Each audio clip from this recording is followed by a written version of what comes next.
Good to go.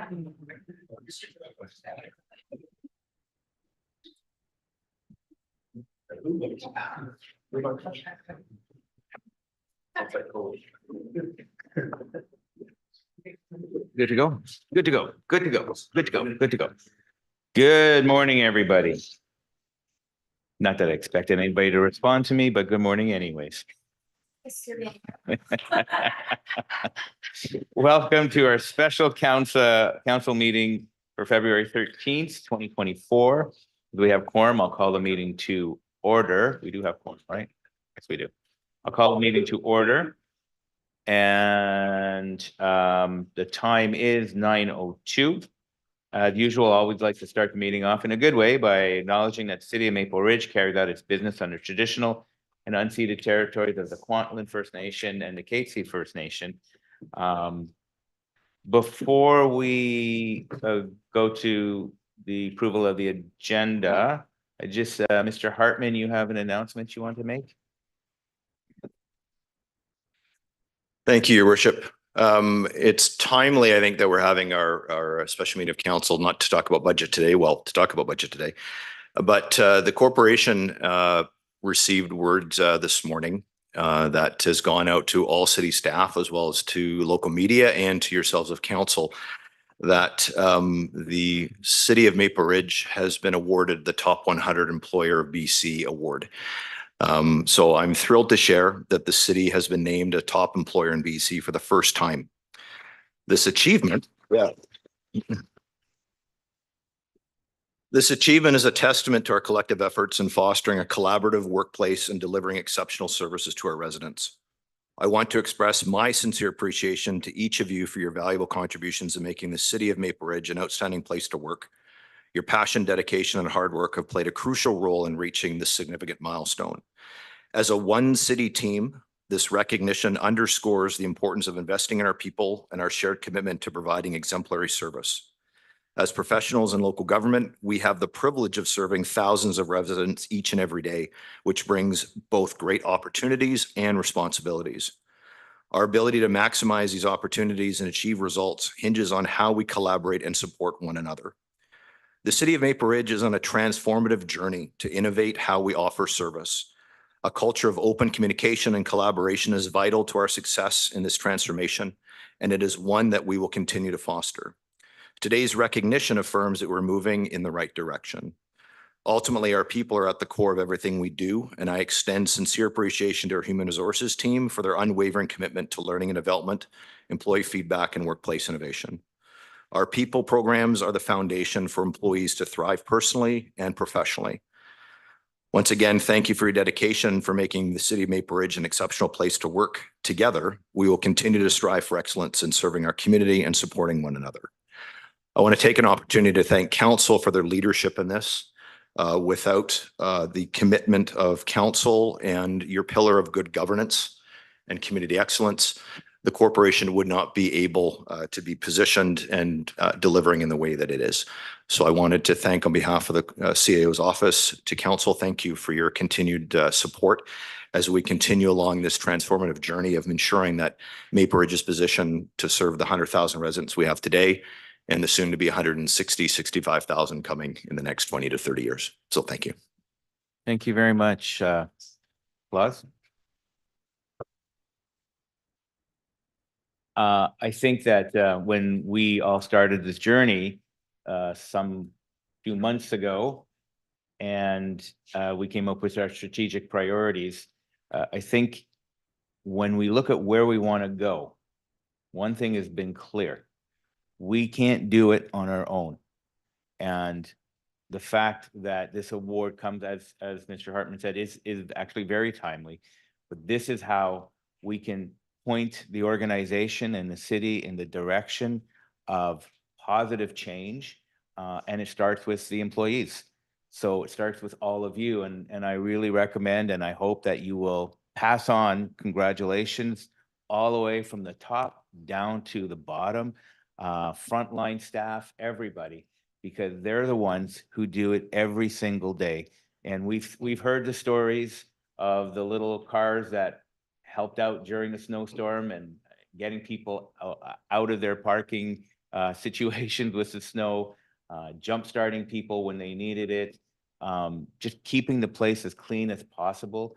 That is the end result of what we're seeing, and this award tells us all that we are going in the right direction. And so again, Mr. Hartman, thank you to your team and your people.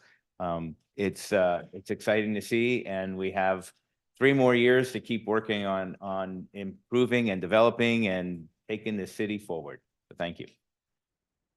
Okay, good. Having said that, now we're going to go on to, can I get a motion to approve the agenda, please?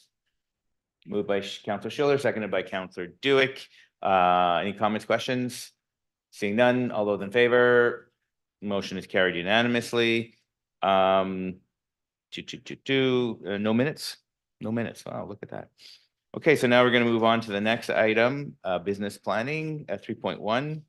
And we have Mr. Svee. Step on up, sir. Good morning, Mayor Rumi and members of council. Today, we are in our second day, or council's second day of business planning, which is a continuation of the process that began last week with the presentations and the deliberations.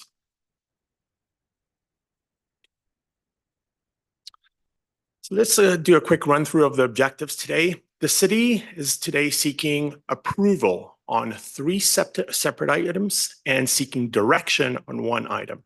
So the city will be seeking approval on the allocation of the growing communities funds towards specific projects. The city will be seeking approval on the 2024 through 2028 capital program, and the city will be seeking approval on the one-time incremental requests.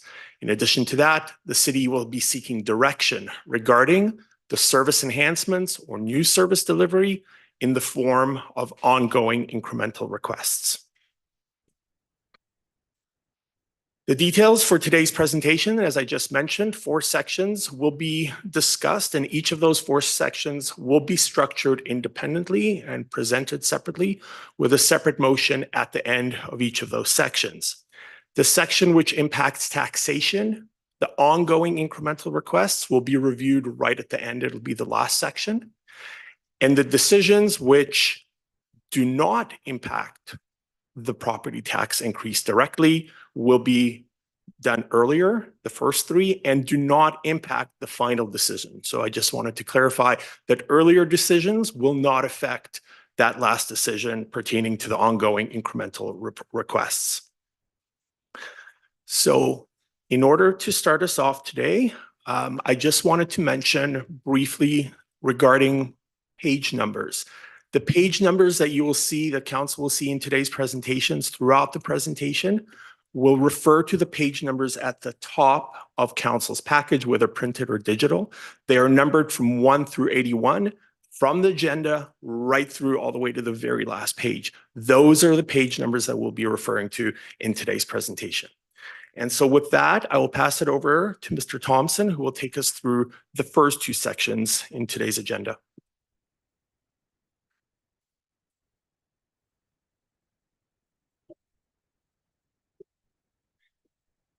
Thank you, Zvi, Mayor and Council.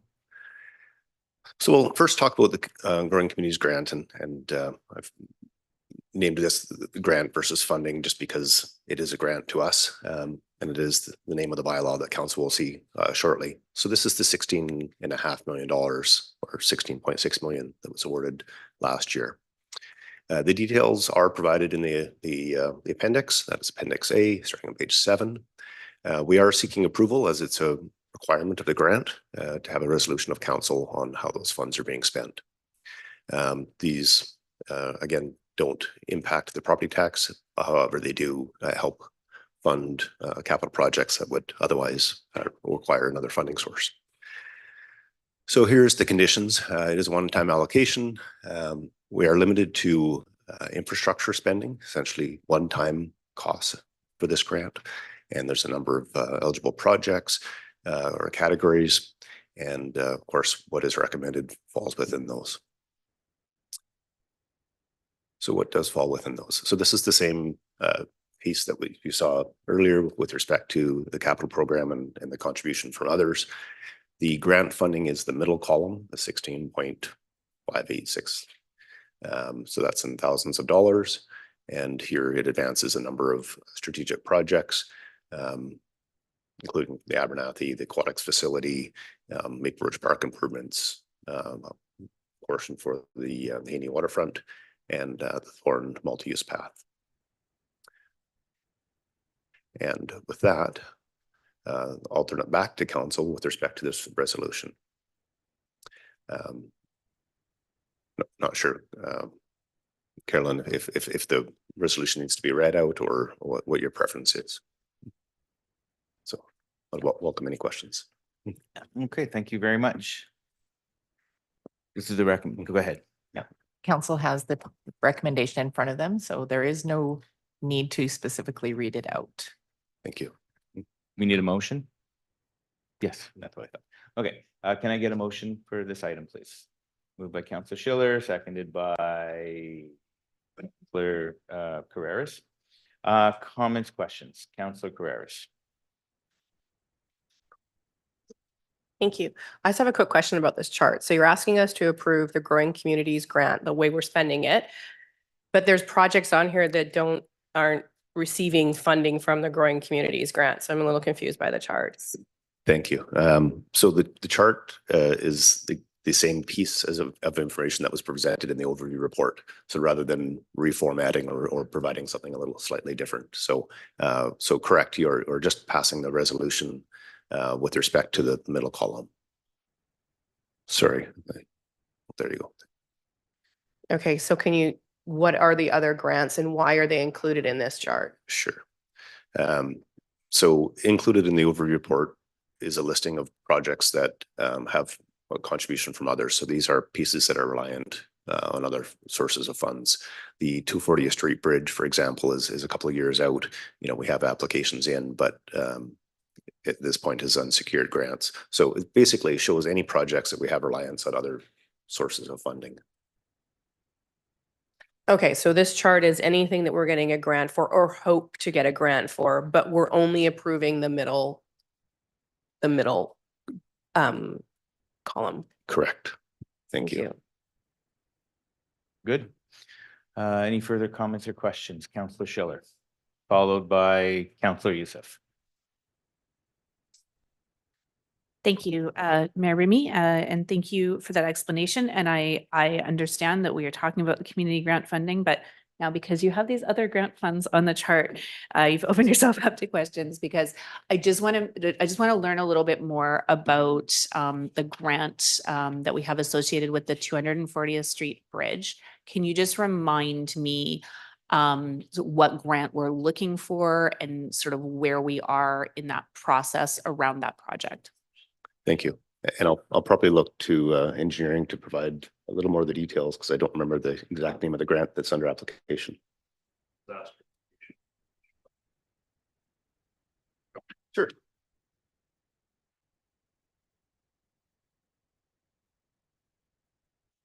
Through the chair to the councillor, would you please mind repeating the question? I believe you were asking which grants are funding the 240th Street Bridge? Yes, I would just like to confirm which grants we're looking to fund that project and sort of just a reminder as to where we are in the process. Right.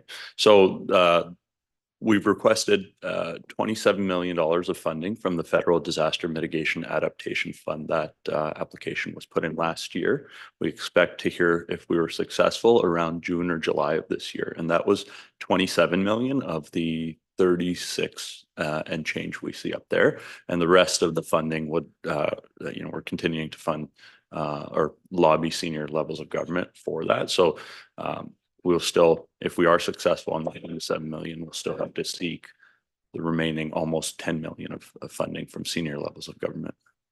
Great. Okay. Thank you. And I can see how, a contribution like that would really get us going in the direction that we need to go in. I appreciate we've applied. We don't know the answer. I mean, I guess sort of the reason why I'm asking about it is because to me, I just see that project as being so important. And so I'm just thinking to myself, okay, but if we don't get that grant funding, I mean, would that be the sort of thing that would cause us to relook at some of these other, like the way that we're using the Growing Communities Fund? Or do we just think that the way that we're approaching it is going to get the best bang for the buck in the end?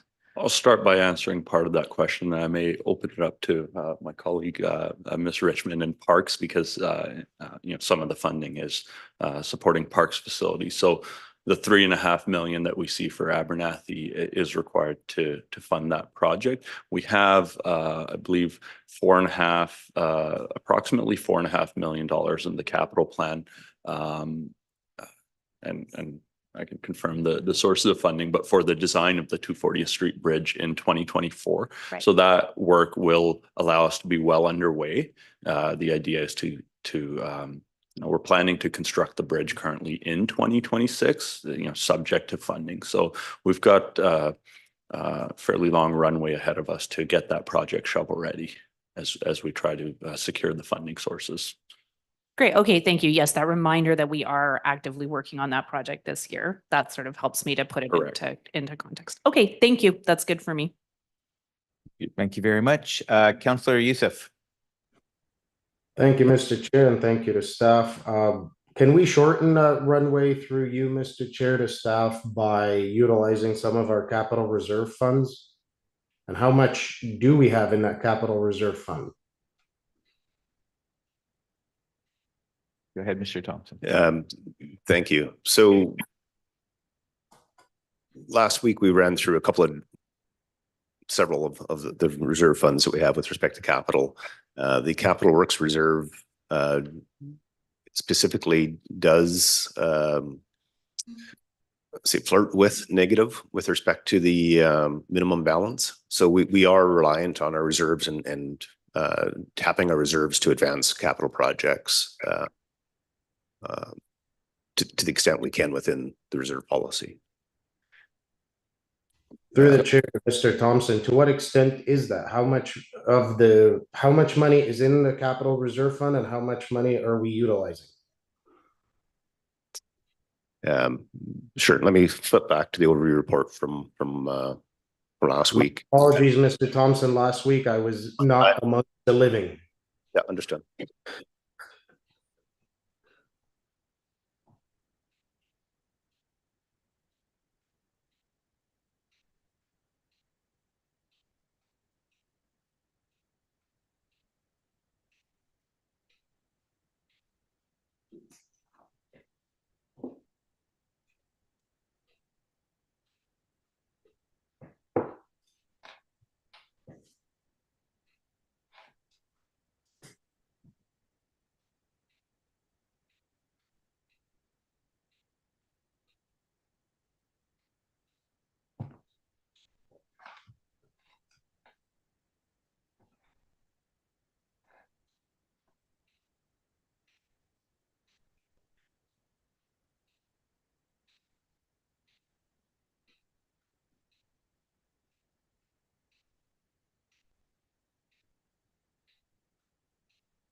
Thank you. Sorry for the delay. No worries.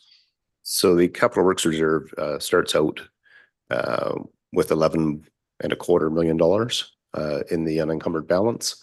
We then draw from that to the minimum balance of just under 10 million, which is $9.8 million. Okay, and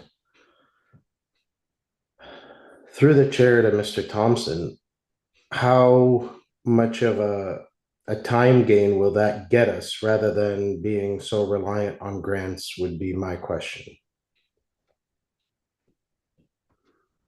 To draw down to 9.8. So drawing down to the 9.8 actually advances several projects within the Capital Works program itself.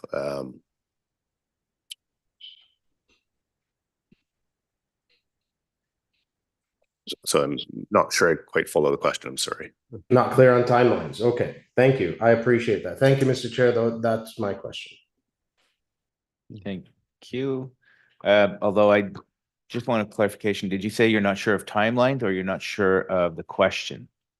I wasn't quite sure if I answered Councillor Youssef's question fully, so I was looking for clarification. So if that was looking okay. for clarification, Councillor Youssef, did he answer your question?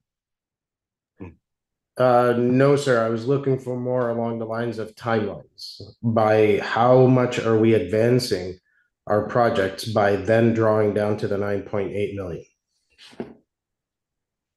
If you need some time Sure. to Uh, put something together, you can always come back. Yeah, no, I think I'll provide a little bit of context, and this might help. And if it doesn't, take another swing at it. But we approached this Capital Works review a little bit differently this year. We looked at all our projects that we had on the books and reprioritized several of those projects. That provided some funds to advance higher priority projects. So the whole program was revisited with respect to council's priorities. So it's a difficult question to answer of how much advanced. Many projects shifted around based on a changing landscape of priorities. And we did, lean on the Capital Works Reserve to the extent that we could to advance those projects. So it's not one that I can really answer with a finite piece. Different projects shifted around as the program was reprioritized. Thank you for that. I appreciate now knowing the shifting around because, of course, I was going off of projects that have been on the books since 2018 that I've been privy to anyway, to see how in advance we're able to get by drawing down that fund. But now knowing that some of the projects have been moved around, I appreciate that. Thank you very much, Mr. Thompson. Thank you, Mr. Chair. Thank you very much, Councillor Dewick.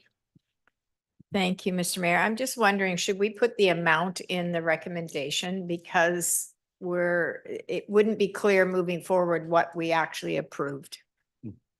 Because we have, the total project, the Growing Communities Grant and the other grants. So let's be clear that we're recommending the Growing Communities Grant. Is that something that we can do?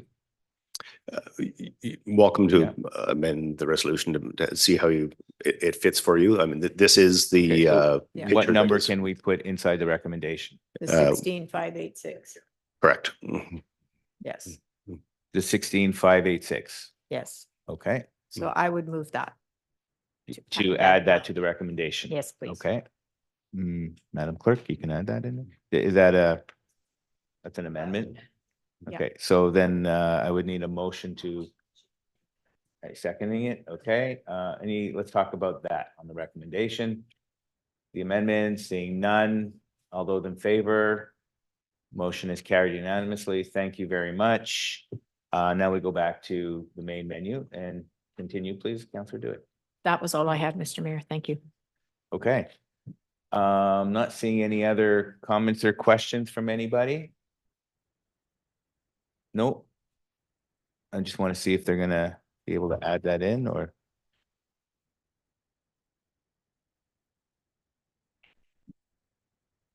Okay. Do we need to actually put it in or are we good with that? We can't amend this slide, unfortunately, but we will capture it in the minutes. Okay, good. Okay, so seeing no further debate, all those in favor? Motion is carried unanimously. Excellent. Thank you very much. Moving on to the next item, please. Thank you. So the next piece is the capital program.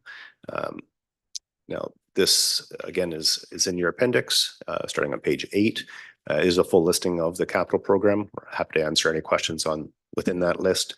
Last week, we ran through a number of reserve funds and accounts and went through a bit of a presentation with respect to some of the key highlights. I'll flip through some of those just to remind council. My intent is not to revisit that presentation in its entirety. There's a note here that this does not directly contribute to property taxes. That's mostly correct. There is a 0.4% that funds the infrastructure replacement, and that's been a long-standing funding piece, but there's a 0.4% tax increase for infrastructure renewal. Well, So- thank you for clearing for that because there was the comments that were going around saying the capital does not increase property taxes, but it does by 0.4%. Correct. Okay, And thank there are allocations within it that have been long-standing pieces. So a portion of the property taxes certainly does pay for it, but the increase isn't going up by more than anything because of the capital, with the exception of the 0.4%. So just for clarification. Thank you. Even if we change the capital plan, there's always going to be a 0.4% increase to the, roughly that's what we're talking about. Yes, so without reducing something like the paving program in each year of the program, because of course, property taxes, the money continues each year. Okay, thank you. Thank you. So what we're seeking approval is really to proceed with the 2024 capital program, as was highlighted. So this is $112 million. This is the capital program by section. And then we look at the same piece by funding a little bit later. So just to remind council, these are the same slides that were last week of some of the capital projects that are within that. So certainly one of the larger items is the enterprise resource planning, so the financials and HRIS. We have fire hall number 3. It's one of the larger items. Some fire hall some truck replacements that has some carry forward from prior years as well. Park and recreation, the aquatic and arena facility is certainly one of the larger projects on the request, as well as some improvements in Haney Waterfront and Make-Bridge Park in the first stages of, second stages, I guess, with respect to the spray park. Some projects that have recently been awarded, the Abernathy widening and the future 240 Street Bridge with the design work in 2024. As mentioned, the Highway 7 MUP has been delayed with respect to better aligning it with the timing of the rapid transit. The drainage project, one of the key highlights is the $10 million pump station in Lower Hammond. And this, again, is a project that will be funded through borrowing. So council will see this again shortly with respect to the process around borrowing and public approval. A couple of larger projects with respect to water and sewer, the 225th Forest Main being one of the larger ones. And the same capital program by funding source. So, and we went through this in a fair bit of detail last week, and I'd welcome any questions on the funding or on the capital program. And this is the resolution and where I append it back to you, Mayor Rumi.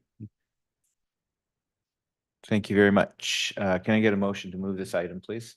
Moved by Councillor Schiller, seconded by Councillor Carreras. Questions? Councillor Carreras. Sorry. A couple of questions. Can we just talk, because it is a big piece, and I'm please know that I'm a huge advocate for the finance and HR IT upgrade, and I feel like it is, I said this last week, it is needed and it is necessary, and this investment will actually save us money going forward in our audit costs and within staffing time to be able to do things, as well as get us the information that we need when we need it. But can you just talk a little bit about how you came to the $3.2 million estimate? And actually it's more than that. It's what is that, about 8? Just shy of 8 million total over 2 years. Yep. And the cost being, so, I mean, I get IT is expensive, but I'm wondering if you can just share with us a little bit about those numbers, how you came to them, and why it's going to cost us $8 million for a program. Thank you. And maybe I'll start by saying, yes, this is a huge undertaking, and it will have a massive impact. And I think with respect to, you know, the rationale or some of the comments you made, that the latter piece is probably the most important, is being able to make decisions quickly and informed decisions. So how we came about the numbers was really, I've never done any ERP. We engaged consultants that have. So they went through a bit of a scoping report with respect to our requirements at work and put an estimate to it based on not just the software, but also the time and effort required from staff to implement it, because that is a big undertaking. So the staff requirement, because you have to port all that information over, I believe, right? So the staff requirement to port all that information is included in this capital piece? Correct. Just a quick question. There's some money in here about the Cenotaph Memorial. I'm just curious, are we redoing the cenotaph that we have or No, something no, totally that's, different? that's, I don't know how much we're able to speak to, Sorry, I know I'm getting a little like granular now. Just curious. Yeah, there's an incoming report to council on this item. Okay. So what we're using it for right now is just a placeholder in the capital budget to assign the funds so that staff can better inform council at a future date as we work through this process of potential upgrade to our cenotaph area. Okay. I just have 2 more questions. I'm happy to wait to the next round if you like. Not seeing any other hands, so keep going. Oh, okay. The other piece I have, and again, this is engineering and I may be just in the weeds and it's probably lumped into one of our big, like just capital funds, right? The general capital funds. But it's something that I've talked about over the last little while, and I just want to check in to see if there's still some discussion around it. And it's around sort of review and updating of our school zones and being able to, and I Scott's like, ooh, I might have something on this. I look to other cities and other cities have it right on the asphalt. It's green. It is very visible. There are no signs that you can't miss. It is on the ground. And as a driver and as a parent, I really appreciate that. I'm just curious if there's anything in here to address something like that in our community. Thank you for the question, Councillor Carrers.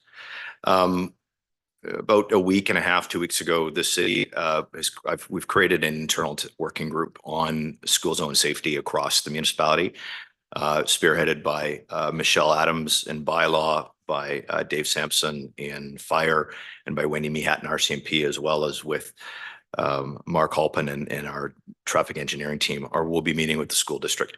We're just waiting for the new superintendent to land so that we can start a bigger, broader conversation about school zone safety across the city. And that work is being spearheaded, as I say, by Miss Adams, Mr. Sampson, and OIC Mehat. So Okay. more information will be coming to council shortly, but the Perfect. plan in front of you does include some of the work in order to It deliver on does. that areas. It does. Awesome. Thank you. Again, I like the green on the road, just saying it, just sharing it out there. It's really helpful. I do like it. They actually have playgrounds in Langley too, like that. And one other question around the 240th Bridge, because the 240th Bridge is a big piece for our community. And I know we talked a little bit about it in the growing community grant, and we're waiting for a grant, I think federal grant on that one. But I have a question is, what do we anticipate the cost of, is the 60 million the total cost of what we anticipate the bridge replacement? Or bridge build, not replacement, sorry. Thank you. So I think I'll answer it and then I'll look for additional detail, but it is the total budget. So there was the breakdown between the grant piece, but that was a subset of, so the project showed the total cost of it. That's the construction, and on top of that is the design work that we're looking for this year. So Okay, so we did some of the two. So we're anticipating, so $4,500 this year. And that's the design piece, which was in there, and then another 55 million in 2026. But I just want, that is unfunded. We don't know where that capital is coming from at this point. So this is a cross our fingers and hope we get 55 million in 2 years. Thank you. So the first piece, the 4.5 million, is the design work, and that's funded largely through DCCs. The next piece is construction, and we are reliant on about 2/3 of funding from others. The balance is development cost charges and is existing funds. It is the third party piece that we're trying to secure.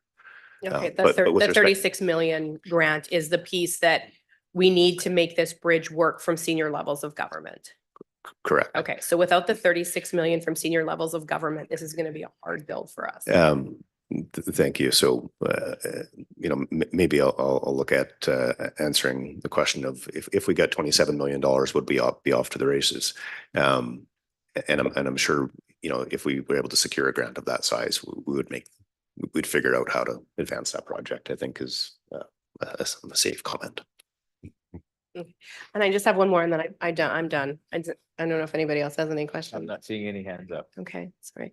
I was a little under the weather last week too, so I'm getting caught up like Counselor Youssef on these pieces. Just because I think it's important to ask this question, because we take this as staff's recommendation as the priorities to reach the goals that we've set, and the governance level. And I'm just curious if there is any movement within this to help reach some of our goals a little bit faster around the bridge and around the aquatic facility and some of those bigger pieces that are a priority. I'm just asking the question, is there any movement in here, anything that could be pushed to a later date to move something further up? Thank you. Maybe I'll answer it generally and then look to others to provide any flavor, but sometimes the landscape shifts a bit. So, maybe if we have, what would be a good example, a park purchase that we've planned in year 3, and that land becomes available, we would bring a report to council and suggest we shift around the capital program and find funding's ability to do that. So it absolutely does shift with the landscape. Some of those bigger projects, there's a fair bit of process to them. So I think as much as, everybody wants to see these things land as quick as possible, there's a fair bit of process around some of the pieces. Okay, thanks.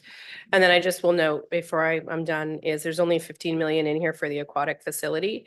I know we're going through a feasibility, but I'm just noting that it is going to be a lot more than $15 million. So at some point, we're going to have to figure out how that fits into here. So I'm just noting for future years, the rest of this isn't in here, and that will probably be reflected next year in our capital when we have the feasibility study done. Thank you. I'll answer briefly, and I don't know if you want any additional flavor to that, but with respect to what we'll likely be looking at is borrowing for this project, as it'll be a size. So with that will come a process with respect to borrowing, and then the repayment piece will have to also come at the same time. And there's some funding options on that, but I think that's a bit of a more informed discussion once we have a better sense of the project and size and scope. Thank you. I'm done. Thank you. Oh, no, you can keep going if you like. Okay, thank you. Moving on to Councillor Schiller. Thank you, Mayor Remy. And I'm just going through the list, and I just want to thank staff for their work in this past week in kind of reformatting some of this for us. I'm finding it easier to follow, maybe because it's week 2. But I think there's been some improvements there. And my questions were going to be around investments in active transportation routes. And I think I've found them here as I go through the list. For me, it might be helpful to sort of have them consistently labeled as like active transportation routes. But I found the ones I was looking for. Is there any significance to the fact that some of these lines are highlighted in green? Thank you. No, it's certainly just a readability piece. So great, thank you. So, okay, so Lougheed Highway 227 to Burnett, active transportation improvements. I just note that there is nothing in this year's capital plan for that. Okay, I'm going to ask it a different way. Which are the active transportation projects that we are spending money on this year? Thank you. And I'd defer to engineering, and it may give them a little bit of time, as there's probably elements of projects that are have active transportation within them. So it may be something that may not just be top of head, but turn it over. Thank you.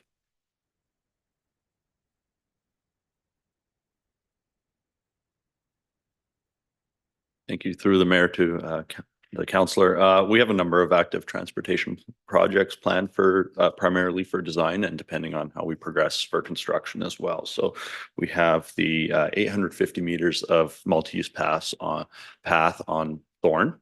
So that will connect the multi-use path that we constructed this year on Hammond to the path that we constructed in 2023, also on 117.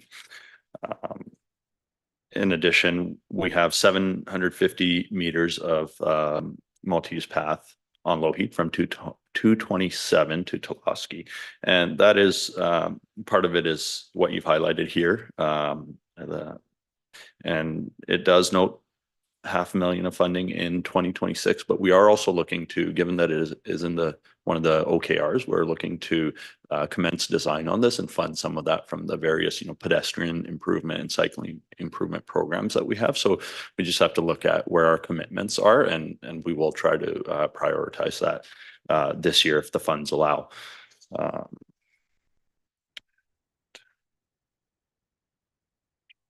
We're also designing, well, there's a number of multi-use paths that, in addition to that Lougheed Highway one that I just flagged. There's also 2,900 meters of AAA facility on Lougheed at Burnett and making the connection to 240th Street, 1.6 kilometers on 232 from Abernathy to Fern, as well as 1.6 kilometers on Dewdney Trunk from 240 to 248. So it's a total of 7.7 kilometers of either bikeways or multi-use paths. And we have a number of funding sources. How far we can get really depends on how much money we have in other programs that could fund this. Great. Okay. Thank you. That was very helpful overview of where we are at with that. Great. Thanks. Thank you. Any further comments or questions? Seeing none, I'll call a question. All those in favor? Motion is carried unanimously. Excellent. Thank you very much. Moving on to the next item, please. Thank you. And I'll now pass it over to Zvi to introduce the one-time requests.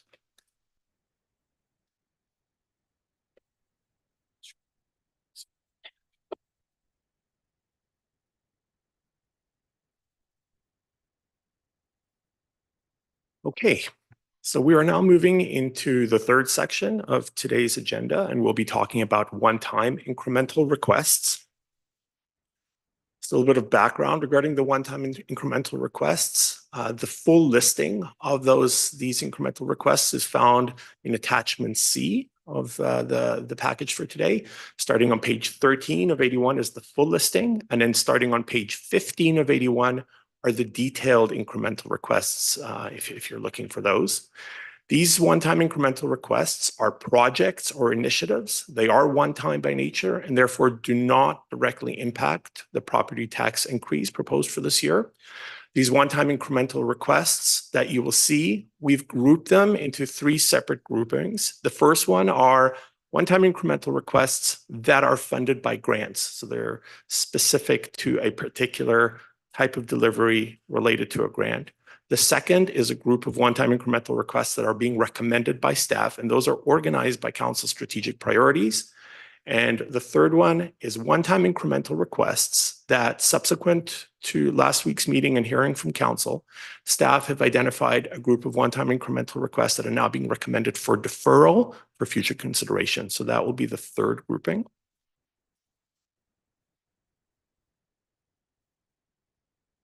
So starting with the first grouping of one-time incremental requests, these are the ones funded by grants. The first three of those are planning / building related projects that will assist the city in becoming compliant with the new provincial housing legislation. So these are projects that will allow the city to update its official community plan, its zoning bylaw, its development cost charges. So assist the city in, again, being compliant with the new legislation regarding housing, the new provincial legislation. And as such, these projects are eligible for utilizing a portion of the provincial housing initiatives funding that the city was awarded, which is $583,000. And so the projects there total about $375,000, the first three, which would leave around $200,000. And as we roll out these initiatives related to our compliance with the new legislation, additional projects will come forward to council with those remaining funds.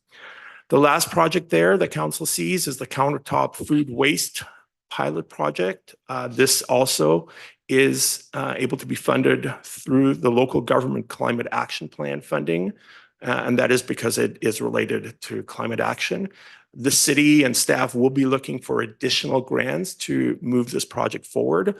This portion would be the city's portion, also funded by grants, but we'll be looking for additional grants before we can actually move the countertop pilot project forward. We're now moving into the grouping of one-time incrementals that are recommended by staff. Again, these are organized by strategic priority of council. So there's 5 pages. The first one is the livable community strategic priorities and the OKRs, objectives and key results. The 2 projects here are development of a pre-approved site plan or development of pre-approved site plans and the update of the citywide density bonusing program. Both of these projects are projects that will advance the city's actions related to the Housing Accelerator Fund and a program that the city has applied to. That funding has not yet been awarded. Should it be awarded, these projects will also be eligible to utilize that funding. But as that has not happened yet, these projects are not shown in the grant category. However, they do advance the city's actions related to what we put into the Housing Accelerator Fund and does help the city advance housing and also at the same time aligning with the new housing legislation. The third strategic priority is climate leadership and environmental stewardship. So 2 projects here. The first one, the community biodiversity inventory and baseline health assessment. So this is an inventory of the green infrastructure that is in the city, as well as an assessment of the health. This is the first part of an initiative that will also have later, subsequently, a second part that will actually place a value on that inventory. Since this is infrastructure, we would like to value it and understand the value associated with it. The second project is the McKinney Creek System Management Strategy. And this project will allow the city to develop an approach to conserve and enhancing the service benefits of the green infrastructure in the Lougheed Transit Corridor area. So as we move forward to developing that area, the utilization and also the conservation of the McKinney Creek system will be key, and this strategy would advance that. Next, we have engaged healthy communities strategic priority of council. And there are 6 projects here. The first 2, the community engagement framework and toolkit development, as well as the participatory budgeting pilot project. Those 2 projects increase community engagement and trust. Next, we have the community safety expert consultations. This will provide expertise to support the community's safety action plan. Next, we have the downtown overnight security services, which will allow the city to proactively address early day issues for businesses when they open in the downtown. Next, we have the temporary fleet coordinator. This effectively allows officers in the RCMP to have more enhanced or efficiency in their operational capacity with more focus on their core duties, less focus on preparation of vehicles. And finally, the mobile stage activations. This project will deliver 16 activations for the city's mobile stage. It'll enhance community events, and we are running it as a one-time, as a pilot this year because of Maple Ridge 150 to be able to see how those activations perform and what kind of reaction we're able to generate and the types of community events that will result. Next is a diversified, thriving economy. So the first one is the business retention and expansion analysis and implementation plan. This will help increase local employment and support expansion of local businesses. We have the event attraction strategy, which will drive local tourism through events. And then quite a few of the next ones, the investment attraction strategy, labor market analysis, the industrial land use and servicing analysis, as well as the employment area plan. All of those relate to shifting the tax base away from a great percentage of residential to more commercial and industrial tax base. And finally, governance and corporate excellence, strategic priority of council. The first one, the continuous improvement program, will allow the city to continue business transformation and its capacity to do that business transformation, as well as keep iteratively increasing the efficiency of our processes.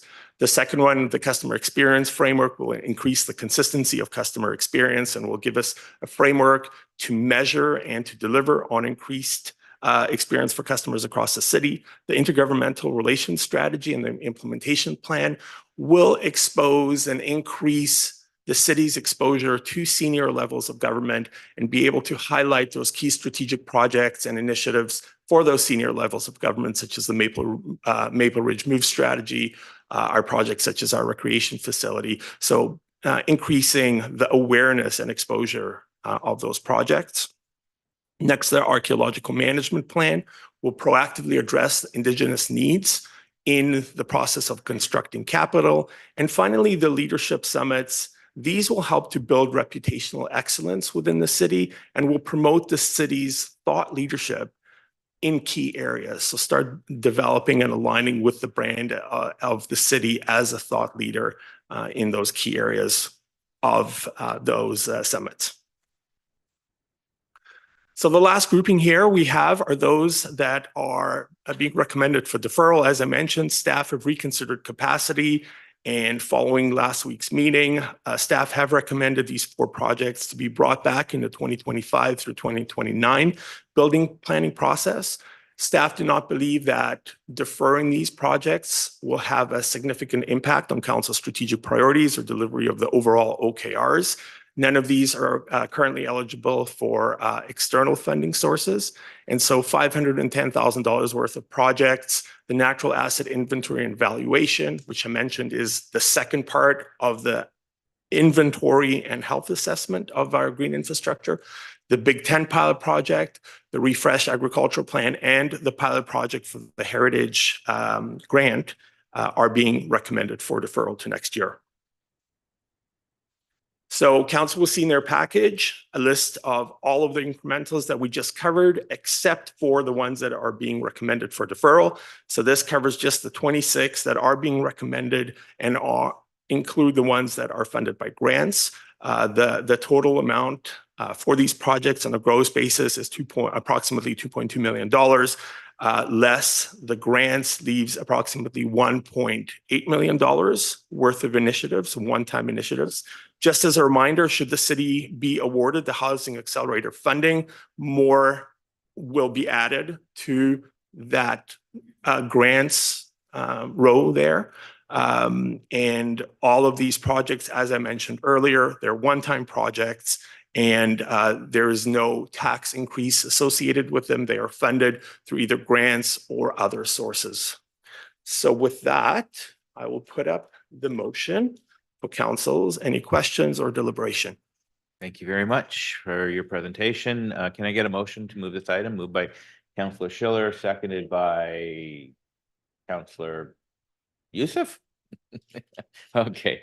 I will, before I open it, I just want to ask one question and I'll pass it around. It's not really a question, but when you go back to the provincial legislation, can you just explain why that's important? Why the province is giving us $500,000, and how is that impacting us as a community? In fact, all communities, because we have to change our legislation. So can you kind of contextualize that for people who are listening to this? To you, Mayor Remy, I certainly can, but I wonder if Amanda's. I would like to call a friend to provide that context. Because this impacts not just legislation, there's a whole range of things. So I just want to make sure people understand what that means.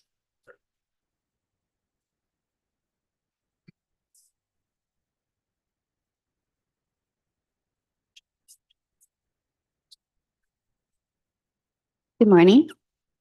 Through the chair. So the province has provided some funding to help municipalities process the changes that came into force at the end of last year by the province. So one of the reasons that this is a very significant part of our work over the next couple of months is partially to do with the timelines. We have a lot of work to do by on paper, June 30th. Of course, we meet on Tuesdays, so we actually have to get it done before June 30th. So we know that we'll be able to at least meet the provincial timeline. And on paper, the policy level pieces seem quite simple, but there's waterfall and complex elements underneath that that are going to impact the planning department, building department, and engineering department. So the funds that are available will help us bring in additional resources so that we can get ahead of what that complexity looks like and be able to have the solutions and package ready for June 30th so that we aren't going to be prolonging this process any further than we have to. So we really are anticipating that this will be a comprehensive package between now and June, and then we'll have a couple of months after that, which we'll be able to use staff time and resources for to tidy up anything that may come available after the June date. Thank you very much. It's important to point that out because it's not a simple matter.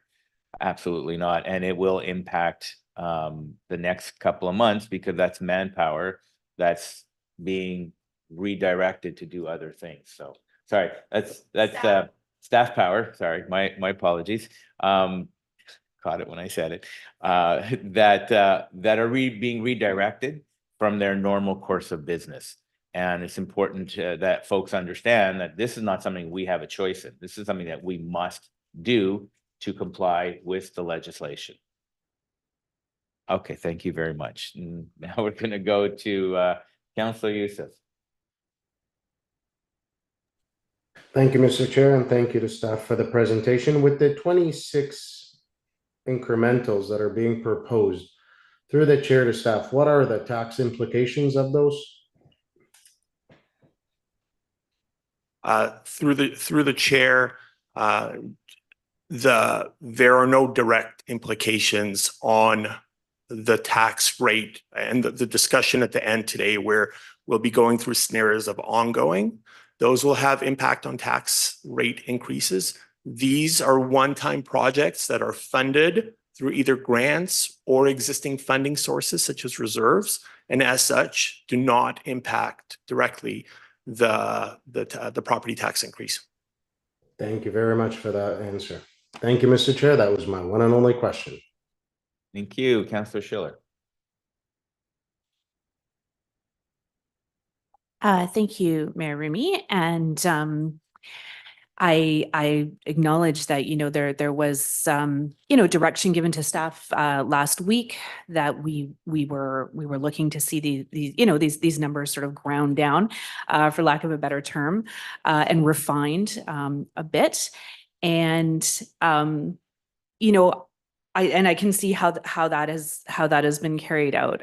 For myself, I would have loved to see an approach that was more like, we're going to knock 15% off all these one-time requests, because all of these things are important, and they're important in different ways to different people. And then when you start pulling specific ones out, it becomes challenging. So I wanted to ask about the decision to defer the natural asset inventory and valuation project. And can I just get an explanation as to the thinking behind deferring that particular piece? Certainly, through the chair to Councillor Schiller. There are two projects that are interrelated. The first one remains in the recommended grouping. That is the development of an inventory and assessment of health of our green infrastructure. So create a listing of the green infrastructure and the services of that green infrastructure within the city. The second piece of that is actually putting a value on those, understanding the services that green infrastructure provides, and through some mechanism assessing a value so it's more comparable to your traditional gray infrastructure. Staff felt that with the scope of work happening around the climate action plan being in development, as well as additional projects within the climate leadership priority, and with the first piece still being in development, that there would not be a delay by looking at this one next year, because we will still be doing the first piece this year. So it's almost like a natural extension, moving from what we'll do this year around valuation into next, or this year around inventory into next year around valuation of the natural infrastructure. Thank you. That is helpful. And am I correct that both of these pieces flow out of the endorsement of the Green Infrastructure Master Plan that was endorsed in 2021, I believe. Through the chair, I'm getting a yes. So Okay. we certainly did reach out to our colleagues in confirmation with all of these and in the development of the OKRs themselves. So I would imagine that the majority of those OKRs stem from either master plans or plans through staff. But yes, we do have confirmation. Great, thank you. It's my understanding that the Green Infrastructure Master Plan was endorsed in 2021, and I believe that these moving forward, this work is something that we've has not happened up until now. So it is important to me. I see it as being of great value to the community to have the nature inventoried and valued. And I just, in looking at the original incremental request for the natural asset inventory, it says, conducting a natural asset inventory and valuation project for a community is crucial for informed decision-making and sustainable development. And so I appreciate that we're saying there's pieces of this that can be done now. But I just wanted to sort of ask about this piece because we are in a rapidly changing climate and we are developing rapidly. And so it's very important to me that we as an organization have the information that we need to be making informed choices as we move ahead. So thank you. I will leave it there for now. Thank you very much, Councillor Duick. Thank you. Thank you, Mr. Mayor, and thank you for the details on this. I really appreciate in the budgeting pilot program, the asking the residents, these are your priorities, but are you in favor of an increase or funding it? Because it's one thing to ask people, what would you like to see? And it's another thing to say, well, the things you want to see are going to cost X number of dollars. Do you still approve? So I think that's really important because, like I said, everybody wants everything, but if you narrow it down and say, okay, these things that you want are going to cost you as a taxpayer this much money, it is important. The overnight security is also critical. We did have a short period there where we didn't have the overnight security and there was an influx of challenges. So I'm happy to see that. The business retention, no, it wasn't that one. The Albion land use. So this is really focusing on doing a review of the drainage in order to maximize the use down in the Albion area. Is that what I'm understanding? That is correct. Yes, that is correct. Okay, awesome. The archaeological management plan. So in future, once we have this plan, that will assist with anybody coming in that wants to develop in an area where there is that potential. So they would have that information. Because right now we ask them to go away and do that. So each project has to go do their own analysis. So this will assist future projects with one less task that they have to do. Through the chair, that's my understanding that it's a strategy that will help us develop policies around that. But okay. Through the chair to Councillor Duick, it's not only just supporting development applications that come through, it's also the city's own works. Yes. And so this allows us, when we do road improvements, when we go in and do sewer and water and storm upgrades, that we have a line of sight on where the archaeological issues are so that we can properly inform both Gatesy Nation and Kwantlen Nation, and that expedites the processes through our own construction cycles. So right now, this request is more about the corporation's needs to be able to facilitate faster execution of construction projects, but it also provides a benefit to those developers that are in that area to give us a line of sight on what the timelines may look like as we go through the coordinated efforts with both of our First Nation communities. Okay, and 203rd is a perfect example. 203rd is a really good example. Okay, thank you. That's exactly Good. what I was going to say. We're good? Okay, we got Councillor Carreras followed by Councillor Chan. Thank you. So two of these, what is it, $160,000 are dependent upon the Federal Housing Accelerator Fund. What happens if we don't get the money? Through the chair, if we don't get the funds, there's still key projects to advance housing growth. So these are key strategies and policy pieces. We would fund them. That's why they're not shown in the grant page. They're shown as a one-time incremental that the city would fund.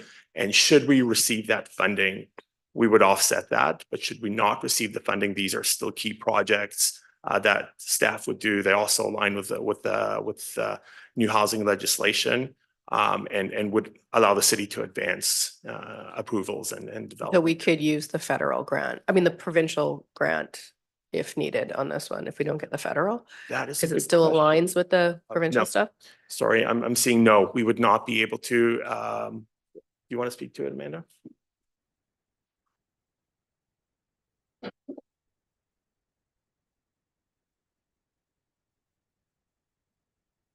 Through the chair. So the funding that we received in order to align our regulations with the province is very clear on what we can and can't use the funding for, and it's primarily for those asks. Our Housing Accelerator Fund application was really focused on how to bring more housing units online as quickly as possible within the timelines identified under the grant application.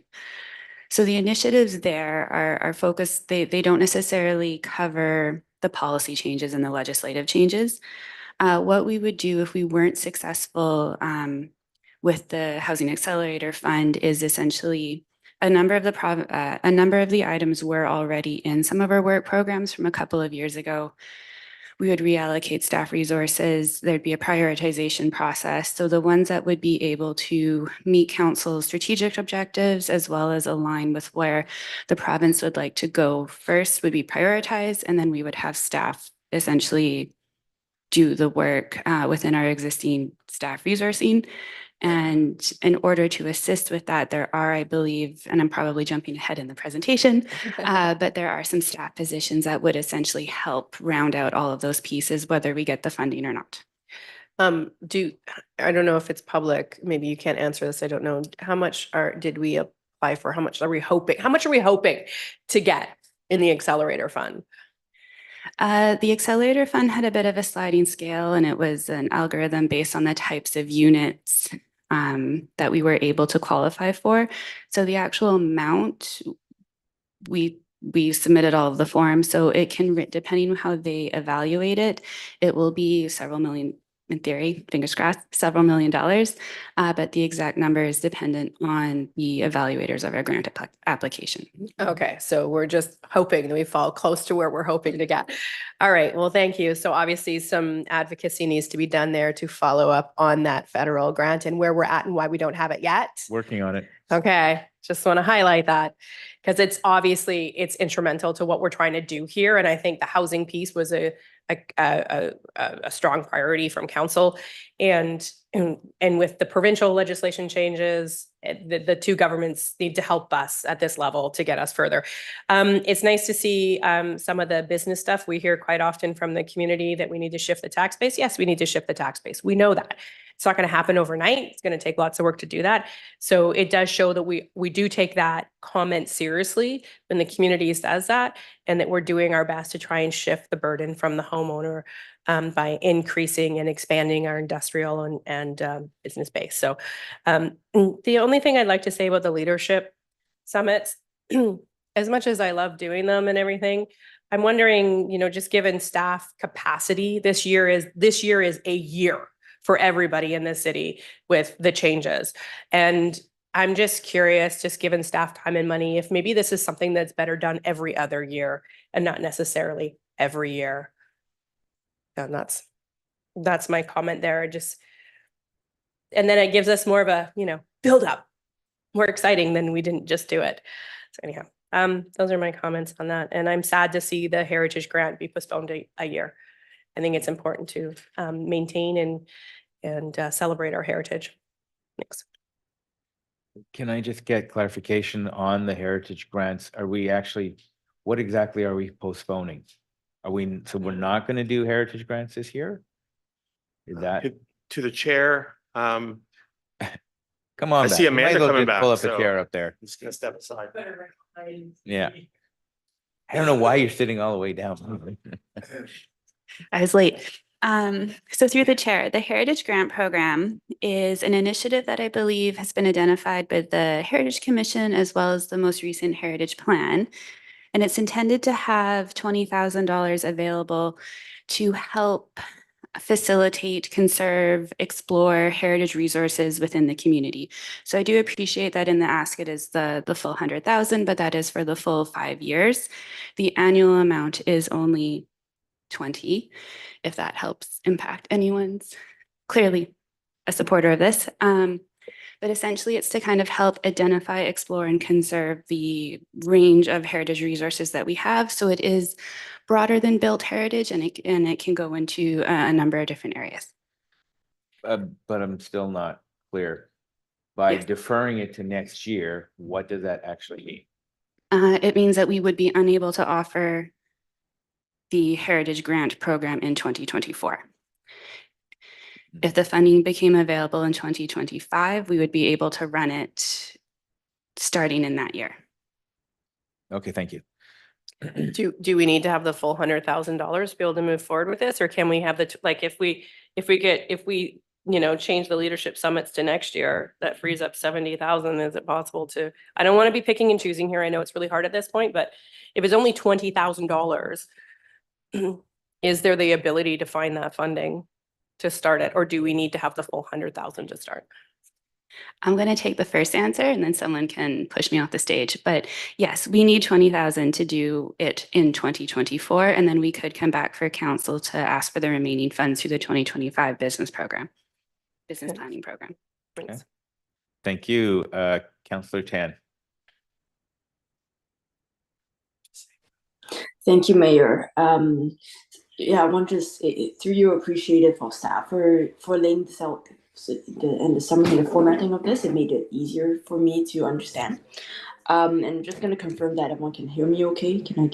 That's great. Thank you so much. I wanted to say I too, like Councillor Carreras, appreciated the business items. I appreciate the business expansion and retention items. I do also appreciate the housing items, particularly like the pre-approved site plans. I think that's a thoughtful way to move this forward, given that there's so much change, and this gives people certainty and allows us to speed through the process more. There are pre-approved site plans that are available for folks so that they can choose from the menu. So I appreciate that. I also appreciate the citywide density bonusing program. I'm really excited to see that come back in a way that also includes inclusive zoning, or a way that will allow for density bonusing to support non-market housing. I think that's really crucial. So I support those items. I am curious on just on the question front in terms of funding. I know that these one-times do not impact the tax rate. Can staff speak again to where these one-time incrementals are funded from, and not the grant funded ones, but the non-grant funded ones? Thank you. So essentially it would be prior year savings. So this is a drawdown on accumulated surplus. Thank you. And could you, through the mayor, could you please speak to sort of the amount that we have in that reserve and the surplus fund? Thank you. So the general revenue accumulated surplus currently has about $2.4 million in it, unencumbered. That being said, we are in the process of wrapping up year end, so the number is a bit of a question mark at this point. Thank you. Thank you, sir. And the reason why I ask is I just want to understand the implications of, the points that, for example, Councillor Carreras brought up with the heritage plan, and then also the natural asset inventory. Certainly money is money, and we're just aiming to do this in a fiscally responsible way. So I'm looking to understand, if we were to add the natural asset inventory and valuation project, and if we were to add the 20,000 for the heritage grant this year, what our surplus and general revenue fund would look like. Are you able to provide the numbers on that? Thank you. I think I'll just answer it generally. Is a little bit more of a draw on the reserve is manageable. I think we're trying to be just conscious of the vast list of initiatives. So I think in short is yes, we could certainly capacity wise and otherwise address tweaks. Thank you. And I just want to make sure we do this in a fiscally responsible way. So I'm just going to dig into this a little bit more. So I'm hearing about 2.4 million in the reserve fund. And that is, and we're at the year end, so we're still a little bit, we're not, that number isn't firmed up yet, but we're hearing a ballpark of 2.4 million. And then the one-time incrementals that are recommended that are not grant funded. So if we take 2.4 million and subtract that amount, what do we get left? I believe the end was about 1.8. Thank you. So it leaves us with about $500,000, give or Right. take.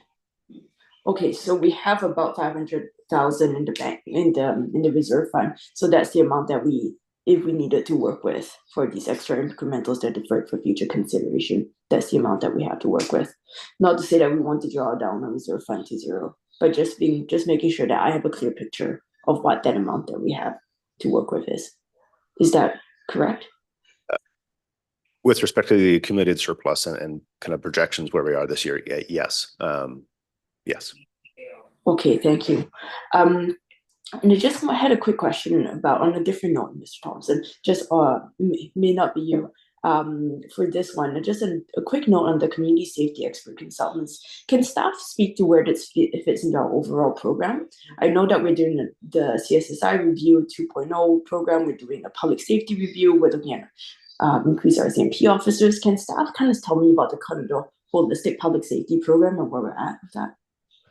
Yeah, through the chair to Councillor Tan, the current program includes 2 external consultants that provide strategic advice and support to this CSSI program, the FAST tables and all of the community support networks that are there. So at this stage, it's staff's recommendation that we continue with that process. And as we go through the review and council deliberates on the upcoming transitioned into the CSSI 2.0 to 4.0 program, we can revisit those processes. But at this moment, they play a vital, crucial link between the corporation with the staff resources, as well as with some of the community groups that are providing support services, things like the extreme weather shelter, fostering the relationships with some of our service providers, as well as supporting staff functions at the hub and other governance tables. So it's crucial to keep the stability of the existing program moving. And that's why there's the ongoing request for the 2 additional consultants for $40,000. Thank you, Mr. Hartman. And certainly community safety is top of mind for all of us right now. I'm still struggling to understand in the general picture where we are going with our public safety, and so that holistic picture, just keeping a review in mind and the other pieces. And I would look forward in a staff meeting, in a future meeting, to sort of have that all come together so I understand where we are, the integration with CSSI and the hub and sort of the first and all the different tables. Just having a more comprehensive overview would help me with that. But I'm going to leave that item for now. I just want to go to the natural asset inventory next. And I'm just hearing what Councillor Schiller said, and also the valuation of the natural assets and what they bring in terms of economic benefits strikes me as quite important, given that we are doing with the housing legislation, that we are going to do a lot of development. And I just want to make sure that I think we owe it to the community to make sure that that's done in a responsible and thoughtful way. So I'm curious I'm also hearing what Councillor Schiller said about the green infrastructure plan being approved in 2021. So can I sort of understand, if we were to add the natural asset inventory and valuation project into this year, would staff be able to get movement on that project this year?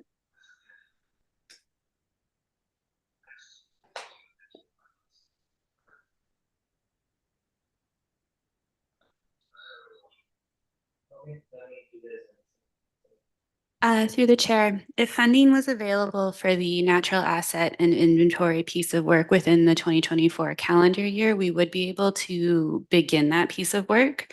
One element that could be under consideration is there is a way to phase this piece of work. So we may be able to look at what can be done under the 2024 business planning process, and then what would come back for council under 2025. Because as was identified earlier, there are some pieces that tie up to some other existing work, but there are certainly a number of elements that we could get started in 2024 if the funding was approved. Thank you, Ms. Grockovich, and I really appreciate that sort of thinking of helping us make this work. And sort of piecing up the pieces for us. I really appreciate that. So I think I would be interested in seeing if we can phase in, as Councilor Carreras was mentioning, sort of the first 20,000 for the heritage plan, so that we are able to have, because heritage is very important to our community, and just having and doing in a way that is responsible to where we are financially. So maybe a little bit of a phased approach for the heritage plan and also for the natural asset inventory, because I hear that we're able to get movement on that, and I'm keen to get movement on that. So if staff are able, to the mayor, staff are able to sort of lay out, tell us sort of how we go next if we wanted to add these two pieces in.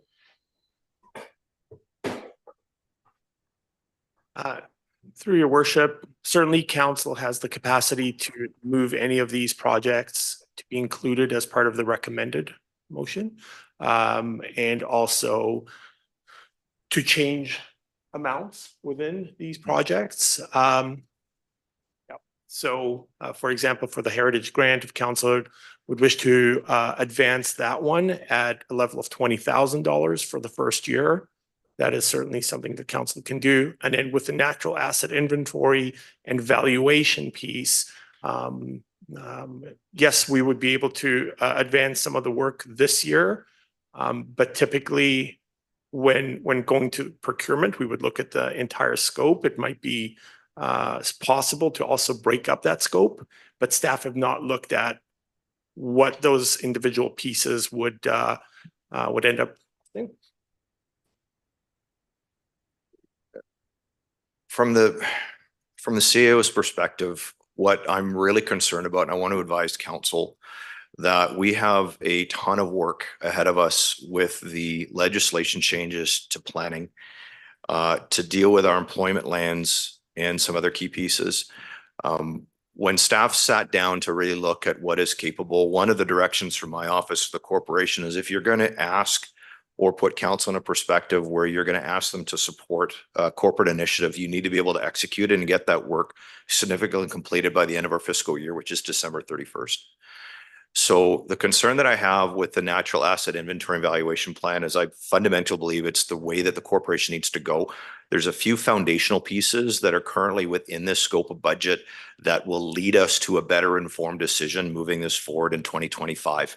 If the timelines move, the staff can bring a report to council in the fourth quarter to advance that piece of work and get underway. I'm just concerned about setting a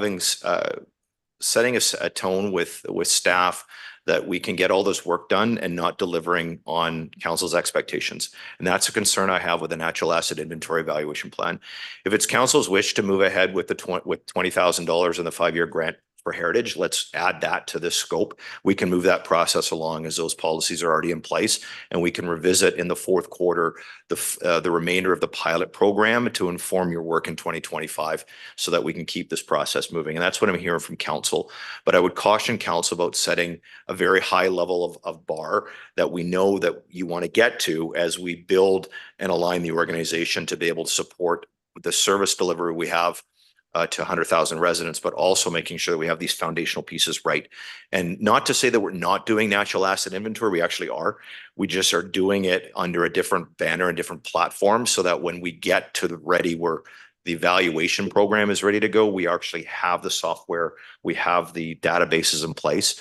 And that is work that is currently underway with our asset management programs. This is an additional to that. And so what we want to do is get the climate action report out of the mayor's task force, and that will inform that natural asset inventory. What I'm concerned about is a pinch point in the third or fourth quarter where we're going to get tripped up with other pieces of work that will not necessarily give us the information we need to properly do that executable. So I'd rather have council defer the natural asset inventory for capacity.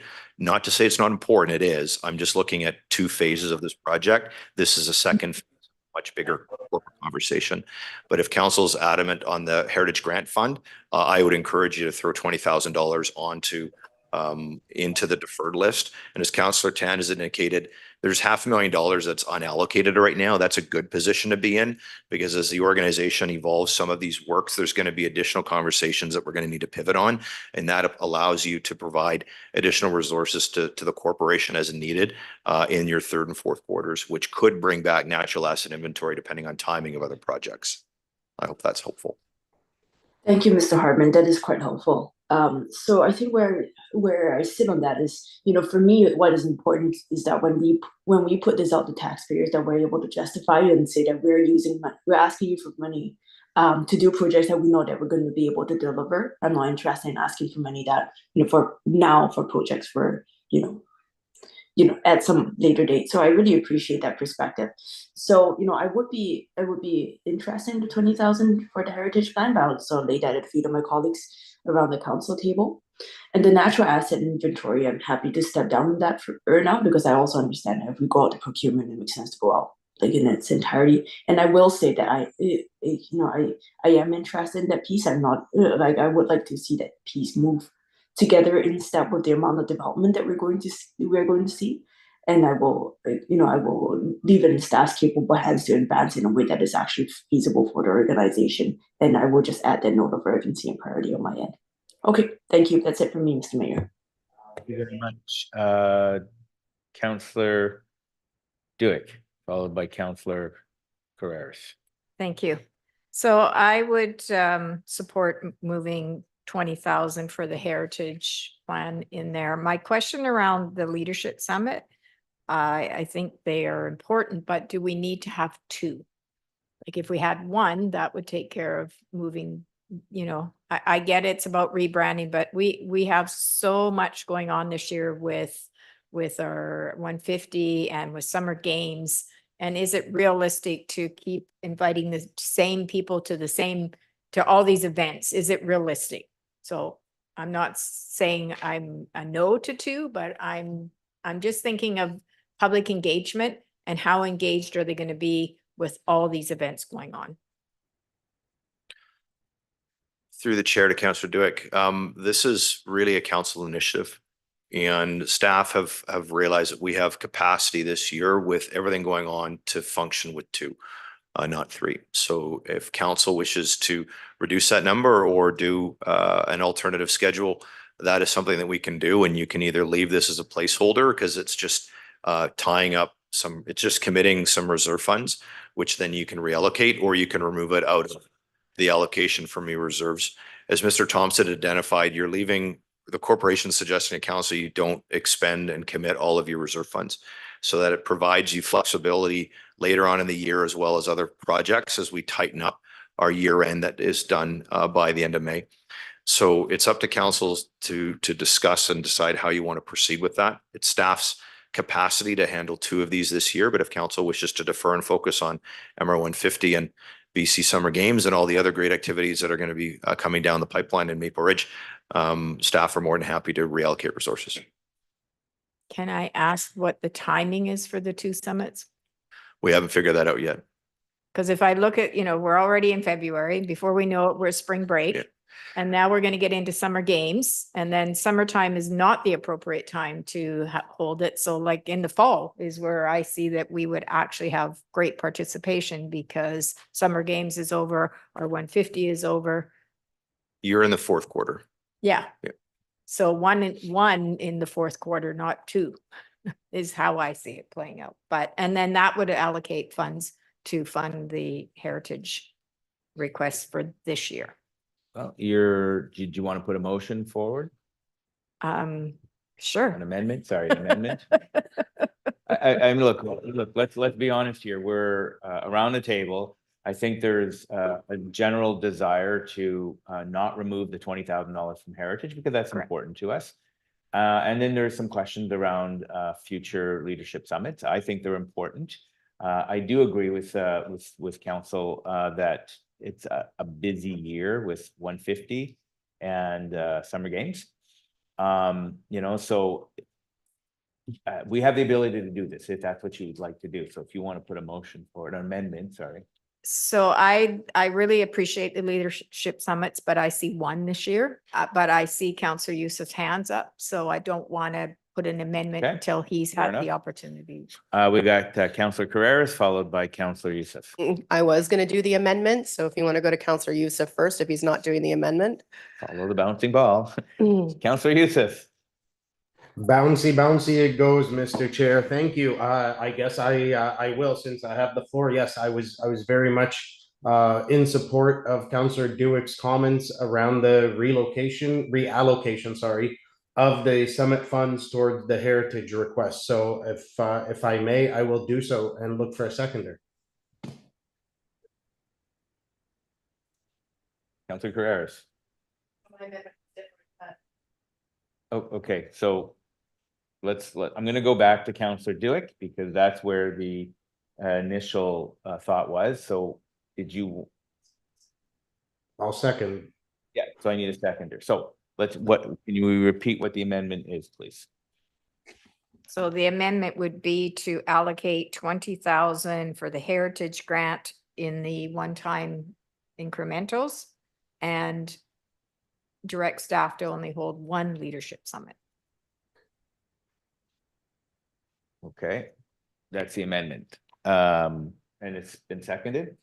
Yeah, that was my amendment, so. Okay, good. So any further comment or question, Councillor Schiller?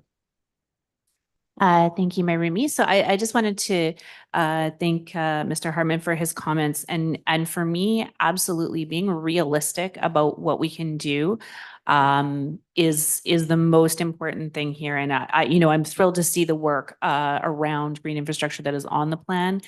That is a win. So I'm happy to be realistic and to deliver on it at the end of the year and to set up work for future years. And I think there probably are areas of this that we can work into other work that's doing, right? We're updating planning area plans. And, I think this idea about valuing the green infrastructure can probably be advanced in a number of ways. I just do see it as being really important at this moment in time. I'm happy to leave that part as is, and I do support the amendments that have been made. Thank you. Thank you, Councillor Carreras. Thank you. Thank you for the amendment. And we're speaking just to the amendment right now? Just to the amendment. Okay, just to the amendment. Okay, so I do recognize that we have a ton of great things happening in our community. Some of it is really celebratory and some of it's been forced on us by senior levels of government. And so I fully support reducing the leadership summit and adding in the heritage grant. I think it's important that we recognize and celebrate the community and our heritage. And I think it's just good for us to take a step back from what we're doing to allow for that space to celebrate the community. And realistically, we're only gonna be able to do one in the fall. And then this way we're not incurring more work for staff, I hope. I hope that this will replace one with the other, although I think it's probably two different areas of the corporation, but I'm hoping that it will still address that busy year that we're going to have. So I fully support the amendment. Thank you very much. Any other further comments or questions to the amendment? Seeing none, call the question. All those in favor of the amendment, motion is carried unanimously. Thank you very much. Now going back to the main. Sorry. Going back to the main recommendation. Is there any further comments or debates? Councillor Carreras. Just a super quick question. So sorry, 2.3 million is what we have. And what is the fund? What is the official, I want to say slush fund, but it's not a slush fund. What's the official term for it? Don't say that. Yeah. Thank you. Appreciate the opportunity because we'll take a little bit more time to elaborate. So this is the general revenue accumulated surplus, and where council will, so there is cash. When we're talking about financial planning, it really is a sources and uses of cash. In the coming months, you'll start to understand the difference between financial planning and kind of the accounting realm. So some items may impact that may not be cash related. So I just didn't want to lead council down the path of a number that's going to be on the books or maybe impacted by other accounting treatment aspects. So we absolutely have the 2.3, It's- 2.5. It's the of cash. accumulated surplus, yeah. Yes. Which is good, and that's why this doesn't impact the tax rate on these piece. But I just have one question. Do we have policy around a minimum balance in our accumulated surplus account? Thank you. We do not. We earmark a bunch of other, well, essentially accumulated surplus, we earmark into reserve accounts. So we don't require a minimum balance. And just a bit of perspective of what accumulated surplus is typically used on is one-time expenditures that are non-operational routine pieces. So typically it's one-time capital or one-time incrementals. Should we have a policy to have a minimum balance on our accumulated surplus? I mean, I don't want to touch the $500,000. I think we definitely need to have some money in there because this is kind of our movement piece, right? Thank you. I think what makes most sense and what we'll be proceeding with is an overall or looking at our reserves, how they work entirely together. So should we have a policy with respect to all the reserves, including accumulated surplus? Yes, we should have an overarching piece. So when the policies come to the Audit and Finance Committee, which I know staff are working on in this insane year that we have, that this will be part of that. Is should there be a minimum balance in our accumulated reserve? Thank you. That's just what I wanted to ask as we're drawing down on it. Thank you. Seeing no further comments or questions, I'll call the question. All those in favor? Motion is carried unanimously. Excellent. We're gonna move on now. Madam Clerk, what do we got next? Who's left? Okay, so for the final section for today's deliberation, members of council, we'll be looking at ongoing incremental requests. So starting with a bit of background, so all of the detail regarding the ongoing incremental requests now is in attachment B, which starts on page 53 in your package. Staff have, actually, let me just briefly describe, whereas one-time incrementals that we just covered are initiatives, they're projects, they're plans, they're OKRs. These ongoing incremental requests are not projects. They're either new services or enhancements to existing services, which means they have an ongoing impact. It's not a one-time project, it's a new something which has an ongoing impact. So just wanted to make that distinction because ongoing incremental requests do directly impact the property tax increase. The way this is organized today, so staff have organized this into 5 scenarios. And staff heard from council last week when we brought forward 3 scenarios. We have moved some stuff around and added some additional granularity so that staff today will see 5 of those scenarios.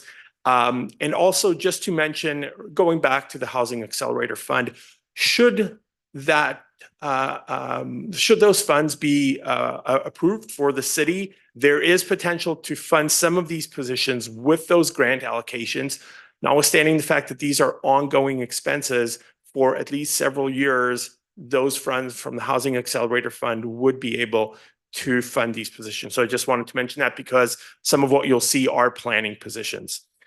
So before we get into the ongoing incremental requests, there's one thing I wanted to raise, and it's important to note that even though all but 2 of these ongoing incremental requests have impact just on 2024 property tax increase, 2 of them span multiple years. So all but 2 have just an impact on the increase in 2024, but 2 of them have an increase that spans multiple years. So before we get into the overall scenarios, Mr. Thompson will start us on a discussion to look at those 2 in particular. That's the fire and RCMP, deal with those, and then we'll come back to look at the broader scenarios and how those fit in.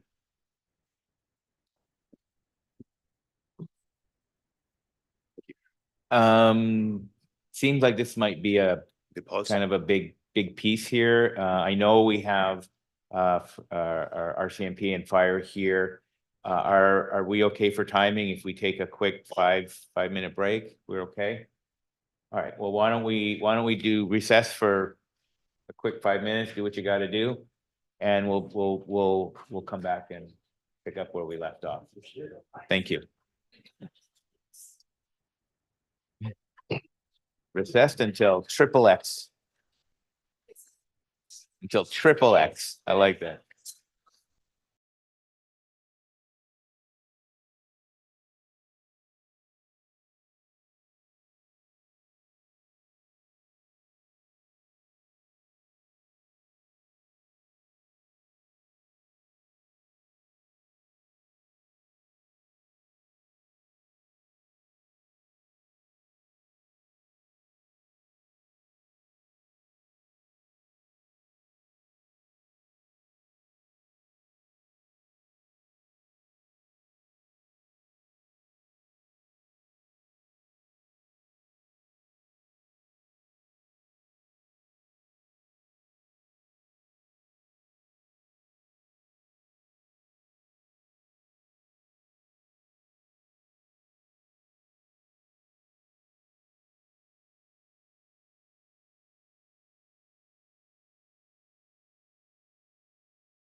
1, 2, 3. It's FCM registration day. Is it? 11 o'clock. Are you going? She was ready. Yeah, I would imagine so. Okay, just let's hold on while you don't have quorum yet.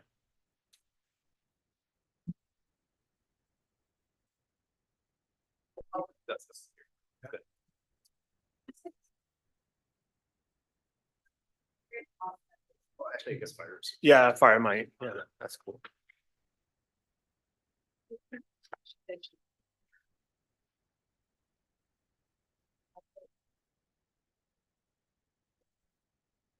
Okay, we now have quorum. So we'll reconvene the meeting right now and take up where we left off. Who has the floor? Thank you, Mayor Mr. Remy. Thompson. So this is a fairly busy slide and I'll take some time to walk through it. The purposes of this slide is really to show the multi-year impact of some of the incrementals. So I'll start talking about the base increase. Really, that is the cost of continuing the same level of service that we are currently enjoying. It comes at a cost of 4.35% in 2024, a little bit higher than that in the future years as we see some increased rates with respect to infrastructure replacement and the park and recreation levy with respect to the fourth ice sheet. So that is our base tax increase. And we went through some of the cost drivers last week, but essentially 4.35% in the first year, just shy of 5% in the following 2 years for the same level of service. I've broken out the next two increments into the separate implications. The fire piece has an impact over 2 years, the first 2 years.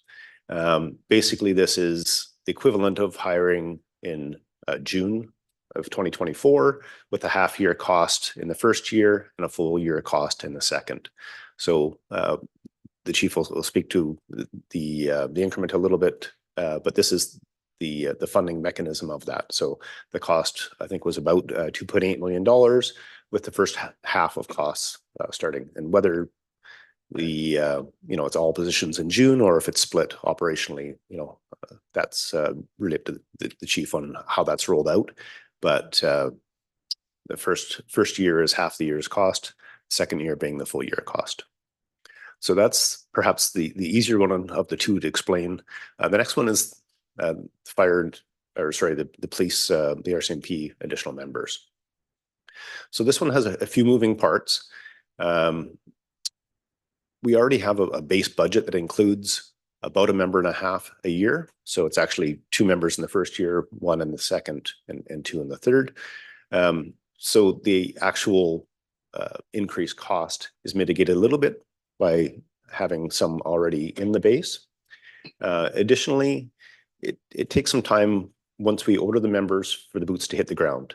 And the officer in charge will speak a little bit of that timing. But there's firstly the timing delay once we hire the members to when they actually hit the ground and start costing us money. The second piece is we have a police services reserve, and we can rely on that to bridge any of the 2025 actual costs.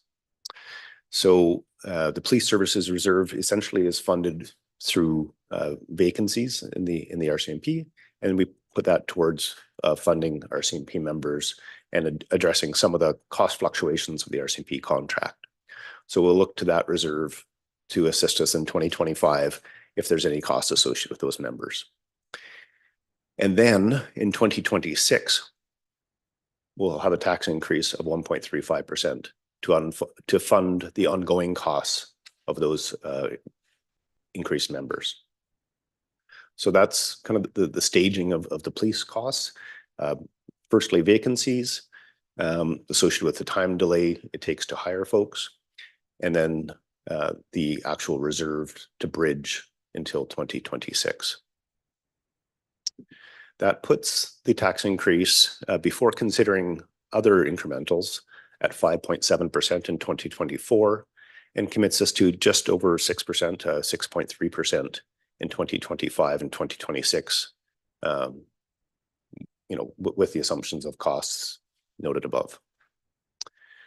So with that, we'll dive a little bit more detail into the actual increments, but was there any questions on the funding and the timing? I just want to make sure that council understands the 3-year phase-in of costs associated with these first 2 increments. I'll open it up. On that now, I just want to there's lots of questions. Last week we talked a lot about police and what that meant. I want to remind council that Pitt Meadows wanted the de-integration, and because of that, there are end results that are challenging here. So we have to look at 2 things. One is the budgetary aspect of it. The other one is the long-term health of our own police force here, and what that means. We heard last week that 23 officers would leave and go to work at Meadows. We also heard that 7 of those would be corporals. So a significant loss of leadership. So long-term wise, we are speaking to what the public keeps telling us over and over, public safety. We can't just think of today. We have to think of the long-term impact of the decisions that we make and the position that it takes. We know that it takes about 18 months to bring an officer on board. We can't wait if we wait 3 years, we are significantly in trouble because we won't have those officers yet. So there's 2 separate things going on. And I know that police are here to speak about the impact and what the social aspect of what they're doing and their needs. I'd like them to also speak. Okay, correct. I just want a point of clarification. We start delving into questions. Do you want us to delve into the fire and police in this section, or do you want us to wait till we start getting into the packages before we really delve into the fire and police piece? Sure. So this was really just around the funding piece, but there's going to be a natural propensity to get into those pieces. So perhaps we hold off and wait, and I can back up to the funding piece if that's okay. So questions around this, but if we want to really delve into the need for fire and police, let's hold off until we get into the incrementals, the packages. Okay, thanks. Right. So are you going to speak to this? Thank you. So I'm happy to take questions on the kind of the funding model piece. Both the officer in charge and the fire chief will speak to a little bit more detail on the increments and a little bit more of the history. So again, happy to wait on this question if that's easier. That is, we're going to get the 2 police and fire. Why don't we hear from folks who are in here to tell us? Let's get a clear picture of what they have to say, and then the funding piece will have a little bit more relevance to this conversation. So why don't we do that? Very good. Thank you.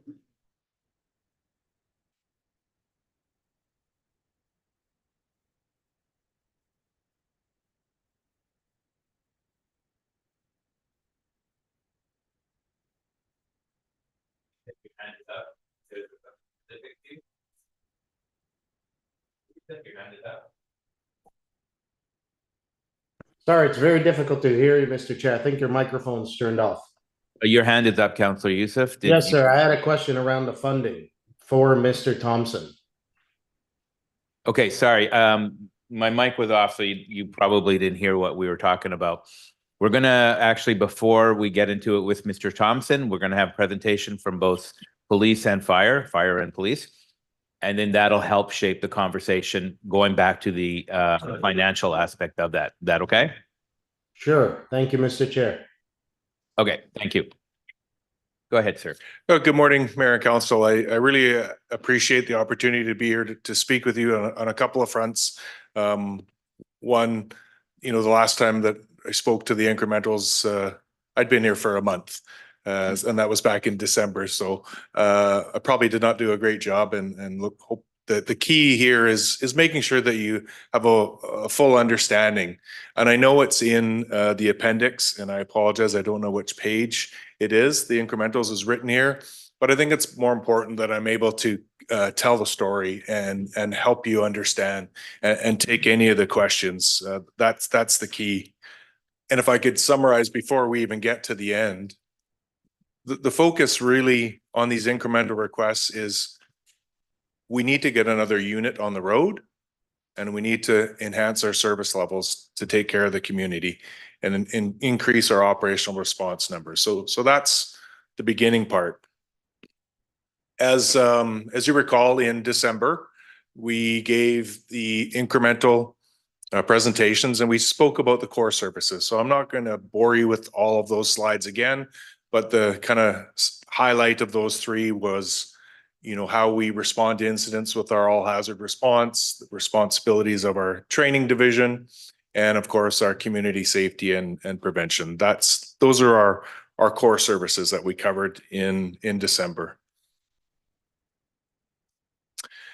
Now, as we get into taking a look at the data, this is hopefully helps really paint the picture. If you look in 2014, our calls for service were approximately 3,500. As of 2023, double that, just under 7,000. So in that less than 10-year period, our call volume doubled. In 2023, as you can see, 50% of those, over 50% of those were medical emergencies.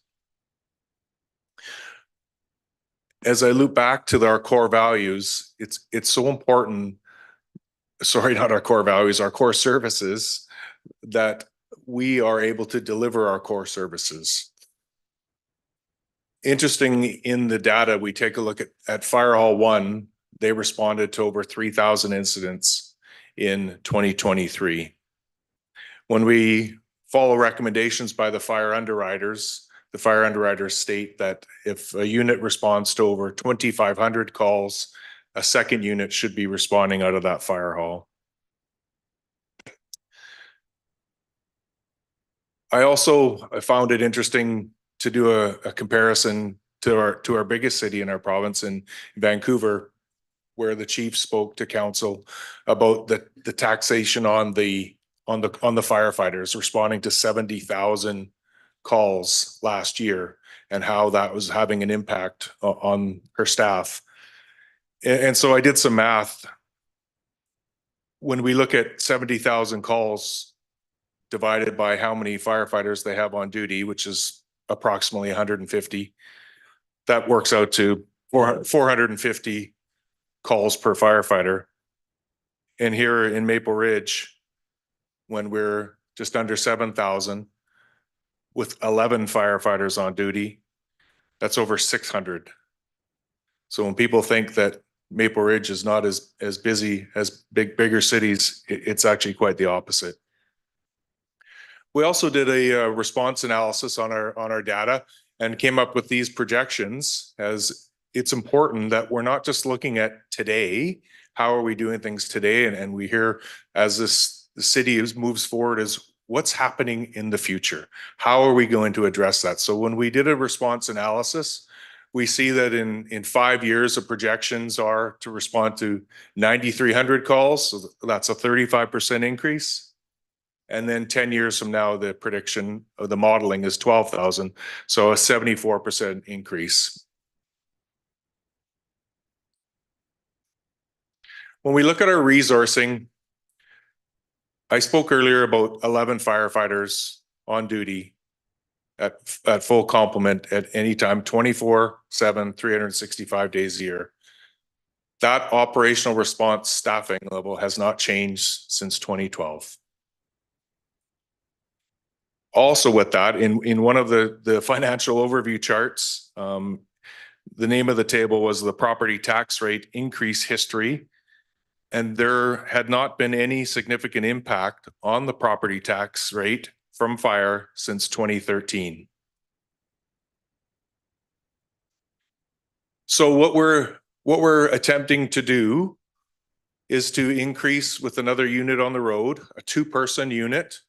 That's main responsibility will be to respond to the medical emergencies that we are called for in order to maintain our core service level. And to understand that, this is the part that I think is difficult to understand, and to have 24/7, 365 coverage. When we say a 2-person unit, that 2-person unit for staffing levels turns into 10 firefighters. And I'll explain that. Although we have, you know, a 2-person crew, we have a 4-platoon model to ensure we have coverage 24/7, 365. And the goal is to hire 1.25 firefighters for every one, because there has to be vacation coverage. We don't get to shut them down. They still need replacement. So that 2-person unit, that equates to 10 firefighters of the 16 ask. Timely response by the crews outside. You didn't plan that, right? Go ahead. The third bullet point I talk about is the engine company staffing. So one of our engine companies on Kanaka is currently staffed with 3 firefighters in that same 24/7, 365 model. We need to bring that up to the industry standards of having 4 people. And the rationale behind that is to meet some work safe regulations in order to not reduce what our level of service and capacity is to the citizens should they face responding to a house fire.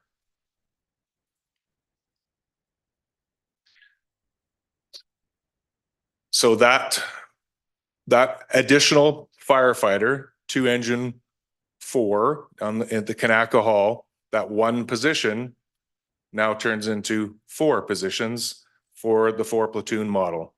Technically, it should be 5 positions at the 1.25. So we have some math here and I'll get to that in a second. The last 2 positions, as per the document there, is for our community safety and prevention division.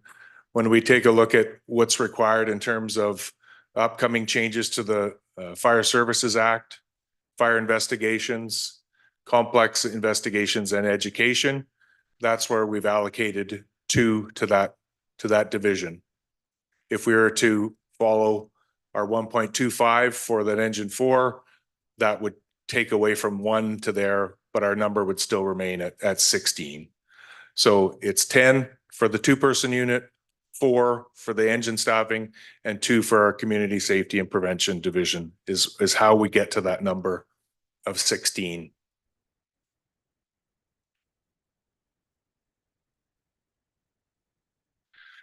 So as you are all aware, as you approved the master plan study that was done and submitted, within that master plan, there was many recommendations. But what our job is to find a way that's how can we implement these in achievable phases. This is phase 1 of our implementation. And what we're trying to get to is from an operational staffing model on duty to get from 11 firefighters on duty to 14. So these 16 positions is actually only increasing our operational response by 3 firefighters.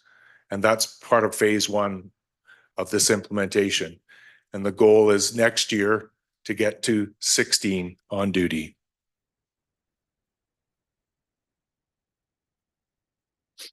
As you know, we are trying to meet the needs of the engaged, healthy community and really understanding that this is not a small city of 40,000 people. We are at 100,000 people. And as CEO Hartman said, soon to be over 150,000. So our decisions and our recommendations are not only to get us to where we need to be today, but where we need to go in the future.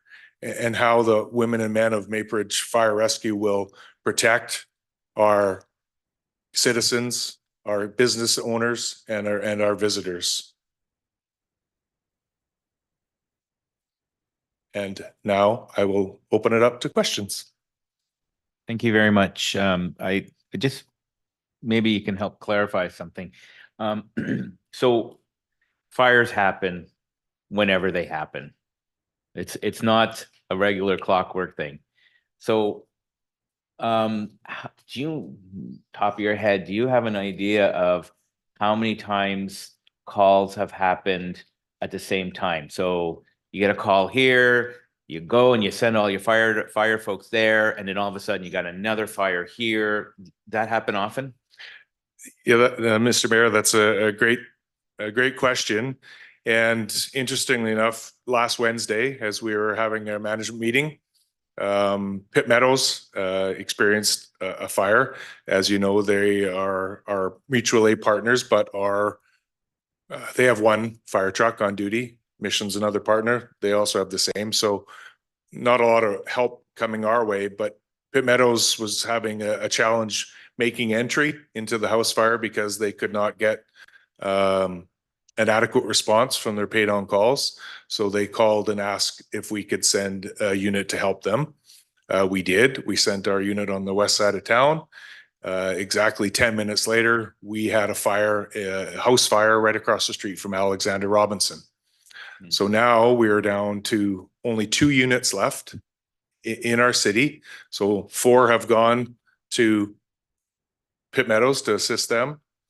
And now our on duty of 7 plus the on duty chief officer respond to the house fire across from Alexander Robinson, page out to POCs. And that was a simple incident. So to your point, Your Worship, we don't get to control when the emergencies happen.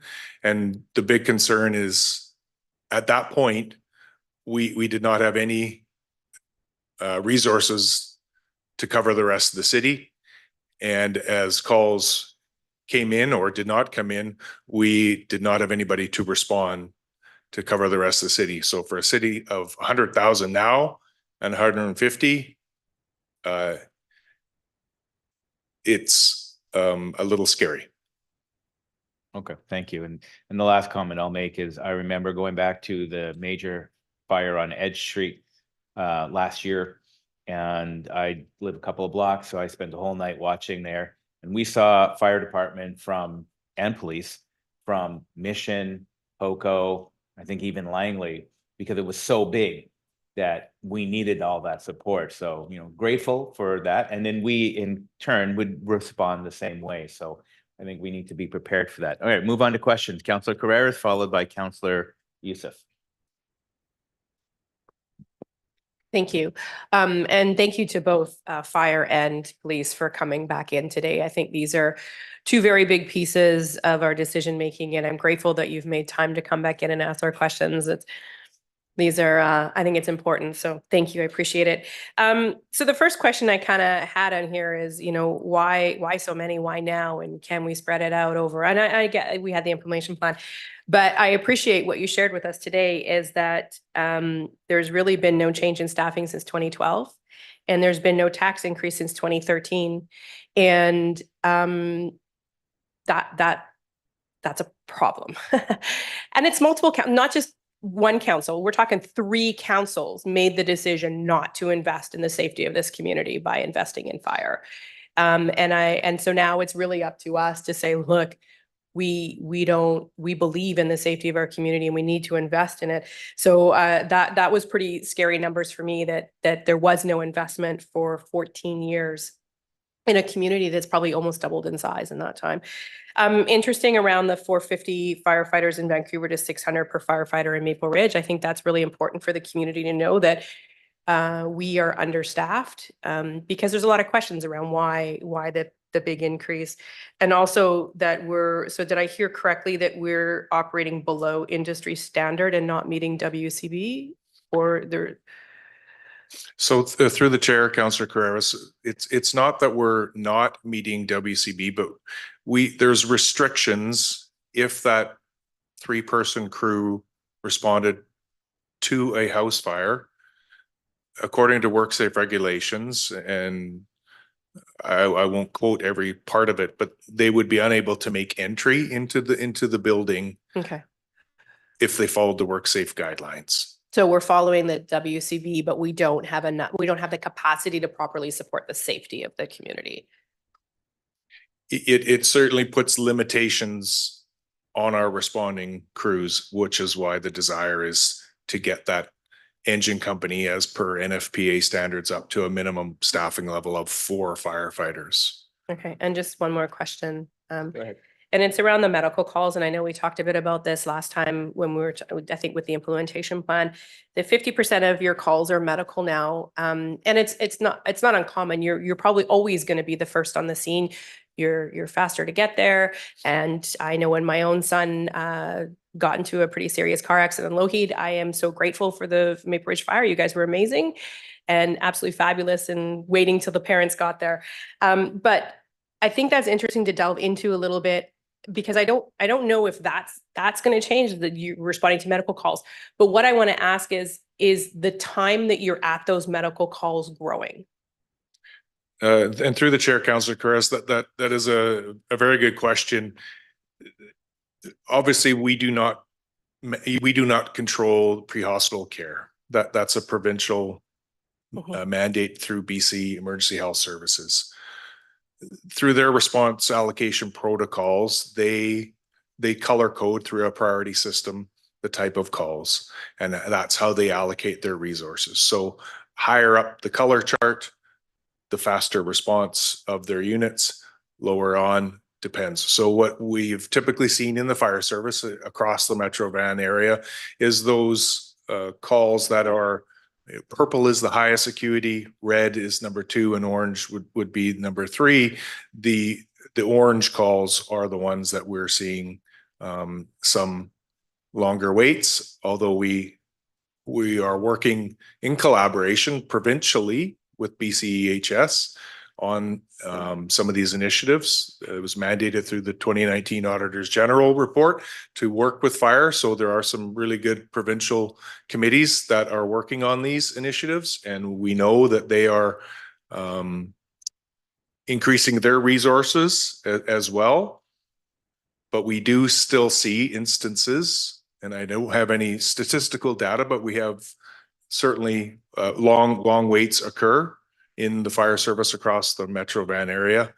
And so that this approach of a 2-person firefighter approach unit, we think will be beneficial, because now we're not tying up a resource of 4 firefighters at this unit, at this incident, while we await BCEHS to arrive. Okay, so we are seeing in the orange ones, you are seeing a delay where you're not able to attend to other emergencies because you're waiting for the next level of support to come in and relieve you.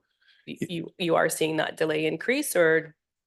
I don't have data on it, whether it's increasing or decreasing, Councillor. I apologize.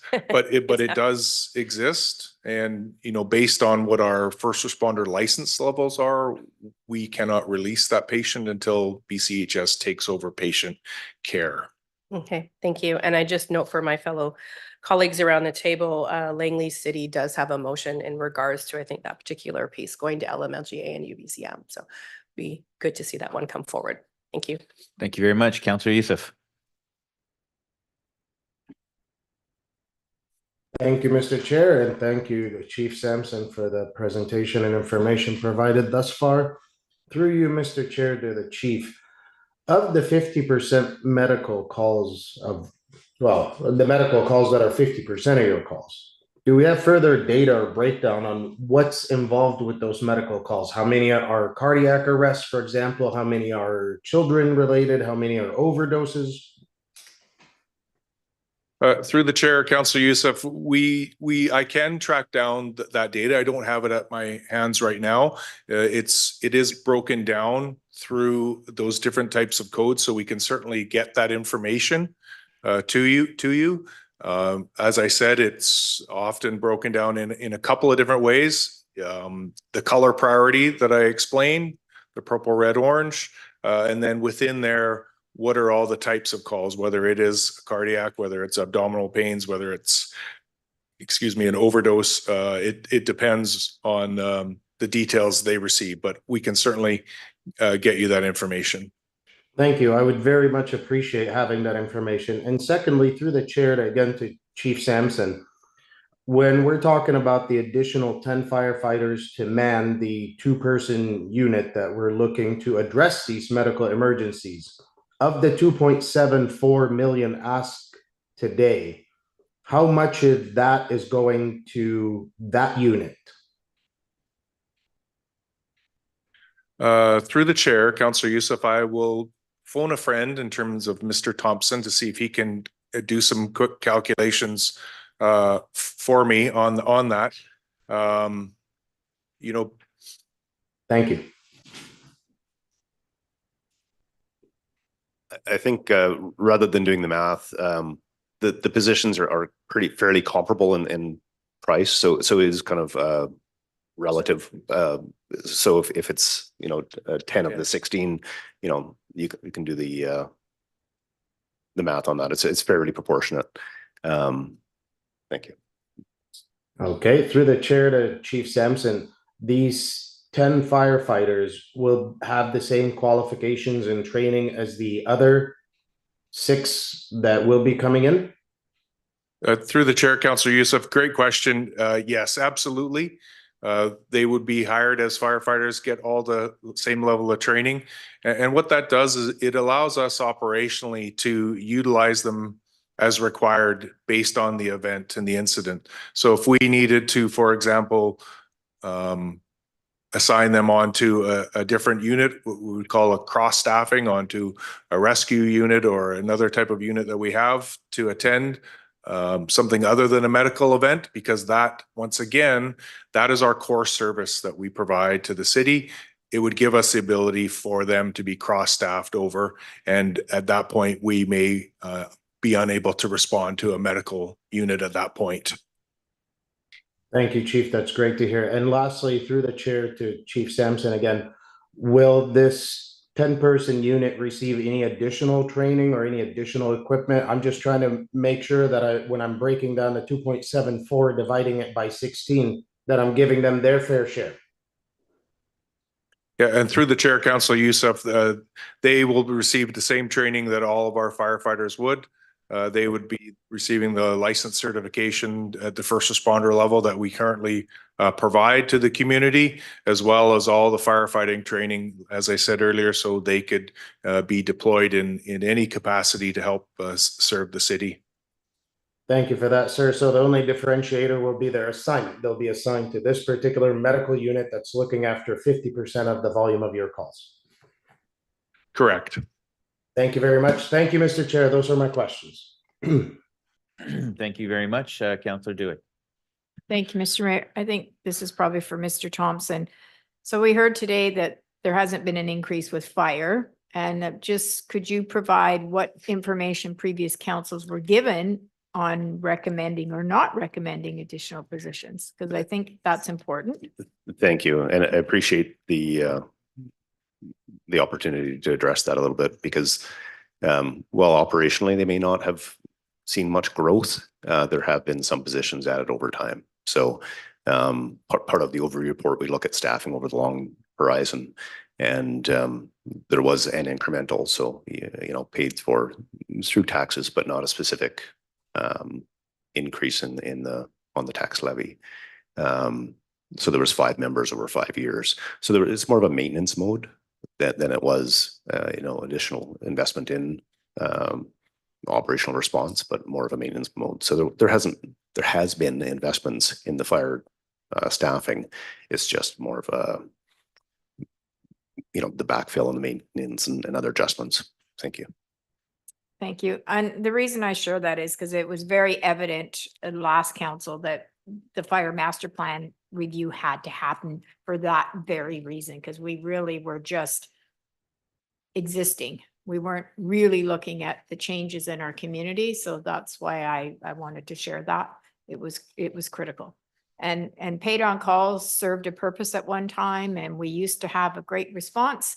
But as we're seeing that is not as possible as, you know, if we go back 20 years ago, because I hear this often from a couple of people that used to be volunteer firefighters that, well, you know, we never needed to have a career firefighters because we were all able to come out to all the fire calls. Well, yes, you know, 20, 30 years ago, there was that opportunity, but it's not as viable nowadays for a number of reasons. People aren't working in the community that they are potentially paid on call.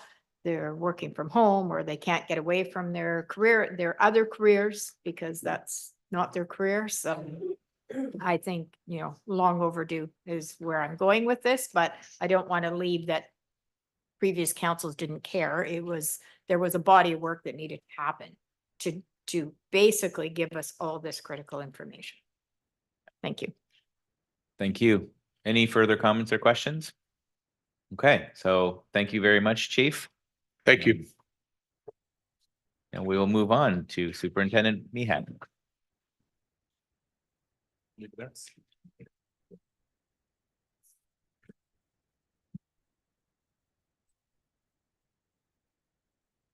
Good morning, Your Worship and Council. I'm just going to pick off where Inspector Adam Gander had left last week. So if he has, my apologies if I'm repeating anything he has said. So I will carry on actually with our staffing processes, which are a little complex. So I just wanted to bring up how, for instance, if we were to hire or get approved for 12 police resources, how would that work? So I just want to walk everyone through that process. So if this were the case, the city of Maple Ridge would notify that they would seek to hire 12 resources or however many resources they would look for, and they would make that request via letter. That letter would then arrive to me, be approved by our CAO, and then the RCMP and the province of BC would then approve that request as well. And that would be in the fall of 2024 is when their processes take place. Then Public Safety Canada gets that request from the province to Public Safety Canada, which would be the spring of 2025. Then once that's approved, the request would come to our RCMP's organization and classification section, which is in our headquarters. So they work within our staffing umbrella within our headquarters department. So they would then create position numbers for us. And that summer, we would then get those position numbers. So my job would be then to notify my commanding officers that I need these resources, which would then start the process for me to obtain what are called cadets from our depot division in Saskatchewan. So those cadets, new police officers under training, getting molded in our academy would be identified to come here. And then we would slowly get those resources as they are being trained up in our academy, and then they would be allocated. So not all of these cadets are allocated for just our city, but they're spread across the province. And we would put requests in to receive those cadets. So it's also really important to note that the Pitt Meadows RCMP detachment, they're quite aggressive in wanting to build that very quickly. And construction has started. And once the detachment is open there and ready to turn the lights on and be operational, we and that anticipated date for them was initially in the spring of 2025, but we anticipate now it'll be the fall of 2025. So when that happens, we must segue out 23 police officers to have that detachment be operational. And that will fall under my command until such time they're fully operational and they will be ready to exist on their own. And so you could see there that on the chart, we have September of 2025 is when we are starting as a detachment, myself, to put in these requests for all of these cadets, which will not all arrive at the same time. Usually we get 1 to 2 at a time. And the detachment slated, open, ready to be operational, and we must segue those resources out. However, the resources won't start coming in line until the winter of 2025. So that is why it's really key and incumbent for us as the RCMP to want to really get ahead of the ball and look at hiring those resources immediately.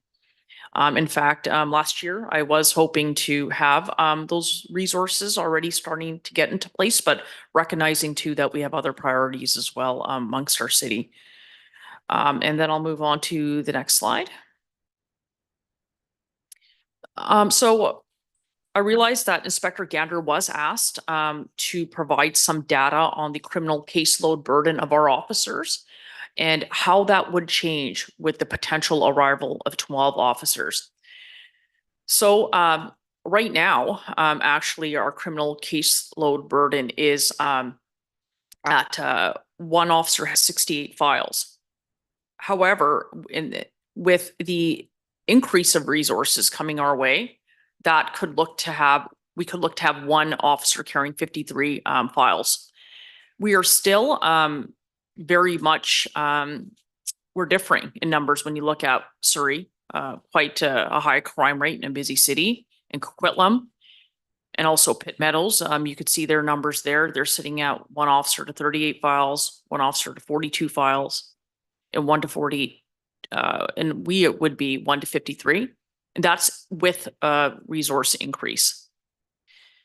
As we stack up amongst the other detachments and cities, our officers do carry a very high burden of files. And we also have the highest reports to Crown Council with terms of charges that we put out in the region. So I send those reports as well monthly to all of mayor and council for both of the cities that we place. So they will be at reference for you at any time.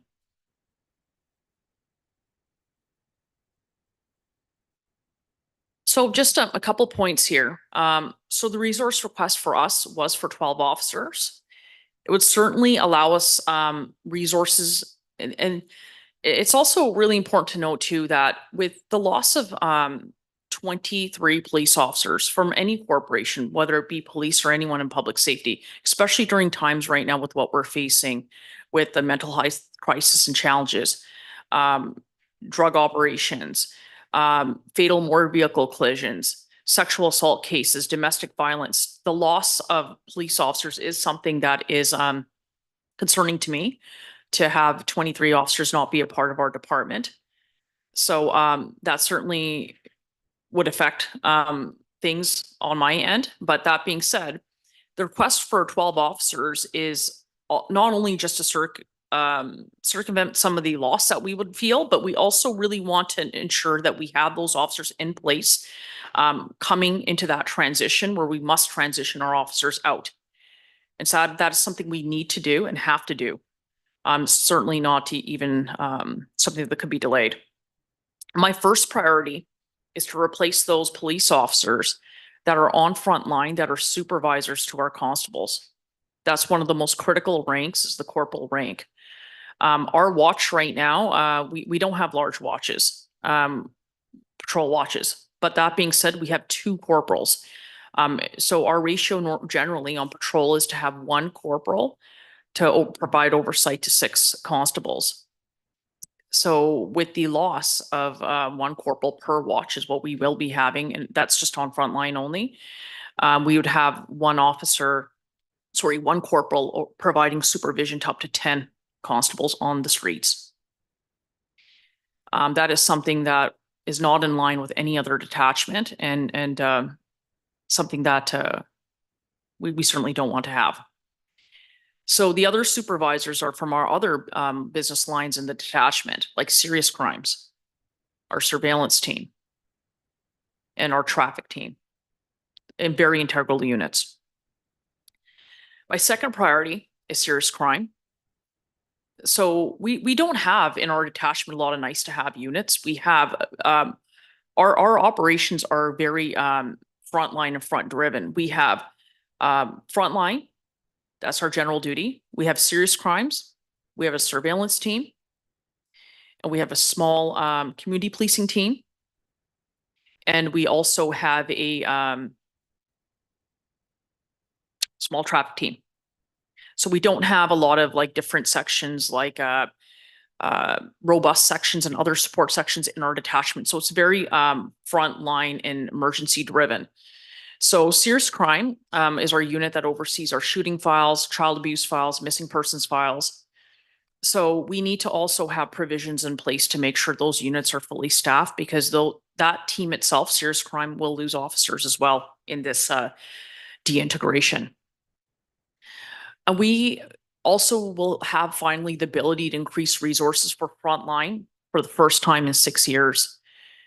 So I'll get into the police resources, but there was a period from 2017 to 2021 where we had a resource increase of 2 regular police officers, and that was it, in spite of population growth. And I do believe that there was a formula at one time that we had increases that were supposed to be built in for 2 officers for 1 year, 1 officer, 2, 1, 2, 1, 2, 1 that was the ratio that was to be had for 5 years. But completely recognizing and understanding there were other priorities as well that needed to be looked at for public safety in the city. So we respect that and understand. We also want to have the ability to stabilize core response and ability to lead initiatives, which are very important to me and my team, for our foot patrols, high visibility policing, and road safety and school outreach. So one of my chief complaints that I get from the community, I want to see more traffic enforcement in my neighborhood. I want to see more traffic enforcement along Lougheed. If you follow our social media pages, you'll see that we have a lot of files that are related to fatal motor vehicle incidents, or which we are looking for the public support and dash cam footage. So there is a lot of that. But also we previously, we did not have a school liaison team for no school liaison officers, nor did we have a mental health officer. So we did create 2 positions, but we pulled those positions off of our front line to create 1 mental health unit corporal and to have 1 youth officer, which we finally have in place now for all of our youth. So those were resources that I felt that we really needed that. Our officers spend countless hours at Ridge Meadows Hospital. So we cannot, once we apprehend somebody for a mental health crisis file, we cannot leave that individual until they are seen by a doctor, which means we could be at the hospital for hours. So as these complaints increase, that was why it was really incumbent for me to have that mental health unit corporal and also our youth officer, because of the rise of files that I had seen. And so that's not core response, but those were some absolutes what we felt we needed. So those resources that we did have, the 2 that we received, definitely were put to good use. And we also really want to have a strong foundation for what we're going to be branding as the new Maple Ridge RCMP detachment, and not Ridge Meadows RCMP as we currently are today. So circumstances have certainly put us in that change, and we want to be able to catch up and have that ability to at least provide the same resources we have today and not decrease in that. The other thing too is with the community safety surveys that we have reviewed, some of the top priorities too from the public are to have enhanced community safety.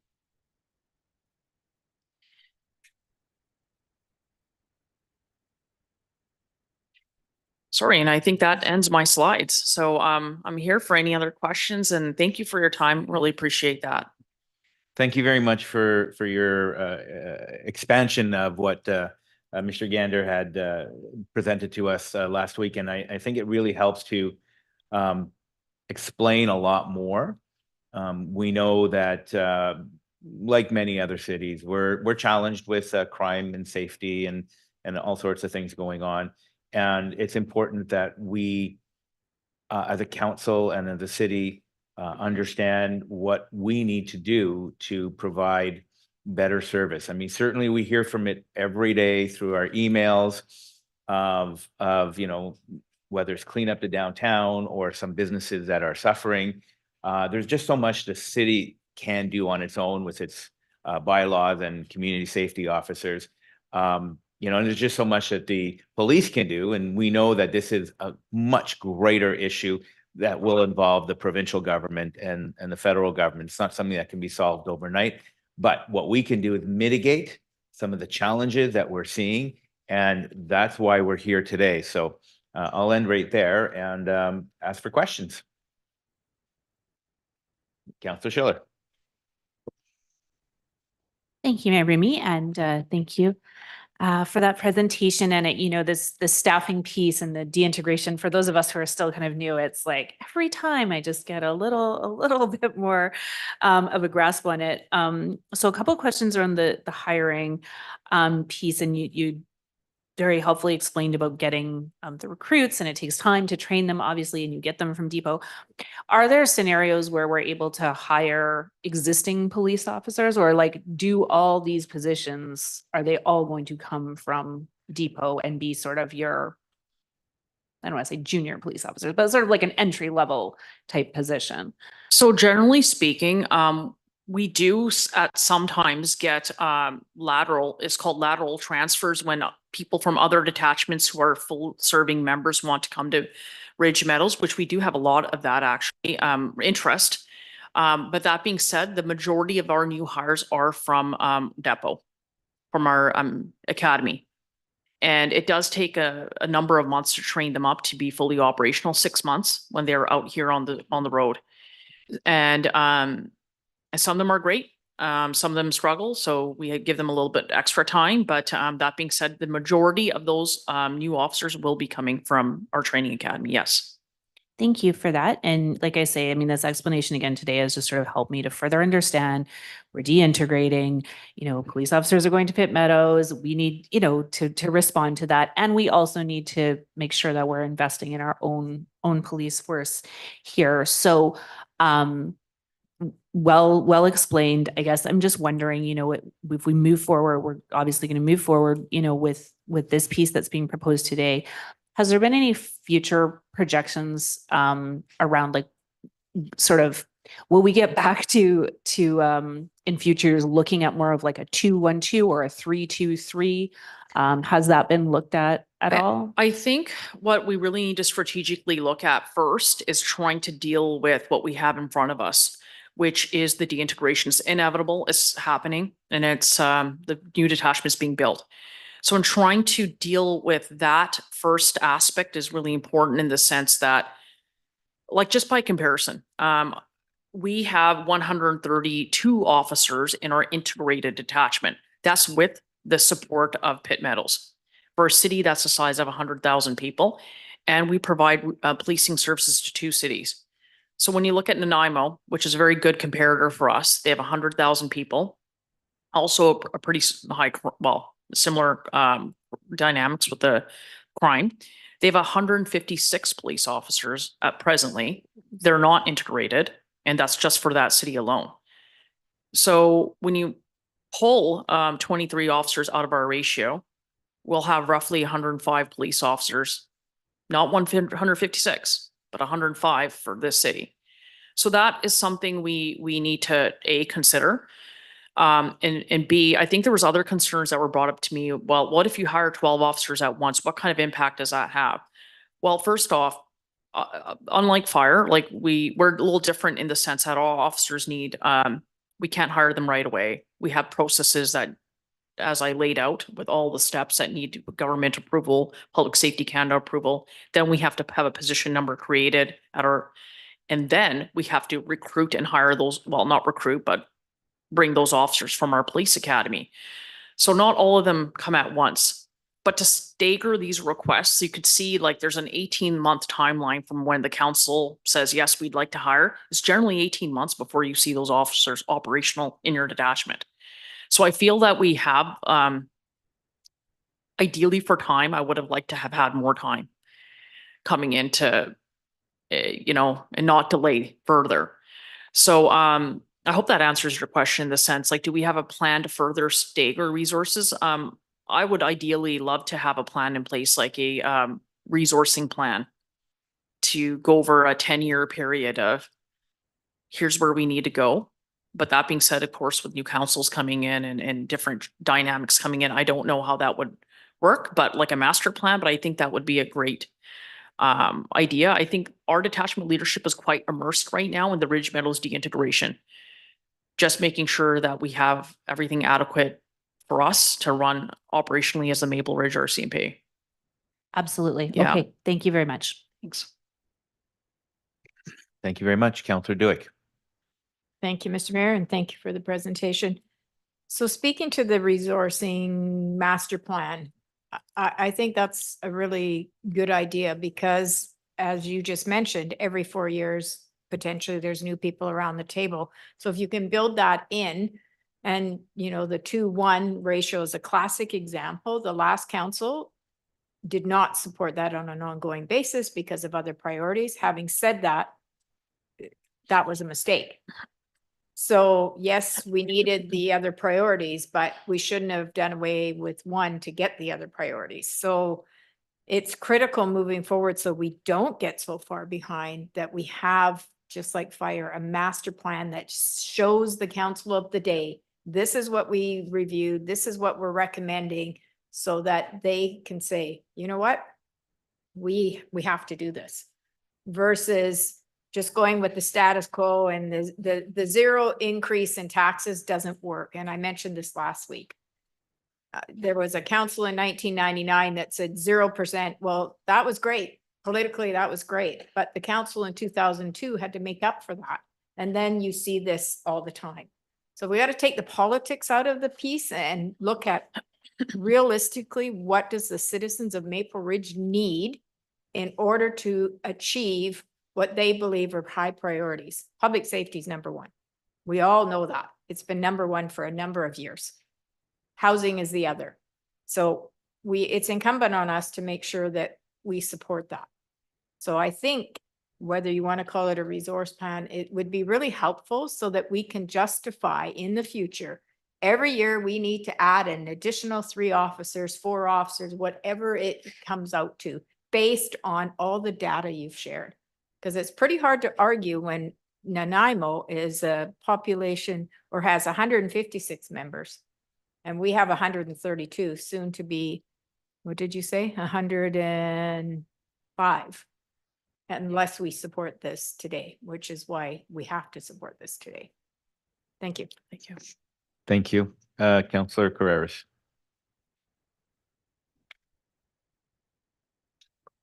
My microphone's really sticky.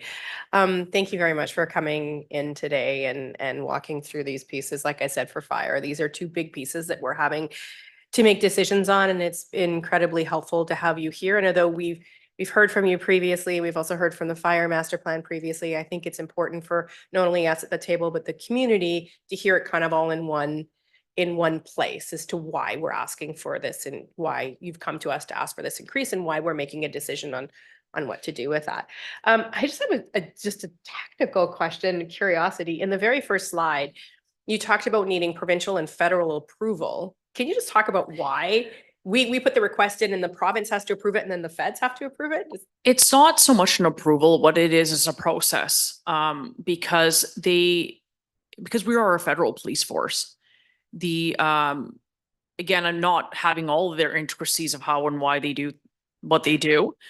We have our province, our policing and security branch here for all police, whether RCMP or municipal, that we would have to feed into.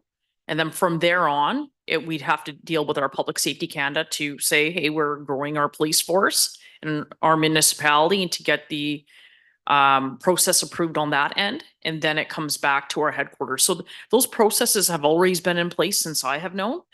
And are they approvals per se? I would say they're a part of a process for us. I was just curious. It was just, I was like, oh.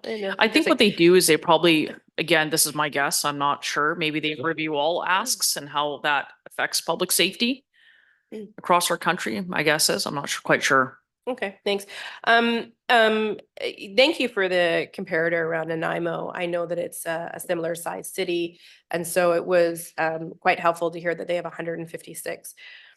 Some of the comments we've heard within the community with the first proposal around 12 is that we're only replacing the Pitt Meadows, the deintegration piece. But what I heard is, yes, part of it is the deintegration piece, but there is a part where we're trying to increase capacity as well. For sure. I mean, if I, with or without deintegration, I certainly would still be here trying to request resources due to the fact that we do need to catch up with population growth, some of the complex community issues we are seeing. And as you could see with the caseload burden numbers and our Pop to Cop, which was presented last week. Absolutely. Thank you. And I like that you did caseload, because I think the caseload was actually more representative than the population Yeah. to police officer. I just have I have one question, and again, I've heard from you multiple times about the really great work that you're doing in the community and the interaction with our different social services. And I've always really appreciated your leadership around having I guess a more compassionate approach and an approach to solve and to help than sometimes what we see in other areas. And that's always meant a lot to me. And I think it's important to hear that again, is some of the work that you're doing, because we do hear like policing over social services, right? Like there is that kind of push-pull within the community. And I'm wondering if you could sort of talk about some of the social pieces and the support that the RCMP are doing in our community to help those folks, whether it's youth and you talked a little bit about youth, but youth and some of the increase in the challenges that we're having within the community.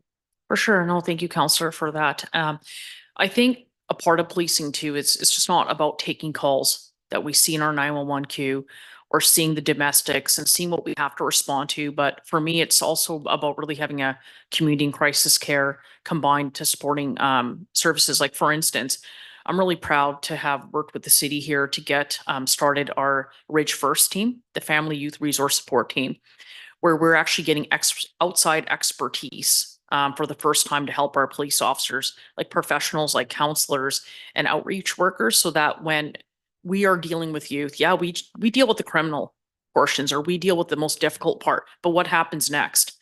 And I think having this team in place, first of all, I felt it was really important that we have a youth component of policing here. I mean, they're our next generation here, and we do see a lot of changes. Like social media has changed how we do policing and some of the issues that they have. They could be sitting in a classroom and, you know, bullied just sitting in their chair. So I think that was really important for us.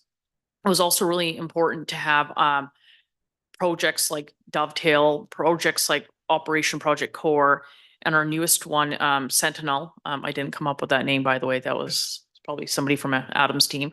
But those, the public really wants to see and hear from us. They want to see us in uniform and not just going out there to take back the streets, but we need to engage, educate our businesses, educate people and show them that we're out there in full force, but also to help support, refer people to other pathways, but also at the same time, we need to be watching out for that criminality too that's happening out there.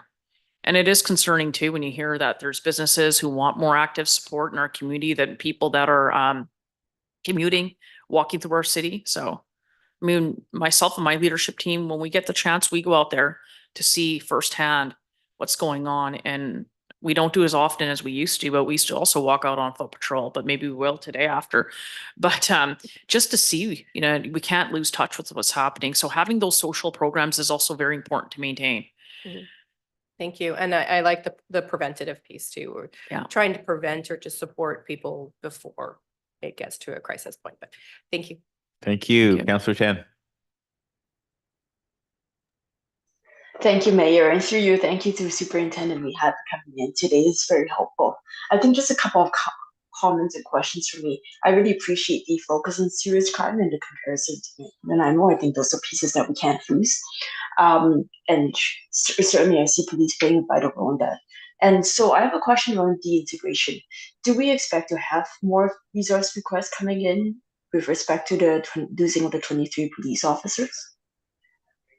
Sorry, Councillor, I believe I was having a little bit of trouble hearing. Your question was, do we expect to have more resource requests other than what That's right. I'm going to try getting rid of the Bluetooth headphones and see what happens. So yes, I'm curious. We talked about both the catching up with population growth and then also the integration with the losing of 23 officers. So in addition to this 12 police officer request, do we expect to see sort of in the future years additional requests to fill in that integration gap as well? I don't anticipate right now any additional requests. I think my first, and to Councillor Dueck's point, I certainly believe that planning for the future of like 10 years,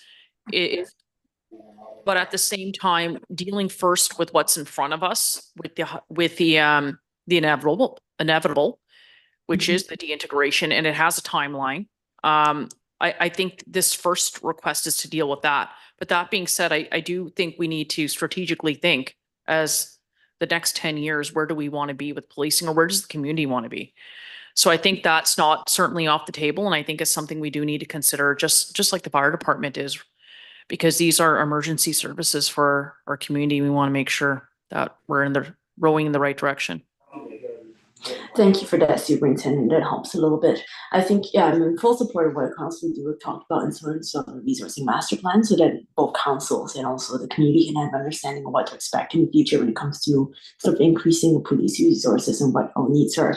I think for me, the thing that's most important to me is having a strategic master plan around community safety writ large. And this is this, and the RCMP, like in your hands, Superintendent Mihai, would play a vital role in that. And also in the larger piece, the CSSI program, what does do we need a peer action program like New West has? Do we need a CAR 40 program like Vancouver has with pairing mental health and police? And then what does it ultimately take to reduce the crime rate? In Maple Ridge, I'm really looking for that fulsome conversation. I'll say that this piece and the conversation has been, it been really let me think a little. I've been thinking about this piece for a while now when it comes to budget, because I feel a little bit challenged of not having that full picture where I think, you came to us with a very important request, and we're still lacking the full master plan of what does community safety writ large in our community looks like. What is the role RCMP plays? What is the role that every other sort of stakeholder plays in this? And I think for me, it's sort of missing that larger overview piece that I think is leading to a little bit of a more challenging conversation for me around this. And certainly, I think for me, the focus is we want our officers to be safe. That's important to me. We want officer morale to be safe. That's important to me. And then writ large, how do we reduce the crime rate? And police do a fantastic job in terms of the response to crime. And certainly there's a lot of work that you just spoke, Superintendent, about the first program, which I appreciate a great deal. And I think there's still a larger conversation to be had about reducing the crime rate and reducing the social determinants of crime that we just haven't had yet as a community. So I think that would be incumbent on us as a council to drive that conversation and say, okay, what are we looking at? So that would be the resourcing for police, and then just a larger conversation as a whole. So that's where my thoughts are now. Thanks, Mr. Mayor.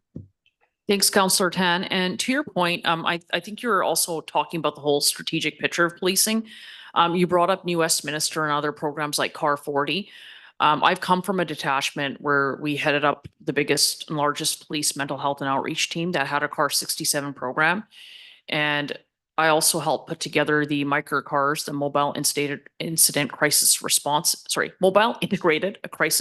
Teams, which is a mental health CAR for many municipalities, which is something we are hoping to achieve here as well, should we receive the funding for that.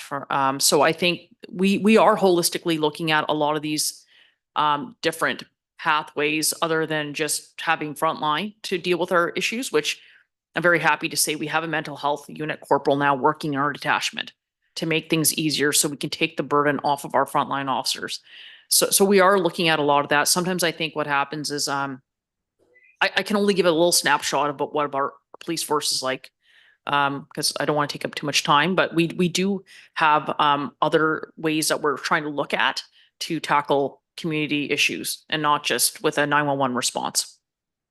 Thank you, Superintendent. And if I may, just through the mayor, just respond to that. I think, that's that's along the lines of what I'm thinking, Superintendent, of, what is that overall picture? And I think what would be helpful, as we sort of crunch through the data, what does lead to crime? What does lead to people breaking in store windows? What does lead to people taking part in serious crime? I think we have a larger picture of that in terms of sort of the larger region-wide, but in terms of Maple Ridge, what can we actually do to reduce the amount of people committing crime? What does that look like? Is it folks who are, struggling to hold down a living because, housing costs are too high? Where are all those pieces? Is it mental health because of the fentanyl and drug poisoning crisis? Just having an overall understanding so that, as you said, it's not just relying on frontline police, which is, very difficult job. and then having just a constant increase year after year, which is very important to support police morale. But also, like, what does it look like in terms of a more data-driven approach? And I think that is still the picture that we're missing. And I would love for us as a council to have that conversation with you and other stakeholders, to really make sure we understand and have the data-driven conversation around this. Thank you, Mayor. Thank you very much. Seeing no further comments or questions, I suggest we break for lunch. And then when we come back, we can actually talk about the financial impacts and go through the other scenarios and take up over there. We have lunch upstairs. Again, I want to thank both Superintendent Mihad and Fire Chief Sampson for your presentations. And I think it's really helped clarify the status of where we are. There's a lot more work to be done, but thank you very much for being here and talking to us. Thank you. And Thank you very we'll much. recess until 12:30, half an hour is good. All right, we are recessed until 12:30.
We have everybody here? We're good? Where's staff? Where's the rest of our staff? So I need to get back on Zoom again.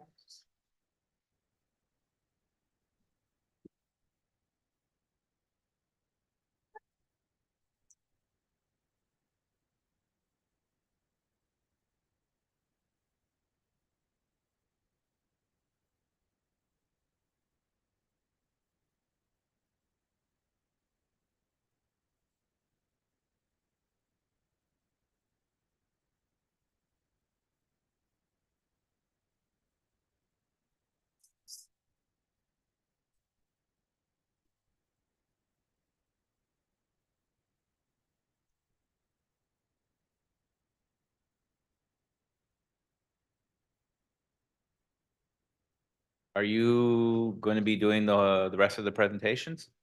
So there's no one else that you need here? I'm all you get. All you get.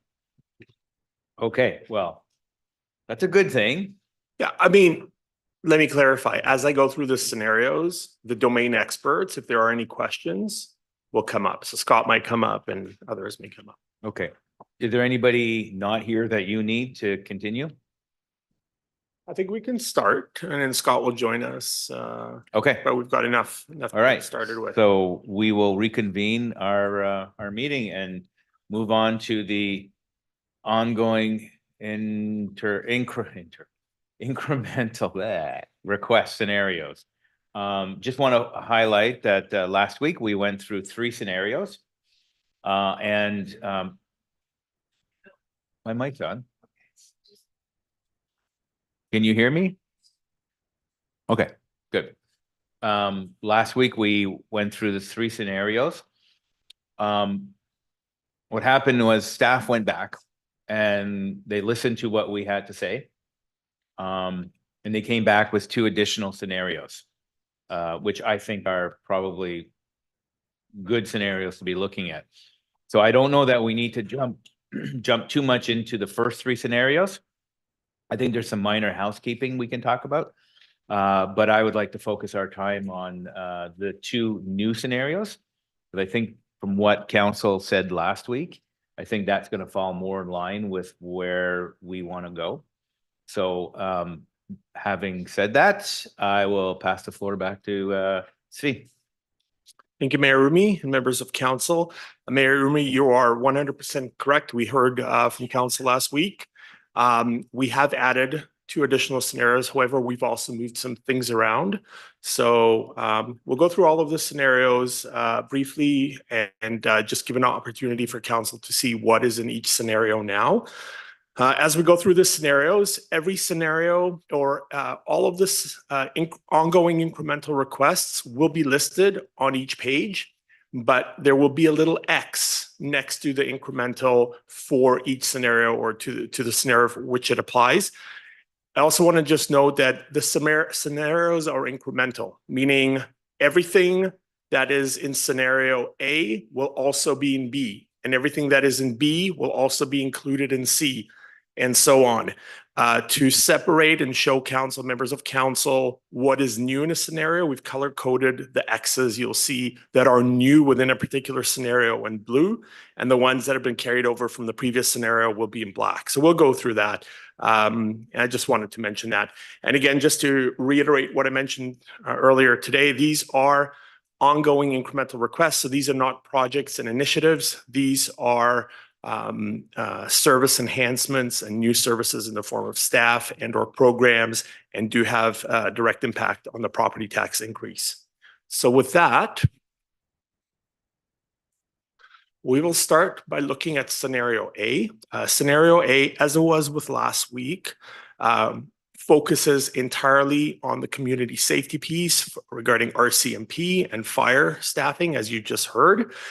This scenario adds RCMP constables to address the reduced size of the force due to integration with Pitt Meadows. It also reduces the population to RCMP officer ratio, the pop to cop ratio, and it normalizes the fire load for each of the officers and makes it more comparable with other jurisdictions. And then obviously increases the fire department's capacity and ability to respond to multiple concurrent incidents when they occur. So this scenario A, again, only RCMP and fire included in it, in addition to base, comes in at an approximate 5.7% tax increase, or $131 per average home in Maple Ridge.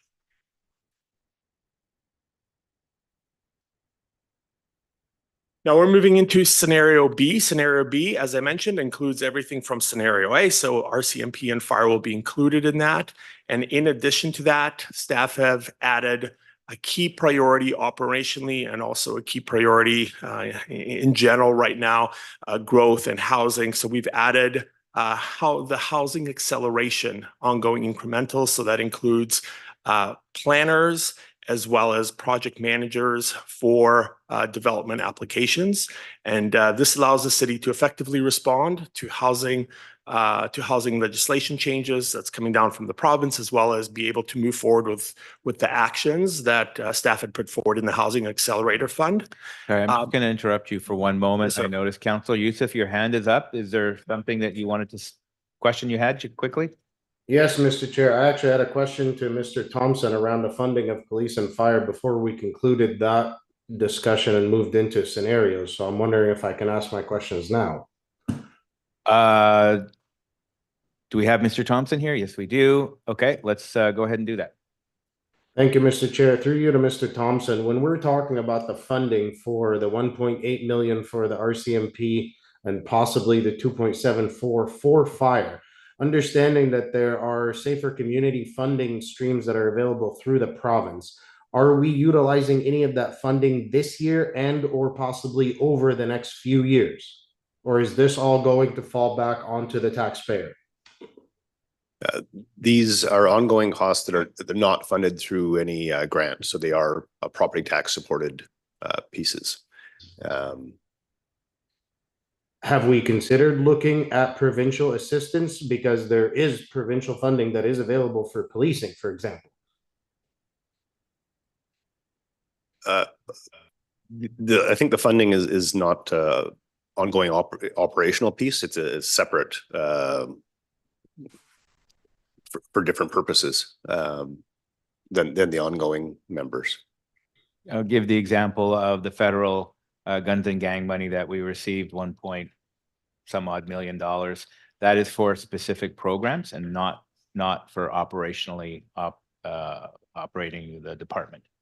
Understood, Mr. Chair. I was referring more to provincial funding streams that are available for policing and increasing in population policing through the province. So I just want to put that out there, and I wanted to inquire more specifically if we have looked into that and the possibility of having some of these funds through the province rather than solely putting it onto the taxpayers.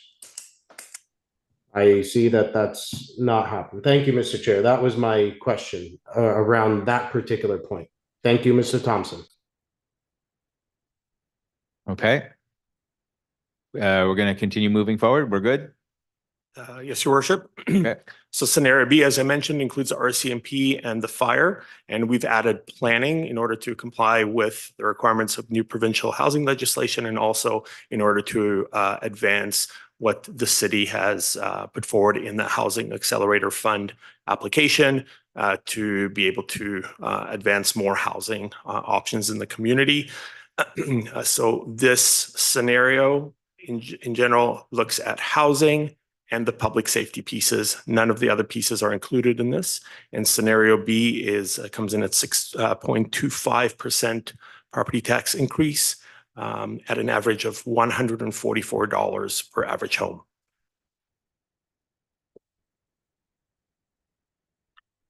Moving on through to scenario C, this is the recommended scenario from staff. It includes everything that we've covered from A and B. And in addition to that, it focuses on several efficiency and effectiveness additional priorities that have come through from a combination of public engagement and operational priorities. So the first is city asset management, which featured second overall in terms of community priorities.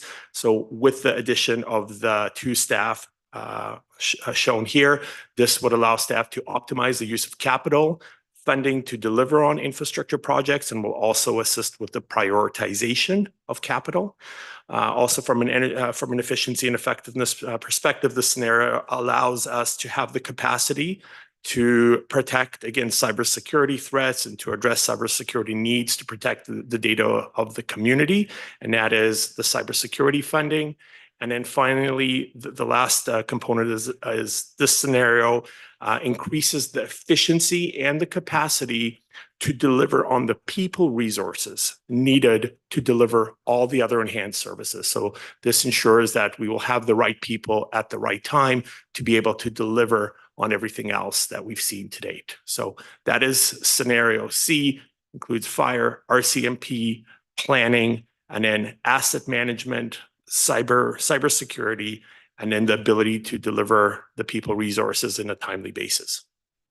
The rate for this scenario is 6.95% and a $160 increase per average home in Maple Ridge.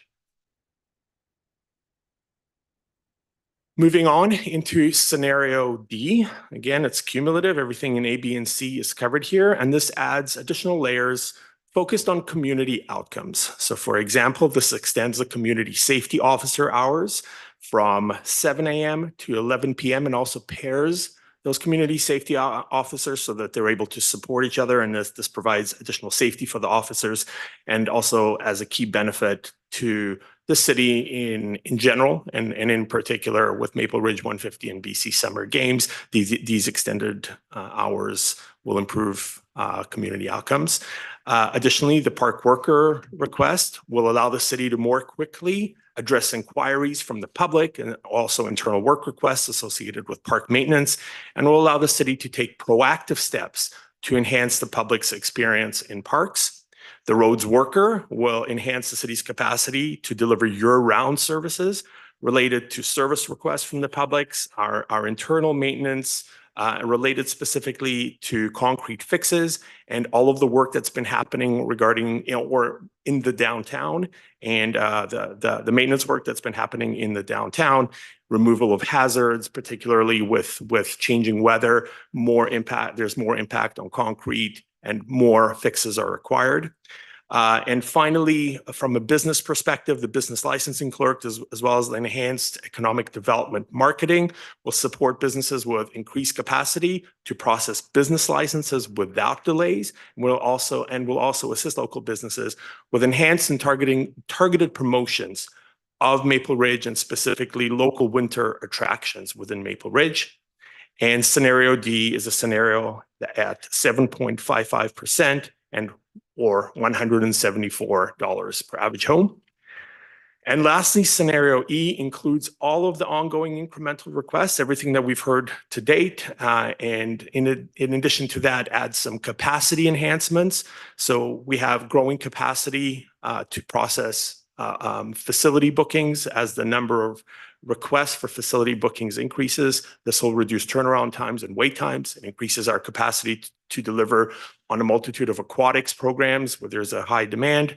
It'll increase our capacity to deliver more geospatial analysis and data, which gives us rich location-based data to support both decision-making and the public. And then finally, it also increases the capacity for the implementation. For the implementation of systems, IT systems, and system stability. And one last piece also from a marketing perspective and brand and telling the Maple Ridge story, the last component of this scenario broadens the marketing of the city, all aimed at attracting more business investment into the community.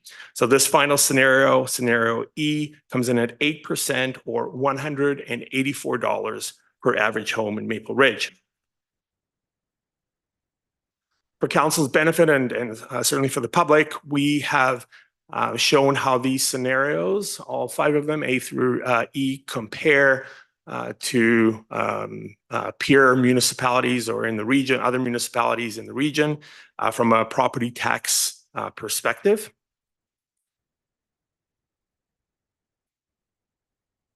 And finally, this is the motion before staff today. Staff are recommending, as I mentioned, scenario C.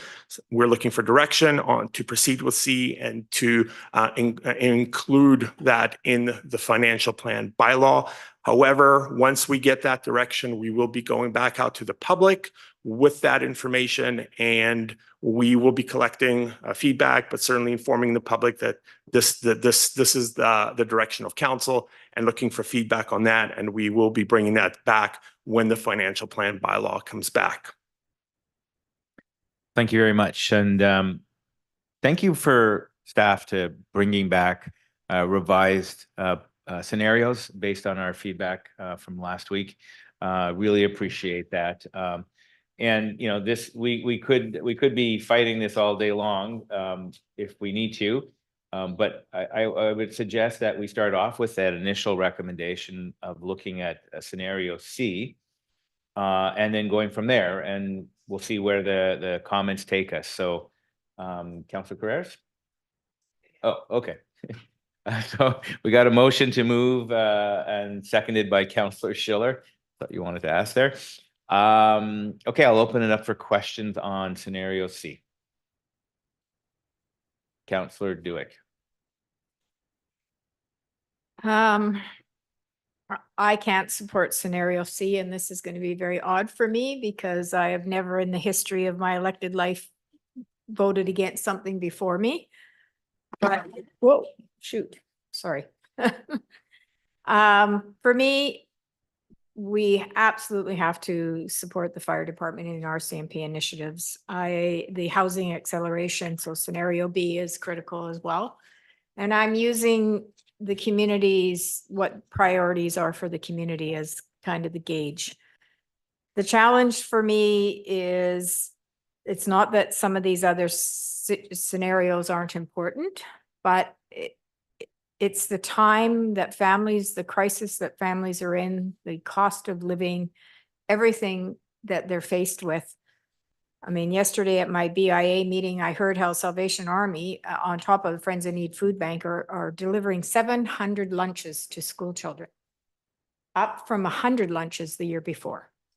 So that's just one little piece. So, and you know, when you look at the math and you look going from 131 to 160, that doesn't seem like much, but this is an average depending on the person's household income and how their assessment is in comparison to others. And then this doesn't include the increases for the school tax, for Metro Vancouver, and on it goes. So this is just the increase for the city piece. So potentially their bills could be upwards of $400 more a year, depending on their assessment. So I'll wait to hear from others, but 6.25 is a lot for me to even digest. Thank you. Yeah, so just it's 6.95 for We're at scenario C. 6.95, but what I'm saying is I can't support that even at 6.25. You know, I can take a deep breath and I can accept that, but not more. Okay. No, Councilor Youssef. Thank you, Mr. Chair, and I'd like to start off by appreciating, and I very much appreciate the prudent approach that staff have taken to this exercise, and it's quite unprecedented to have this exceptional level of fiscal responsibility. I commend them on and everyone on staff, not just the ones in the room, excuse me, or the leadership, but everyone on staff who's had input into this budget, who has truly considered how to best and most efficiently spend those hard-earned taxpayers' dollars from our residents. So thank you for that, first and foremost. Secondly, the forecast that we were expecting during the first and second quarters of 2024 have been pushed back now to the third and fourth quarter, and in some cases 2 years out, until those mortgage rates are able to come down to a more manageable level. So I agree with Councillor Duick that this year is not the year to go for the bells and whistles. Groceries are through the roof. Mortgage rates are still high. Housing is becoming more unaffordable for seniors on fixed incomes and families that are struggling to make ends meet. So it's on us to give people room to breathe, especially when we consider that there are other layers of taxation that will be coming down, and not to tax them out of their homes. I will not be supporting scenario C in its current form. However, if staff can come back with a quick calculation and numbers of scenario C without item number 4, number 7, number 8, number 10. Oh, slow down, slow down. I can repeat. So 4, 7, 8, 10, and 20.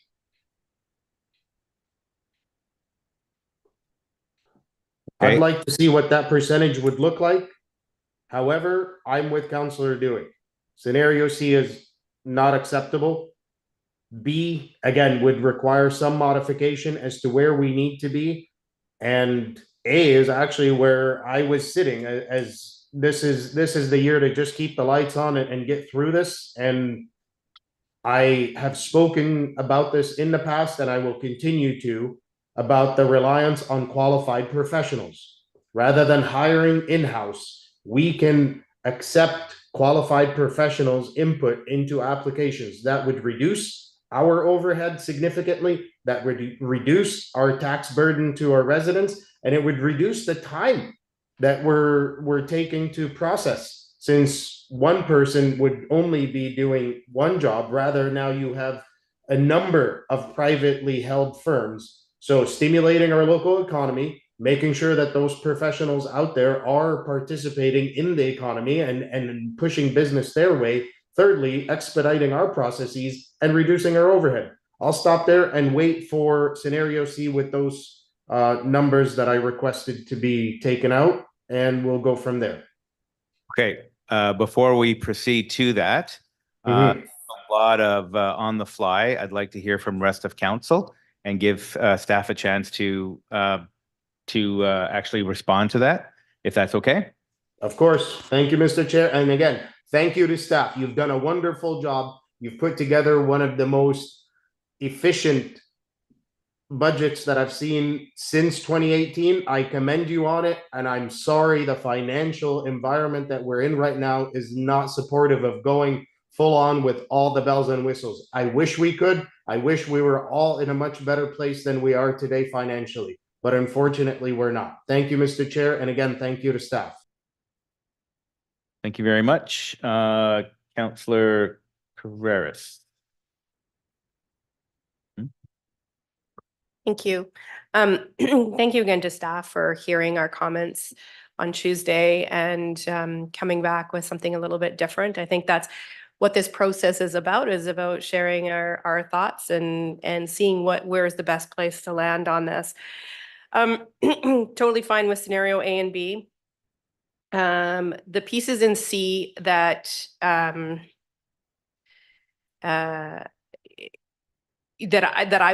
would want to be able to keep, and there's no way that we should lose. One is the victim services caseworker. I think that is absolutely necessary. And the cybersecurity funding is absolutely necessary in C. I think some of the other pieces, the landscape architect and the HR resource associate, I think that those may be areas, if we need to slim down a little bit, that could be the place. I will say that I'm quite impressed that, considering we have such a significant increase around fire and RCMP, that we're able to come in with something that's even within the realm of other cities.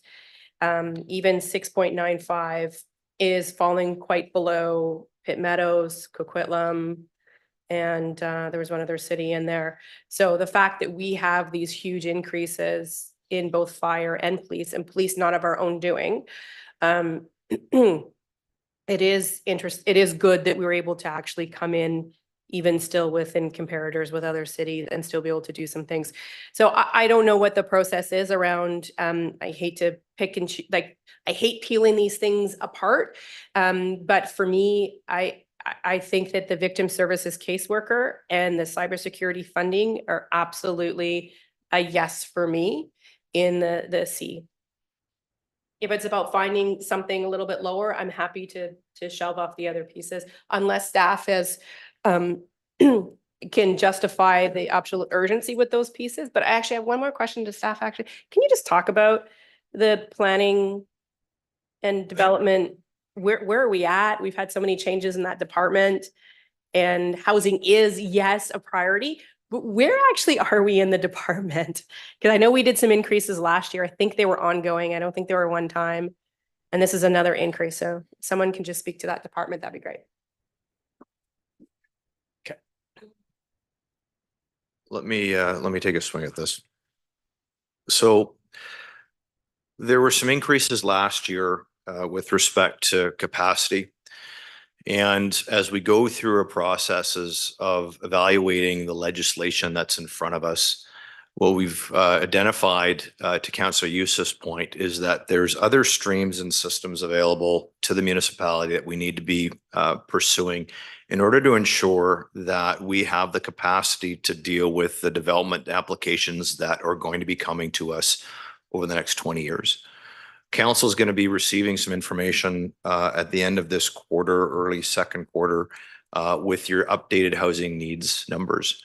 The preliminary estimations, and I'm not going to necessarily put this on the floor today, demonstrate that we don't have enough capacity within the planning and building departments to be able to deal with the volume of applications that are going to be coming in, regardless of whether or not we have a certified professional program or not.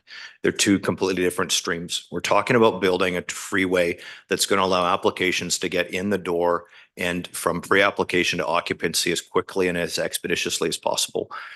Council has also confirmed during its strat plan discussions that it wishes to move aggressively onto economic development and the ability for us to light up industrial lands and manufacturing for jobs and employment in Maple Ridge. These are things that the planning department currently and the building department currently do not have necessarily the capacity to deal with as we bring in things like Molly Energy. And if you think about the discussions that you're going to be having when you receive the industrial land strategy coming up later this quarter, the ability for us to light up key areas of our municipality very strategically, we need to make sure that we have the depth within our planning department to be able to accommodate those pieces.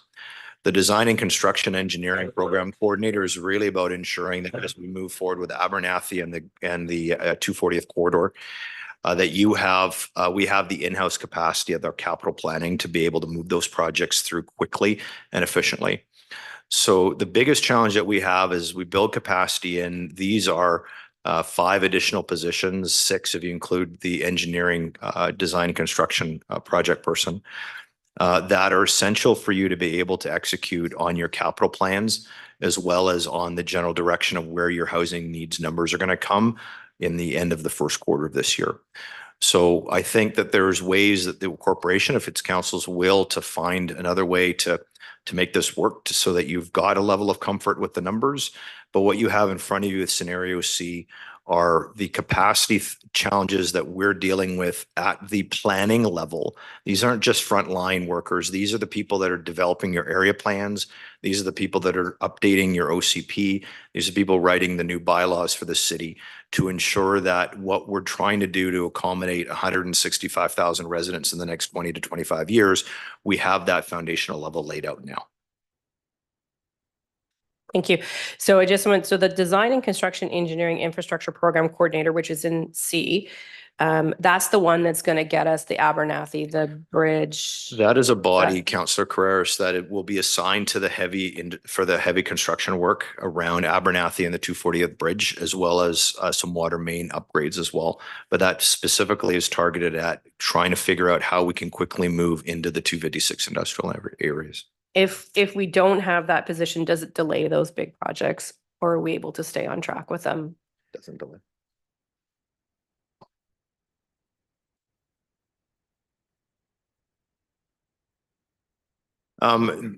As we go through design, what it'll do is it'll start creating bottlenecks as we get into final detail and go to procurement and then get out to execution.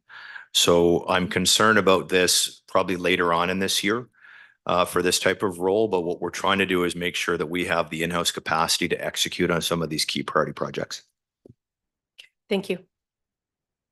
Councillor Schiller, followed by Councillor Tan.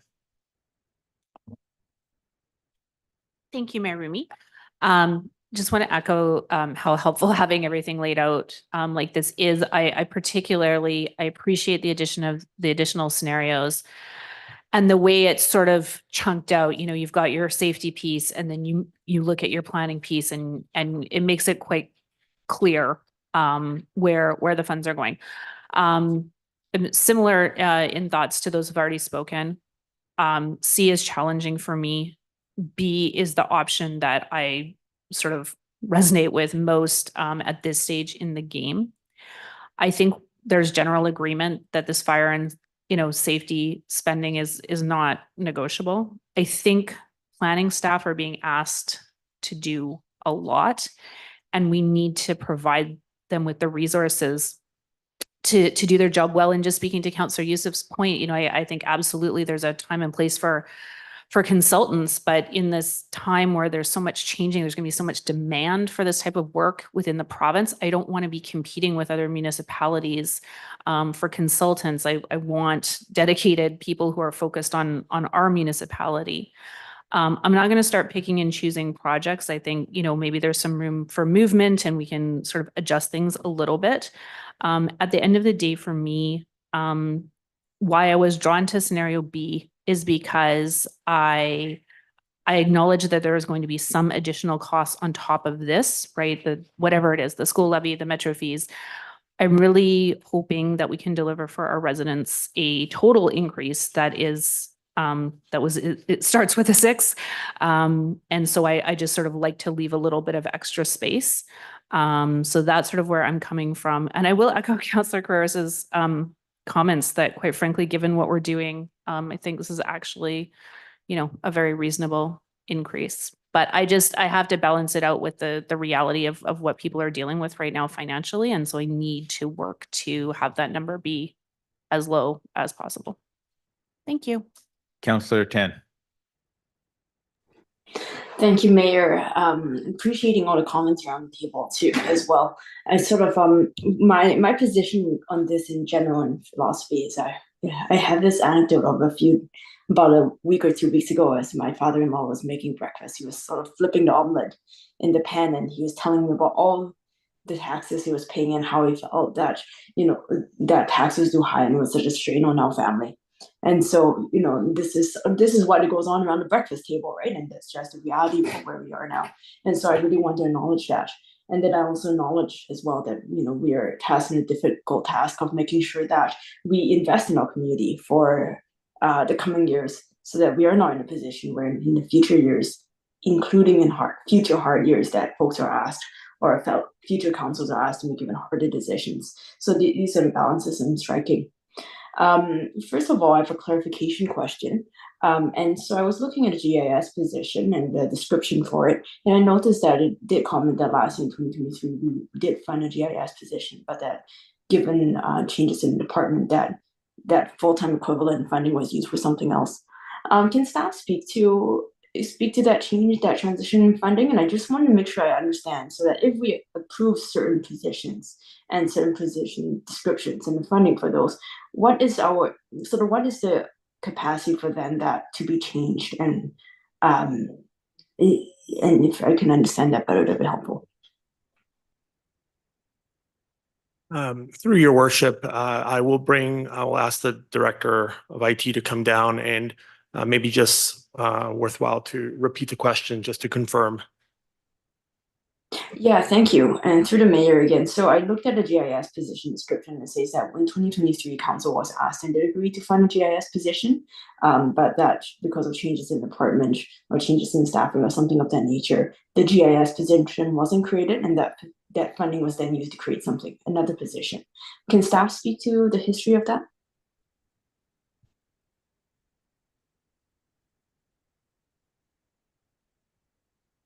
Councillor Tan, I can address that issue.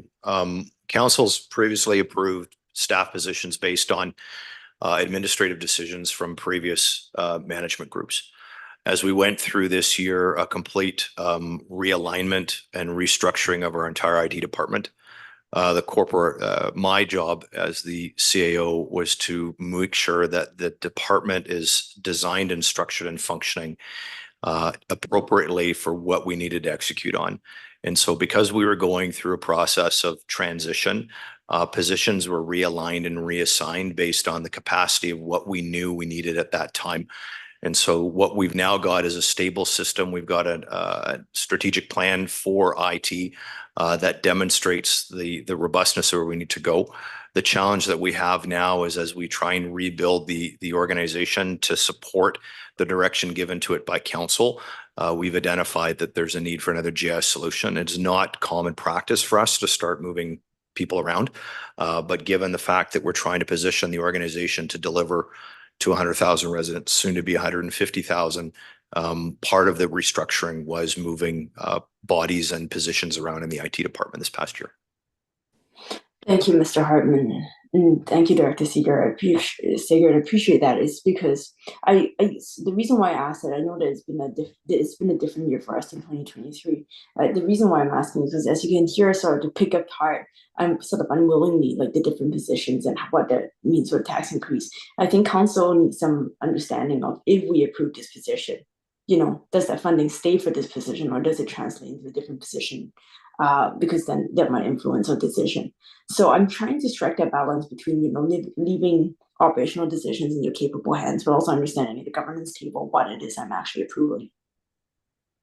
Councillor Tan, what council is being asked to approve is an increase to the corporate budget.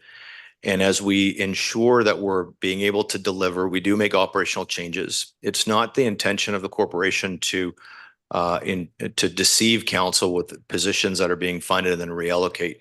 As we go through to find efficiencies and we look at how areas like HR, like IT, like finance, like communications in particular, are able to better support the corporation and the general direction of where the corporation needs to go. There are management decisions that are made at my level to ensure that we're able to provide efficiencies for taxpayers and for council. And so what's in front of you today is where the current management philosophy lies. Again, the ability for the corporation to pivot, and those are the updates that I provide to council on a monthly basis as we move through those processes. And so I can appreciate from council's perspective that this past year with the structural changes that have been made to realign the organization, to point it in the direction to support where council needs to go, creates a bit of grayness. And our job and our goal this year is to make sure that you have that line of sight and that level of comfort. Thanks, Mr. Hartman. I think that as we work together, as council and staff work together, we can sort of navigate the fuzziness and come up with some clarity together. And so just on a separate note, I think just moving on to different pieces here. In terms of I'm trying to balance the different pieces as well. And in terms of where I sit in terms of scenarios, I see that we are asking a planning department to do a lot here. And so I am, and I also hear Councillor Youssef's concern of striking a fine balance between sort of internal, reducing our overhead and also inviting external consultants. So I do also want to balance that fact that I see a note in the staff report that there'll be the staff forecasts a high demand for consultants across the province, given that every municipality is wrestling with looking for more external help with this work. So I am supportive of increases to planning, and in terms of the specific detail, I'm going to leave it to staff to try and figure out the most cost-effective approach to do it. Right? If you tell me this is the most cost-effective approach to doing it, then I'll accept that. And the reason why I say that is because housing is a crisis, and if we don't get this sorted out, then we're going to have further issues with crime. We're going to have further issues with homelessness, and I don't want to have a false economy in this area. So that's where I sit with that. I am in agreement with Councillor Carreras. I am keen to see the victim services component. stay in the scenarios, and I'm excited for that. That's it for me, Mr. Mayor. Thank you. I guess it's my turn. Everybody's had their chance. Well, listen, nobody likes taxes to begin with. We get that. Last week when we had our scenarios presented to us of 8%. Sorry. It's on. Can you all hear me? Oh, okay. But what, I don't want people to hear me. So last week when we had the three scenarios at the top being 8%, I think we can all agree nobody wanted to do an 8% increase. You know, that was all the bells and whistles, right? When we look at the range of these options that are available to us, you know, and going down to 5.7, we have to ask ourselves, where do we want to go? It's a fact that everything is increasing. You know, there's no getting away from that. You know, wages are increasing. The challenges that we have with safety and security, the challenges we have with development, the challenges that we have with economic development. I firmly believe 100% the way to a more prosperous future is building our economic development. And we need to be careful. We're having this conversation here. For me, 5.7 is bare bones. Does that help get us to a stronger economic development piece? Because if it doesn't, then we're selling us and we're selling this city short. That's why I can't support a 5.7. It's you look around everywhere you look, taxes are up for everybody. It's hard to swallow an 8%. It's easier for me to do a 6.95 or even a 6.25. But the question I want to keep coming back to, does this help us grow our economic development? Because if it doesn't, we're in the same boat next year and the year following and so on and so forth. If we can't get out to 256, if we can't develop our industrial land, if we can't build a bridge over 240s, if we can't widen Abernathy, well, we're not going anywhere. And we're going to be faced with the same problems next year over and over again. So while I appreciate, and this is my opinion, while I appreciate the desire to go with a bare bones, my heart tells me we have to make sure that we build into there the future of our city and economic development. And that means being able to do certain things. Now, if we want to take a look at different things, I'm open to that. But that's my 2 cents. Now, having said that, I want to go back to Councillor Youssef, who looked at scenario C and asked the question of removing 4, 7, 8, 10, 20. What would the impact be on scenario C? I'm hoping staff have been able to come up with an answer for that. We gave you the time for that. Your worship, removing those items put forward by Councillor Youssef, it brings the rate down to 6.4% or 147 per house. 6.4 and average out of 147. 147, correct. And I also have the scenario proposed by Councillor Carreras at 6.5%. Sorry, can you just remind us the scenario posted by Councillor Carreras? Certainly. So Councillor Carreras would start with B, but add in victim services caseworker and the cybersecurity funding. Okay, and that brings us to 6.5. Or 150. Okay. Councillor Carreras. I'm sorry, but I'm wondering, just because of the explanation after I suggested those two, is around the design and construction engineering infrastructure program coordinator and how integral that is to us being able to A, build a second exit out of Silver Valley for safety, but also the economic development piece for us moving forward and extending Abernathy. So B plus in the scenario C would be your victim caseworker, which I'm not willing to do without. The design and construction engineering, because that gets us our economic development and our safety feature. And the cybersecurity, because again, we need to protect the information that we collect.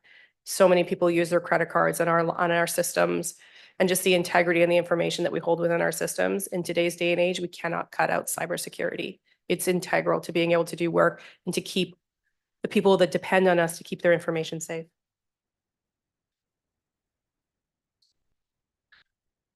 I'm just looking to see if there was a response. No? Hold on, Councillor Youssef. Sorry, we're getting really choppy here. I apologize. Uh, That- I That- fully that was expected it my- would be a little bit my messy, but big that's points. okay. So that adding in the design and construction engineering engineer or program coordinator brings us to 6.7 or 154. Okay. Did that answer your question, Courtney? Okay, good. Before we go to, everybody's had a first round, so we're gonna go to second round. Councillor Youssef.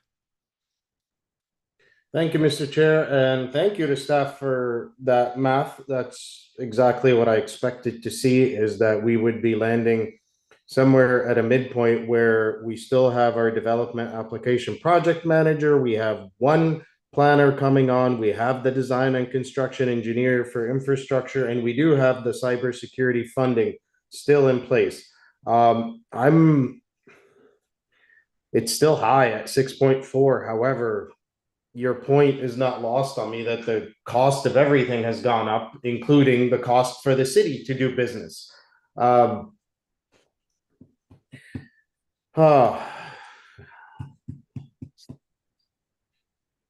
You need a moment to collect your thoughts?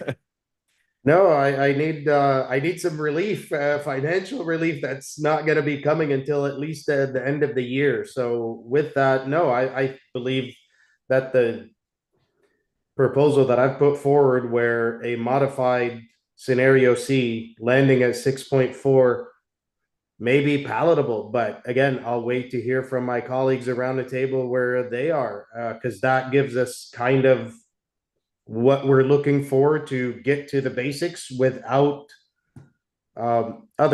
without going full board. So thank you, Mr. Chair. And again, thank you to staff for that calculation. I thoroughly appreciate it. Okay, thank you. And before I get to Councillor Schiller, let's look at this in a different scenario. In about 27, 28, Molicel will come online. Anticipated revenues is roughly $3 million or 3% of our tax base. That is the power of economic development. So the question that I keep coming back to, we can pick and choose and all that kind of stuff, but as long as we're not hurting our ability to do more Molicels, to do more industrial, more commercial, that will help pay for the things that we need. Unfortunately, we have to wait till 2027, 2028 for Molicel to come online to tap into those funds, but those are there. We know that that's where we're going to land roughly, right? And the more that we continue to develop other industrial areas, not just 256, we have others as well. But that's part of that process. So tax relief comes with building economic development. I'll stop right there. Councillor Schiller. Thank you, Mayor Remy. And I certainly agree with you wholeheartedly that moving the dial on our economic activity is our ultimate solution here. And we need to be careful that we're providing our city with the resources to do this. Just some thoughts that I've had. I mean, we are providing support for economic activity through some of our one-time incrementals. We've hired staff over the last couple of years to work on that. So I feel that there is some work being done there. In terms of the design and construction engineer, again, I think that these projects that we're looking at doing are critical. We don't actually have the funding to do them yet. And so I wonder if it's okay to have this idea of this position, but until we get that like majority funding, could we not defer that? I don't know. I'm not going to start picking and choosing projects. I can live with 6.4. That's it for me. Thank you. Councillor Tan, then Councillor Duick. Thank you, Mayor. Yeah, I wanted to check in on a few things. I wanted to check in on the design and construction engineering position, particularly with BRT coming on and trying to make that, and coming up plans to make that feasible. Would that position be partially in charge of BRT? The design. Just hang on one second.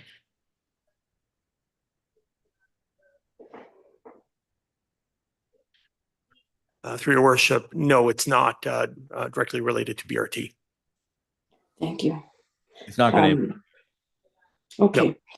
So thank you. I think so where I am generally is it's sort of similar to the mayor's point. I am interested in seeing the key projects of our city continue for economic development, quality of life. So what I named BRT is important to me, and I think is important for our community. The 240th and Abernathy are critical to where we need to go, and so that's something I'm looking at there. I am supportive.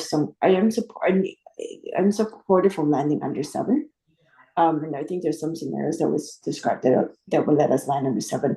I am actually struggling to keep up with the scenarios outlined by Councillor Youssef and Councillor Carreras. Can we have a clarification on those two? If staff could just run through again what those were. So maybe I can try to this out. It sounds like we may have some agreements to get into the 6.5, 6.4 region. If I'm hearing that correctly? And then when I look at Councillor Youssef's comments about those items, 4, 7, 8, 10, 20, that's about $370,000. So whatever we decide to keep or not keep, to get us to 6.4, you're looking at about $370,000. Is that correct from staff? Because I'm using your numbers. That is roughly correct, right? Yeah. So we can go through these, and are those the ones that we want to remove that gets us to 6.4? But the first question is, can we all live with a 6.4 increase? And that's really going to push us in the direction of where we need to go with this.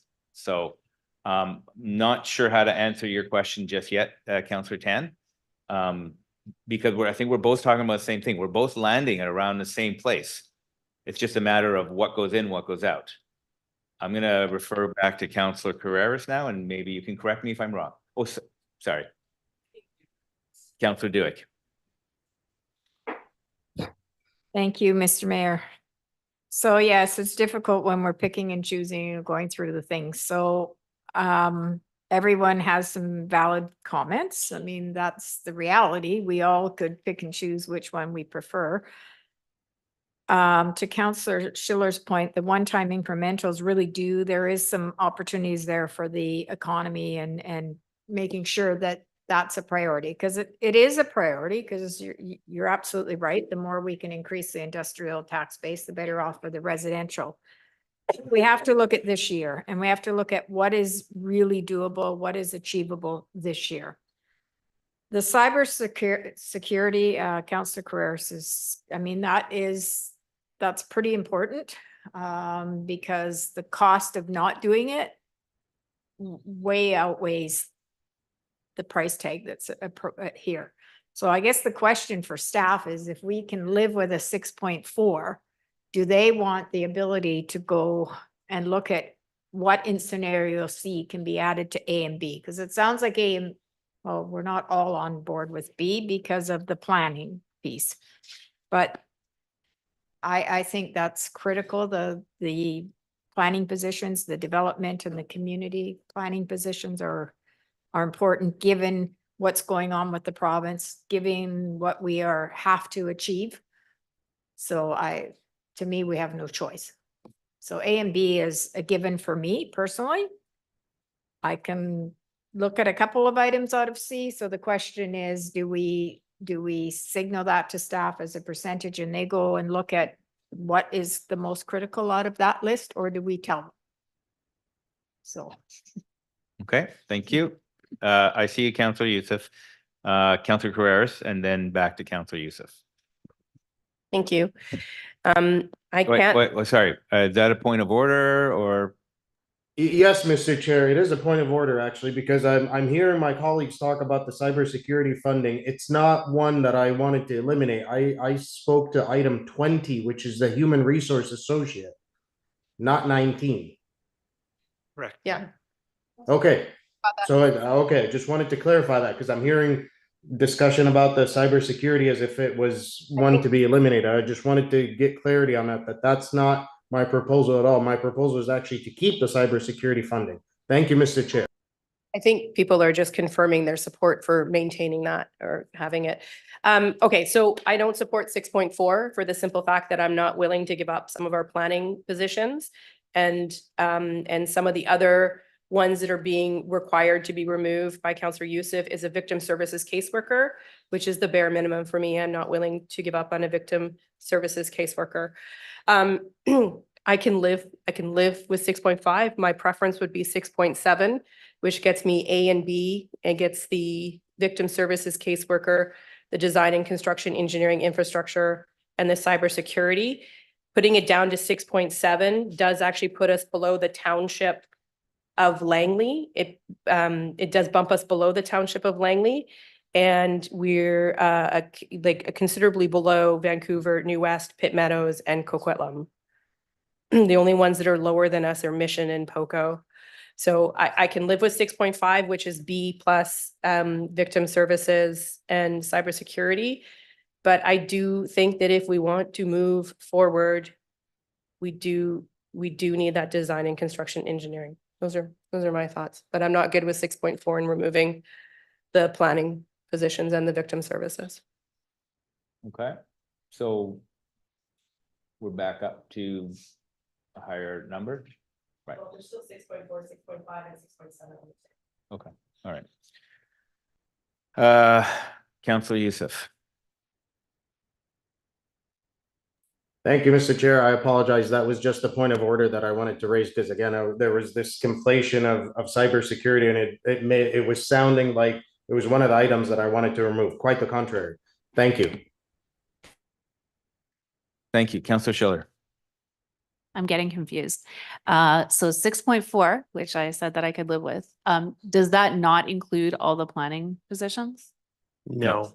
Through your worship, 6.4 was the first scenario proposed by Councillor Youssef, which removed 2 of the planners and kept the other 2 planning positions. Okay. Okay, thank you. That's helpful. Yeah, I just trying to strike the balance, right? I can live with 6.5, rather keep it there than go higher. Thanks. 6.5. Councillor Dewick. Yeah, I misunderstood too. I thought the 6.4 was the 6.5. So I can live with the 6.5 with the cybersecurity and the caseworker in addition to A and B. Sorry, I am jumping back and forth here. A and B. In Yeah, addition so to number 4 and number 19 would be added to scenario A and B. okay, so again, excuse me.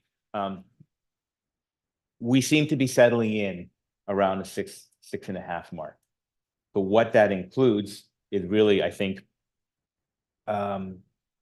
maybe if we focused our conversation on what does if we're doing 6.5, what is included with that 6.5, and what opportunities?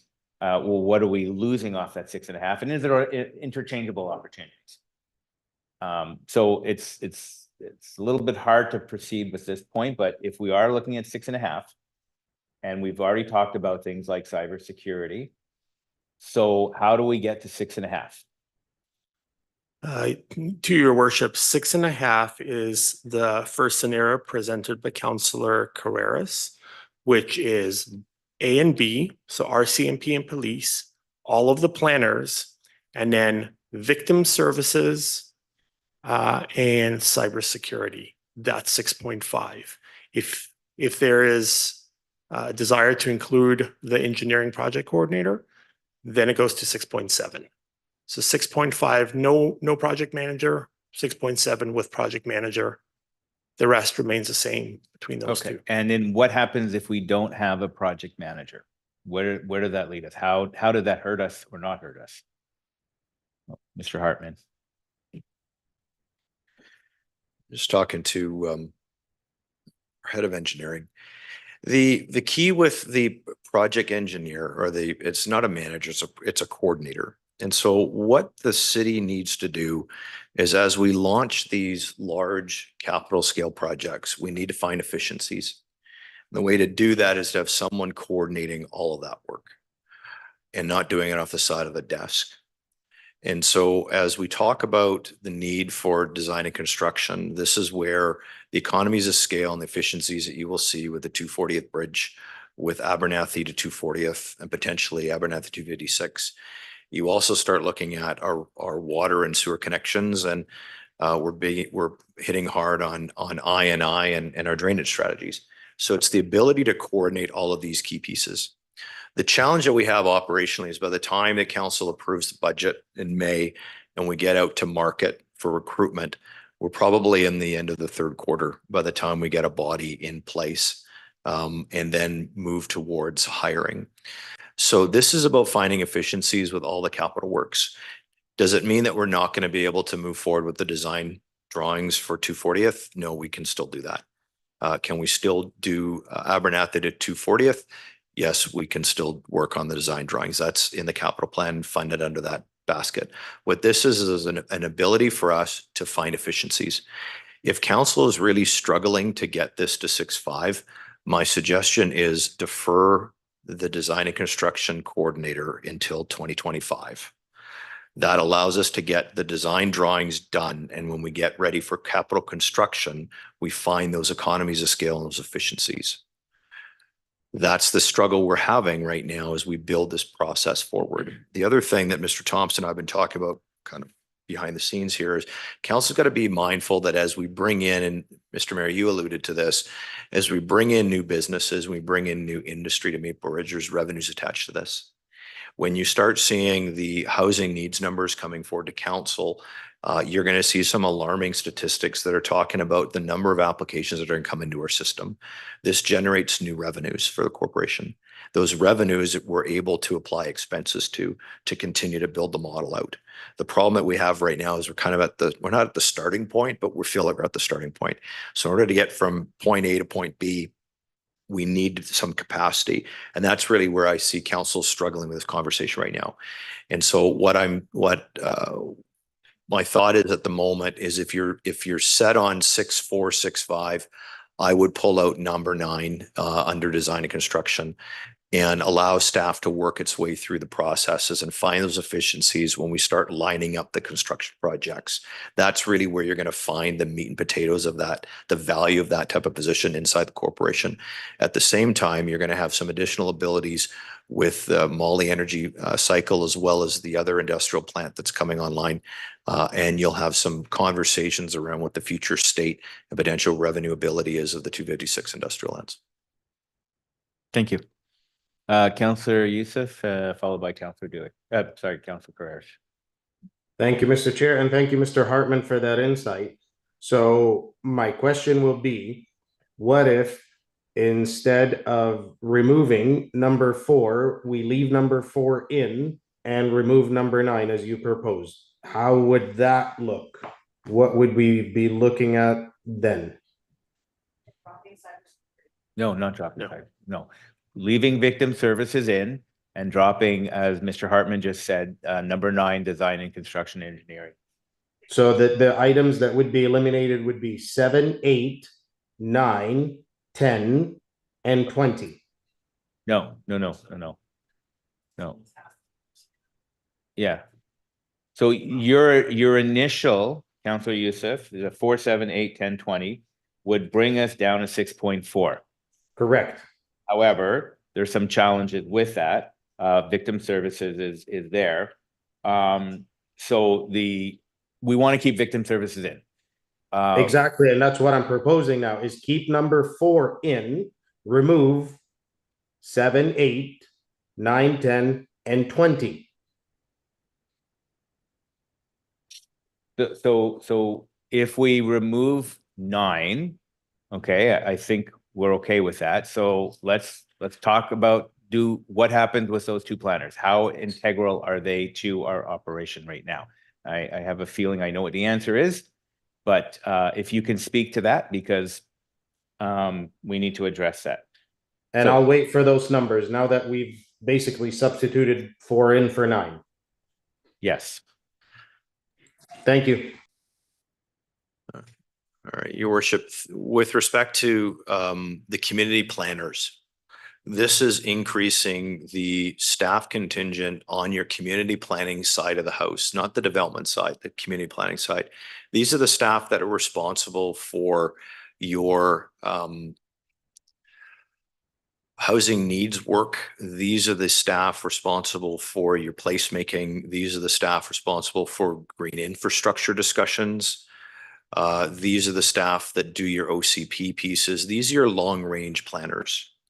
These are the people that are doing your area plans.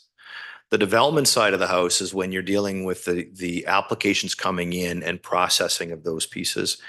And as we know, there'll be future requests coming forward in 25 and 26 for additional support staff in those areas. Once we have a better line of sight on when the economy, A, rebounds, but 2, and B, more importantly, when we start seeing those housing needs numbers come in, because we've got to prepare the corporation to deal with the onslaught of over 1,000 applications or 1,000 units coming through our system in a year. So the key for us on the planning side is that is your long range planning. The development side of the house is really processing the applications that are coming through to make sure that you're actually building what you need to do. So you need a combination of both. So staff's perspective on this is that both of them are integral to you building a well-rounded and healthy community. Okay. I'm just going to keep moving forward because just so we have you there. So the next one was 10. So we've already spoken to 4 and 9. And then there's a landscape architect. That's part of Councillor Youssef's item. Speak to us about that. Yeah, so the landscape architect component is part of city asset management. And what this is when applications come forward, it's being able to have someone that understands urban design principles, that is looking for your tree canopies, your bioswales, your green infrastructure, and ensuring that those applications that come forward meet the character of where council wants to go based on their community plans to ensure that what's being built contributes to the sustainability and the climate action targets. So it's really having an architect on staff that understands the importance of landscaping. This is slightly different than the landscape architects or park planners we have on the park side of the house, which are designing your sport fields, your playgrounds, your park infrastructure. This is about ensuring your development applications coming through are meeting your form and character requirements as outlined in your OCP and the updates to the bylaws that will be coming forward later this year. Okay, and I'm just trying to get and we can have a conversation after this last one. Item 20, which is Human Resources Associate. Talk to us about that. Yeah, I can talk about Human Resources Associate. The corporation has gone through a massive amount of rehiring. So right now, I think if Ms. Lewis were in the audience, I think we did 132 active application and recruitments last year. That's up from about 50 that we had the year before that coming out of COVID. So this is just dealing with the volume of people that we need to help secure on our recruitment and retention. As you heard from me earlier this morning, Maple Ridge is a top 100 employer that award also positions us to continue to attract and retain top talent. And so this HR advisor, or sorry, HR associate, is one person that will help the HR department fulfill capacity of finding and retaining the staff that we need, as well as supporting the fire. RCMP are a separate animal when it comes to RCMP officers, but it's a position to deal with the capacity challenges facing the corporation on attaining and retaining staff. Okay, thank you. So, I think we all agree that we want to keep victim services and that we can drop 5 development application. Just one second. So just on those 2 items alone, by swapping them out, what does that bring us down to? Because we're starting at 6.95, and if we made that swap, what does that bring us down to? So to clarify, are you, Your Worship, asking about Councillor Youssef's second scenario No, right now, right now? we went through what those items were, and I think we all agree we want to keep victim services. And based on Mr. Hartman's number 5, number 9, development, construction, engineering, infrastructure, we could defer that to next year. Right. So just on those 2 items, we're at 695. Where does that do with us right there? What does that bring us down to? So that would be scenario B plus just the victim services caseworker.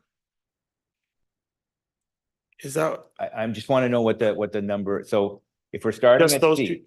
right? And we're swapping out, we're keeping the victim services. Oh, I see. Okay. And we're deferring the engineering person. Where does that leave us?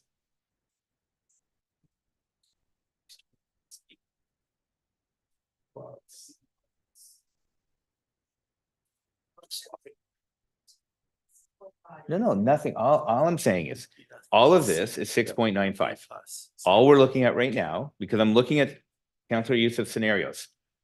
We agree, we want to keep victim services, and we can defer number 9. So It's just 80 plus victim services. That's what I thought. what's that number? What are we at? If we do that, where are we at? So, scenario A plus B plus just the victim services brings us to 6.3. And that's everything in scenario C? No, A and B and victim services. Okay, but that's not what I'm asking. We're on scenario C. But no, that's what we're discussing, scenario C. Right? So trying to establish, so if we keep victim services in there and we defer number 9, but everything else in there is good. Let's just say. All of C. I want to know what's our new starting point now? If we keep everything in there and we defer 9 and we keep victim services, where did that leave us right now? Right. Right. So that brings us 6.8. 6.8. Okay, So thanks. all of C except for the program coordinator. Okay. Okay, good. Thank you. That's so we're at 6.8 now. Okay, so now let's go back to those items, or Councillor Carreras. I just want to suggest we sort of get some things on the table here because we seem to be going around in a circle. So we currently have a motion on the floor correctly to approve number C. Yes. It's been moved and seconded. So we need to defeat that so that we can put a new motion on the floor because it's just going to be complicated if we amend it. Well, at this point, I'm just trying to get a sense of where council is trying to land on. Because look, we can start pulling stuff in and out of this thing, right? So- We can go to all the different scenarios, but we're not really addressing where we are. So if council wants to land at 6.5. Yes. And so I've heard some agreement around the table. I'm wondering if we just get A and B plus victim services and cybersecurity, which is 6.5 on the table, then we can at least start from there and say yay or nay to 6.5 with A, B plus those 2. Mr. Mayor, Mr. Hartman. let me see if I can help council. I'm right. So if we took scenario C, I'm hearing 6.5. Scenario C, less design and construction, less landscape architect, less HR associate, gets you to 6.5. Thank you. That's where I was trying to get to. But I'm not as eloquent as our CAO. What are you removing for 6.5? So just to reiterate, Yeah. it is the proposed staff scenario of C. Let's get it up on the screen. You do it.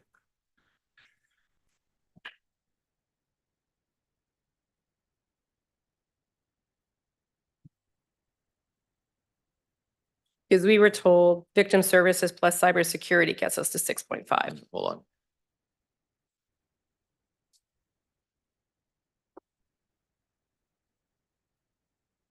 Just waiting for the slide to change.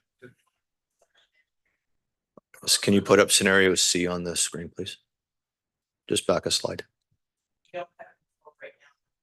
Yep.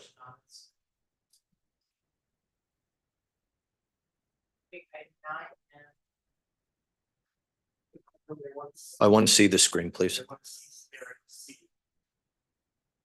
So it's 9, 10, and 20. Yeah.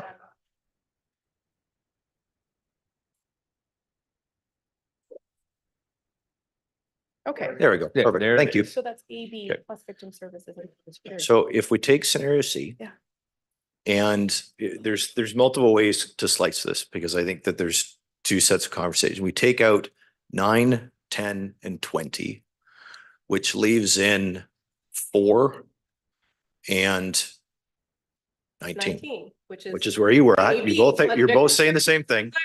It's So the same scenario. You're at 6.5. 6.5. So can we just vote on the first motion that's on the floor and get that off? And then I'm happy to propose this one and get it on the floor to talk about it. Voting on, We have a motion on the floor to approve scenario C. So we need to defeat C. To just amend it. And insert less items 9, 10, and 20 as is on the screen. because ultimately we're Yeah. debating these items, right? So Yeah, I can, yeah, it essentially gets us to the same place. I think it's cleaner to do it the other way, but I'm fine to move that amendment. So that basically just leaves, to be clear on it, A, B, plus victim services and plus cybersecurity. Okay, I'm happy to move that amendment. moved and amended. Any Is I- he not seeing this? hold on, stop waving. I can see. I'm waiting. Recognize before the amendment was made that we have Councillor Youssef and Councillor Tan. So we'll get their comments and then, right? Well, no, the amendment's on the floor, but you're the But they were, chair. their hands were up before. My hand was up before there. Councillor Youssef. Mr. Chair, thank you very much. I'd like to get staff's numbers on my second scenario proposed. Don't know what your second scenario is. My first scenario is at 6.4. My second scenario swapped out the victim services in, taking out design construction. So where does that number land? Through the chair, that lands at 6.2%. 6.2%. Thank you very, very much. That is a scenario that I believe would be workable and at the same time affordable. Thank you, Mr. Chair. Okay, now we're gonna move to the amendment. And I'm just following, hands up, and I want to give people a chance to speak. Okay, so now we've moved the amendment, and any questions on the amendment that's on the screen? Council directs staff to include scenario C, less items 9, 10, and 20 of the proposed 2024 incremental requests. Councillor Schiller, followed by Councillor Tan. Thank you, Mayor Remy. Okay, have a grasp on this amendment. I understand what is included on this proposal in front of us. Can staff just clarify for me the changes that Councillor Youssef has shared that would get us to 6.2? How do they impact what is on the screen? So through your worship, Councillor Youssef's scenario was his original scenario, which I'll go through in a second, but just flipping around victim services worker with the project coordinator. So Councillor Youssef had essentially asked for scenario C. And in this version, it would be scenario C less number 9, number 10, number 20, and 7 and 8, right? The two planners, 7 and 8. That's the big difference, is the two planners. That's the decision point between those. I think that is the clarification that I needed. Thank you. So, while I like 6.2, for me, I would rather see the resources go into planning, and I would rather see 6.4. And so then I would support this motion that is before us now. Thank you. 6.5, I believe. Councillor Tan. And I'm just trying to keep it to the actual amendment. That's two. Go ahead, Councillor Tan. Thank you, Your Worship. I'm generally supportive of this amendment. I would like to clarify how much the tax rate would be if we added the landscape architect position. So that I believe is number 10. Sorry, I didn't catch that. So right now it's scenario C less items 9, 10, and 20. And I'm generally supportive of that. However, I would like to keep in item 10, which is the landscape architect, and which I understand is to help with green infrastructure in our development applications. And I'd like to inquire what the tax rate would be if we kept in the landscape architect.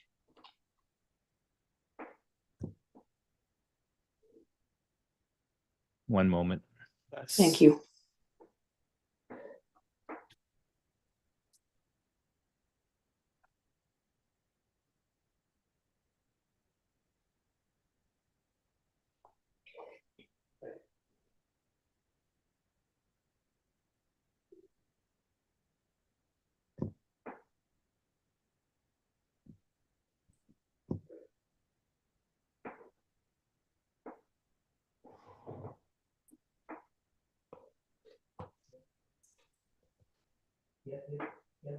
Worship would be.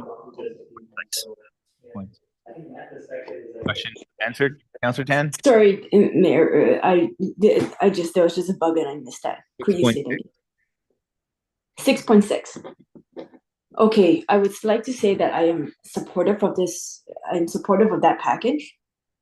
However, we're actually, we have an amendment on the floor, so we have to try to speak to that amendment first. So, Okay, so thank you for that. And so I would like to request a clarification if I would like to, like what procedurally would be the best way if I would to propose an amendment to the amendment, or would you like us to pause this amendment as is and then debate from there? She can amend the amendment? She can amend the amendment? You can amend the amendment. Thank you, Mayor. I'd like to move to amend the amendment. And so I'm moving to include item 10, which is to say that it would be scenario B less item 9 and less item 20 and keeping item 10. And that would be for a tax rate of 6.6%. Okay. Councillor, oh wait, no, I need a, you're moving it. I need a seconder. We have the seconder. And this is what we're discussing now. So Councillor Youssef, are you speaking to the amended amendment? To the amended amendment, Mr. Chair, this is gonna get wonky. So now we're at 6.6, correct? Roughly, yes. May I ask staff what the average home impact will be and the difference between 6.6 and 6.2?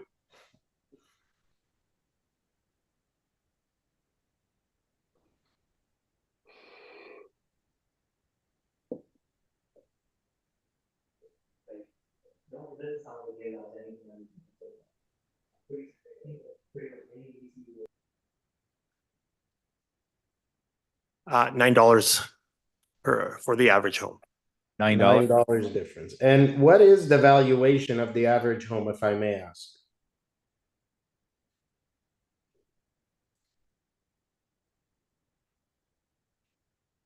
Through your worship, 9.8 million. Sorry, 980,000. 980,000. Did that give you enough information to make a decision on the amended amendment?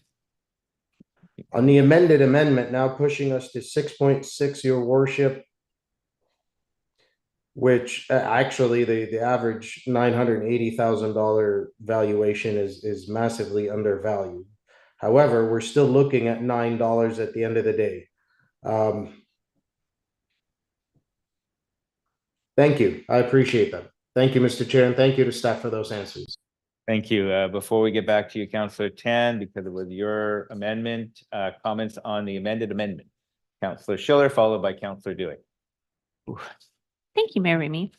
So if we were to support this amendment, pass this amendment, which would get us to a 6.6% tax increase, are staff able to speak to, at the end of the day, when the other fees are added onto our property tax increase, what the total increase will be for homeowners?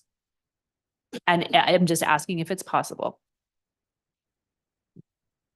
The shorter answer is no, not yet. We don't have the rates from other agencies. But I suspect they'll be, within a similar range or a little bit less than the 6% increase in other areas. So it's probably a similar type of increase of 6%, but we'll have a better sense of that when we're bringing the tax rates forward. I appreciate that.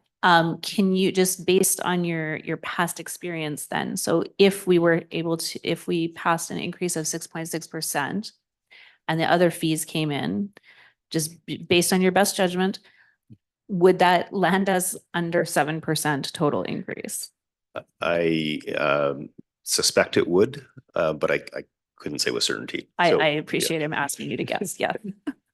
Yes, but you suspect that we would. It's important to me. Yes. Yeah. So typically so order of magnitude, the school taxes are the largest piece of the other puzzle, and they typically don't increase more than 6% a year. So my best guess is yes, it'll still bring us under. Thank you for that. Okay, those are my questions. Thank you, Councillor Dewey.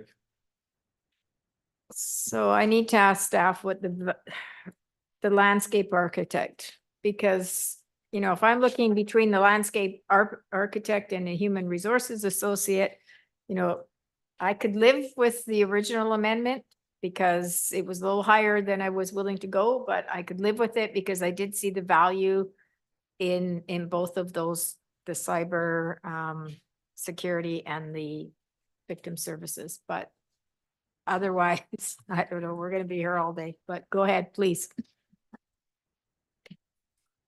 Sir, Councillor Dewey, can you repeat the question? So the landscape architect, what role does that play in this year, and what's the urgency to hire a landscape architect? Versus, if we're going to make these decisions versus an HR associate or, any of the others. I'm gonna be bold and blunt at the same time, Your Worship. This is why you pay me. To be honest, Councillor Dewey, what we're trying to do is build a better system. And I don't think if council is fundamentally set at landing in that kind of 6.5, 6.6 range, then staff have some very clear direction today to be able to do that. These numbers are going to get tightened up as we go through the final year-end surpluses. What I want to remind council is it's difficult for you to really appreciate, and I understand that, and so do staff that are sitting in the audience, to determine the difference between one staff position that's completely unrelated to another staff position. And from the CAO's perspective, that has ripples effects all the way up and down and across the organization based on how we go about funding. And that's the comment that I gave Councillor Tan a little while ago with respect to GIS and the function that forms. So if council is set at that 6.5, 6.6 number, the key with the landscape architect position is to really start to formalize our urban design criteria as part of our development applications coming forward. It's providing another lens. Is it crucial to the organization? Absolutely. Is it crucial today in the organization? We haven't had one before. So to answer your question directly, is there's no impact. because we've not done it.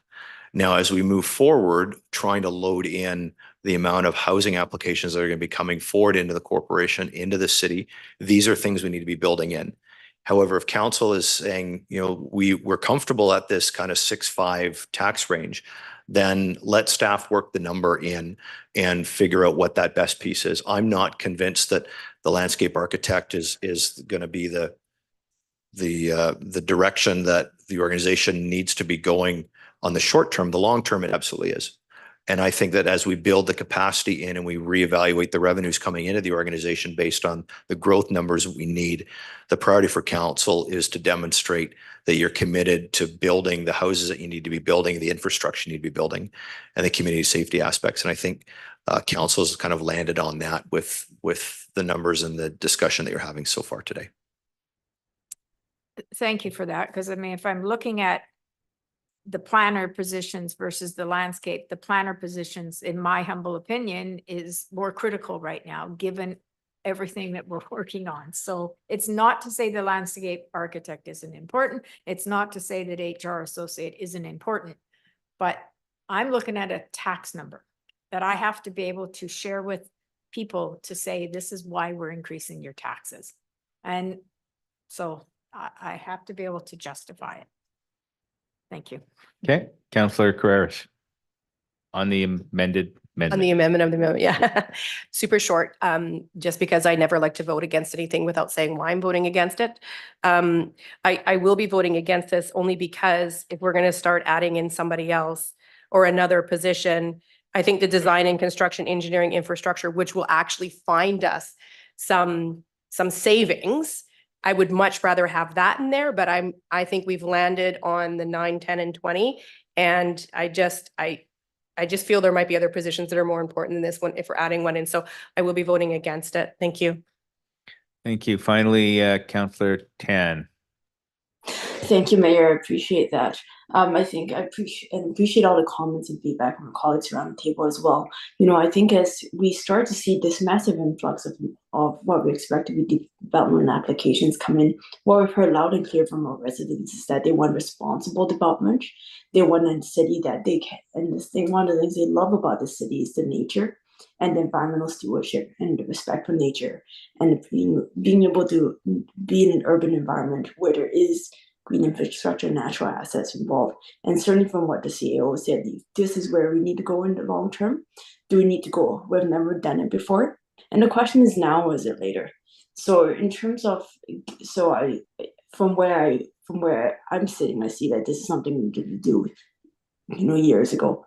And so I'm not anxious to delay this, because this is what I understand what our residents are asking for. So thanks, Mayor.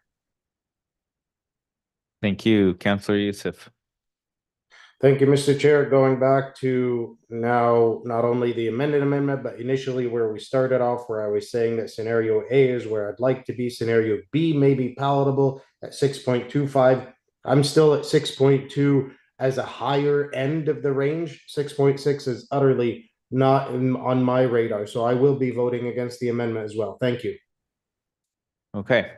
So any further questions on or comments on the amendment? Seeing none, all those in favor, all those opposed, the amendment is failed. Okay, good. Tan, Schiller were in support and everybody else was opposed. Okay, so now we're going to go back to the original amendment of 9, we'll get there, it's a little messy, but we're getting there, of 9, 10, and 20. Any further discussion on 9, 10, and 20? The amendment. That is amendment, right? Okay. Okay. Councillor Youssef. Through you, Mr. Chair, to staff. This is at 6.5? That is correct. This is correct. Thank you, Mr. Chair. I will also be voting against this amendment because at 6.5, it's still too high. Thank you. Seeing, is that a question? Or are you getting ready to vote? Yes, sorry, go ahead. It's all going to work out to the same thing. I just wanted to say that I would support this at 6.5. I think it's a compromise. But I can live with 6.5, and I think we've done some good work to address some of the priorities we have at this table, and I'm happy to support it. Thank you. Thank you. No further comments or questions? Seeing none, I will call the questions. All those in favor of the amendment? And in favor, Councillor Youssef? No. So, okay, so it's 5-1. Motion is carried. Amendment is carried. And now we will go to the main motion, correct?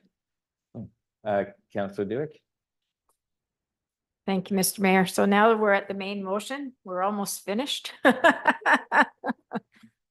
So I do want to start by thanking staff for today's work. I appreciate that because even though it didn't seem like it made it easier, it definitely was easier to follow the scenarios and kind of go through it all.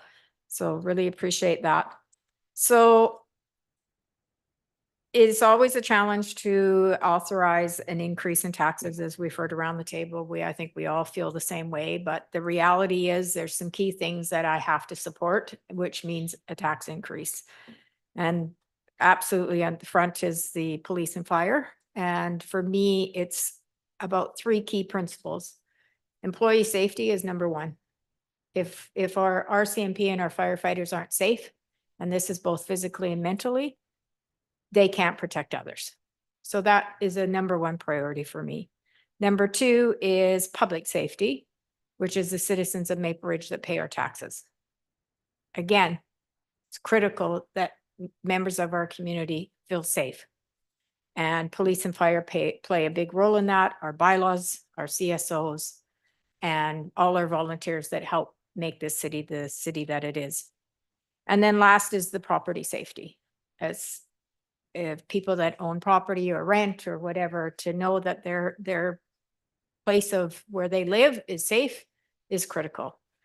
And then around the building and planning, that is absolutely critical that our community has access to first-class services and that we are able to supply the housing demands that we need. So pretty much the whole conversation today was about public safety and housing.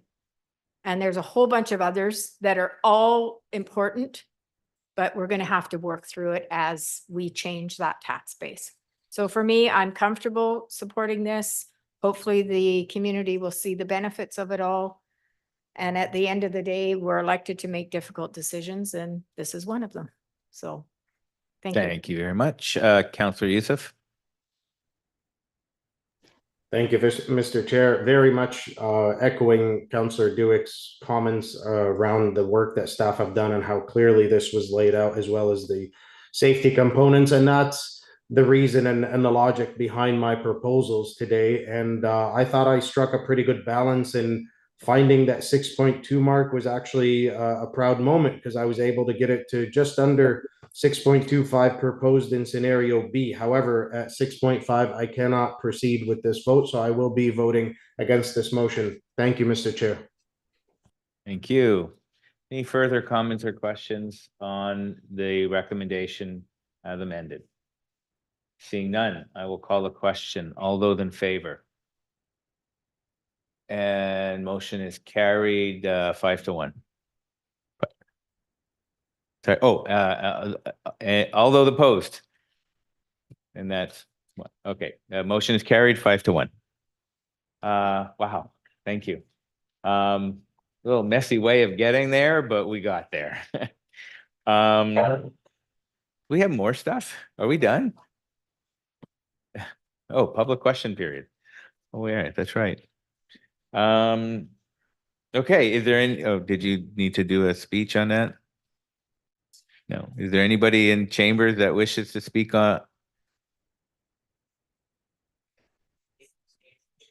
Anybody online that wishes to speak? Seeing none? If there's anybody online that would like to speak to this, please turn on your camera and raise your hand. Seeing none, your worship. Okay. As we have no further business, before I adjourn, I just want to say thank you. Again, tough conversations. Didn't all agree, but we were able to land somewhere that made sense for most of us. And I appreciate your patience and your ability to ask good questions. And to staff, thank you for indulging us as we ask you plenty different scenarios. I'm really happy that you were able to provide us with the answers that we needed to make our decision. So having said that, thank you all very much. Have a wonderful day. We are now